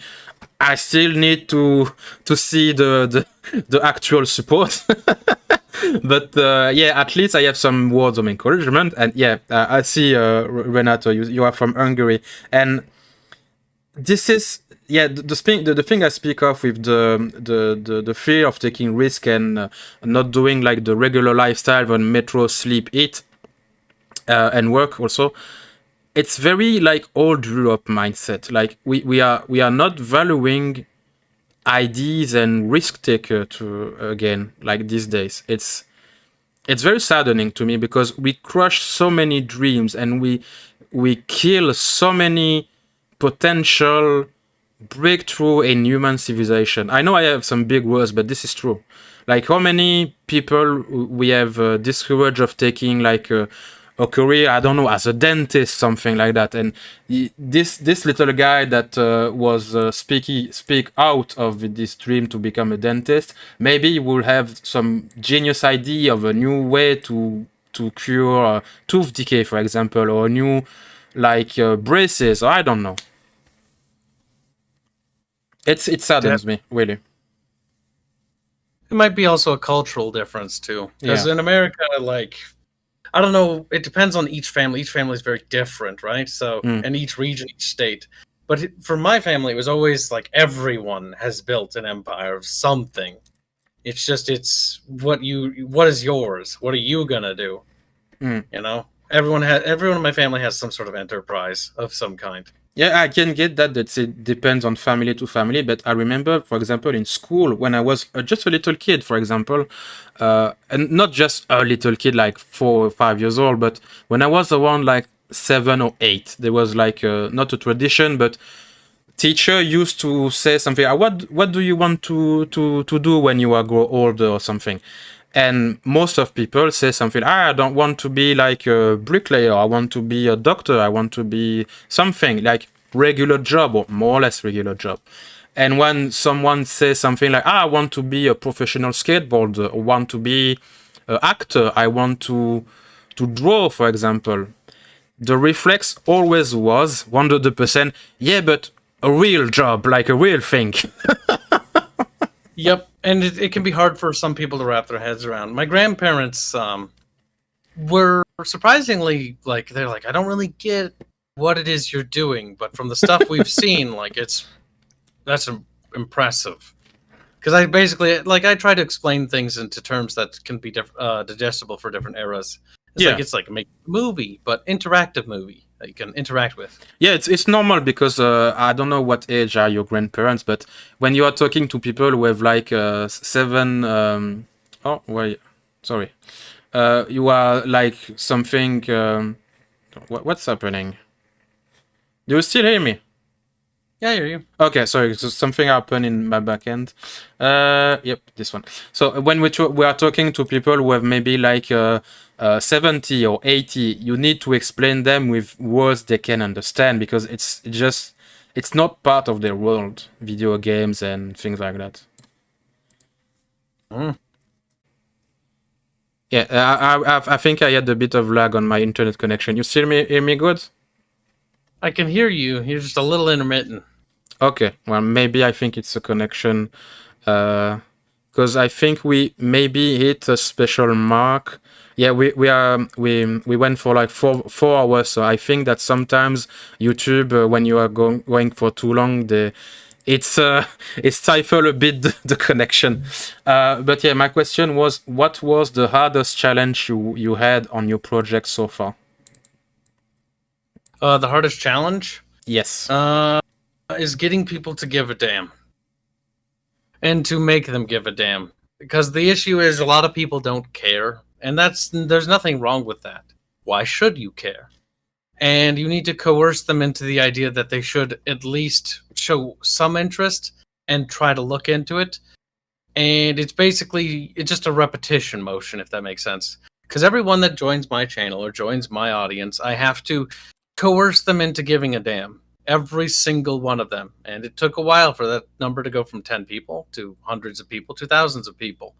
And it takes time.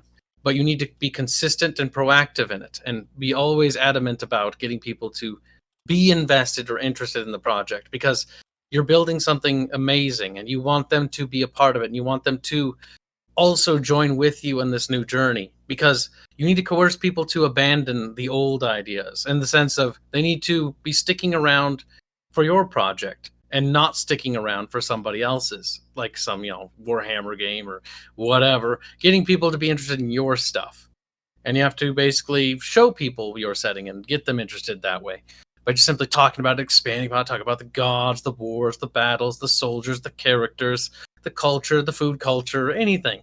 Like all these little things. Oh yeah, I remember you talk about that you did some heavy research on the food and clothing and stuff like that.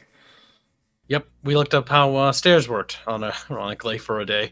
We looked up food utensils when researching what kind of utensils the Astrians eat with. What kind of food do they eat? What kind of food stalls do they like? I did an extensive research in food stalls from what we know and information there, so that when you go into towns, and in the Astrian towns, and that's just the Astrians research, that's not including the others, is like, what kind of food stalls? What is the food culture? It's like, okay, so there are like fast food chains, sort of like family owned, and like they have like food dineries that you can go to and get food. Medieval Burger King. Yeah, basically. Like I studied about fucking fried snails for a good while. It was like fried snails were a snack in ancient Rome. People would eat them. They were like basically like chicken nuggets. So that's where the snails come from for the French. Maybe, but yeah, that was apparently there was evidence suggests there were, they ate fried snails and like some sort of vinegar and oil, and so apparently it was a snack.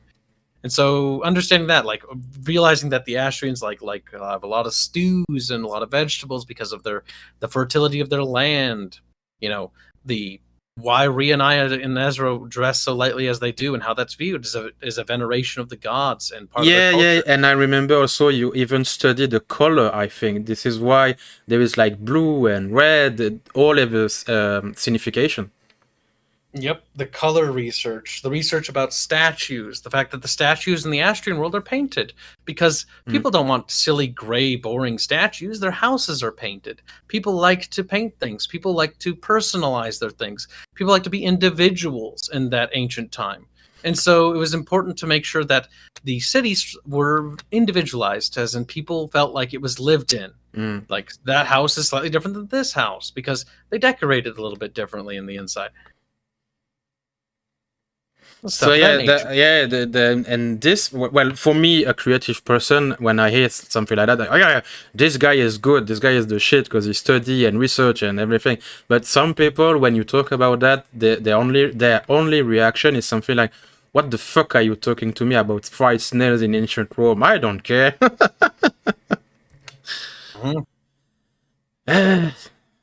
Sad again. People consume media on different levels. Some people have no interest in that, and to be honest, I don't blame them. Who gives a shit? Like, you don't have to care about that, but I like having different layers of detail for different people. So there's different layers to our cake, so to speak. Some people only like just the combat. Some people only care about the overarching story. Some people don't care about the character interactions. You can enjoy every aspect, or you can enjoy only a handful. It's really up to them. But it's important to make sure that every layer is carefully interwoven. It's a part of a greater picture. And there is Artemis again, who says, "Kibs only use sporks at home." He is sad. Again, more lies and fabrication. I don't use sporks. Careful, I'll write that into lore. The Astrians will use sporks. Well, as long as he's giving me money, I will keep saying it's stupid shit. Again, you understand? Knows how this relationship works. I understand that I am the bottom man and I have to say the things. These things happen. Yeah. Oh man. Well, to be honest, I have nothing more to say except shield myself a bit, but I already did that. So, do you have any more to add to the stream? Like something like you want to thank your mom or your dad or your future ex-girlfriend? Oh, no, I would never thank an individual because that would dismiss all the others. They'll be thanked collectively. That way they all feel equally worthless. Good answer. Good answer. And yeah, I'm starting to be a bit tired myself, so I don't have much energy anymore. So I will end the stream there, unfortunately. And Christopher missed my other chat. Sorry, Artemis, but yeah, I'm starting to be tired, to be honest. If it was to me, I would be in bed even before the stream. Even before. It's I'm going to bed usually at something like 7 or 8 p.m. I'm a very much early sleeper. Not because I sleep that much, but because my sleep is so bad and my night is so bad that if I don't go to bed early, I will have no chance to sleep at all. So yeah, this is a strategy. This is a strategy. No rest for the wicked.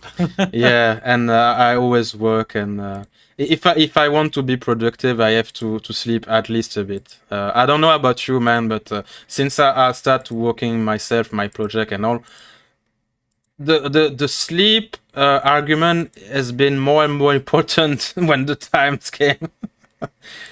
I need to be Rest when you can. at least a bit rested for me to write and be coherent with myself and to do work at just that, because I will finish the stream like that. For many people, especially in Europe, as I said with Mistigri and Renato, who's come from Hungary, and Mistigri is French, so yeah, we are even more close culturally. For people, normal people in this part of the world, an artist is not someone with a job. The art he does is not working. It's just having a fun time or hobby or something. So it's even harder for us to value our own work. So you can pretty easily start to feel depressed and what I do is worthless and I should just stop and get a normal job. So yeah, this is sad, but this is the reality most of us here in the old Europe have to go through. So yeah. But on the nice note, just think of English-speaking people and it will automatically lift your spirit, because I have a blast with English-speaking people. I never have so much support since I started to talk with you, Kibs. And I think the first time I get in touch with English-speaking people is with Arch, I think. So he doesn't really speak English, though. Let's be real. He speaks Norwegian English. He says vehicles as vehicles. Our stream is still there. We are starting to talk shit about Norwegian. Yeah, fucking savage mountain monkeys. That's the spirit. I will not start to speak French. But yeah, thank you very much, chat. Artemis for the last thing. Artists in this part of the world become leaders. If you're speaking about Europe's, maybe sometimes, but very few have. Very few. Very few. I can think of maybe Victor Hugo. And if you are thinking about the mustache Austrian, I will not answer. Nice. Yeah, but thank you very much, chat. Thank you, Kibs, and I thanks again Magog, even if still is not there anymore, to have come to the stream. And I hope that it would help you a bit about your project yourself, and maybe have a bit more insight about that, because this is a work and a field of work that is worth taking.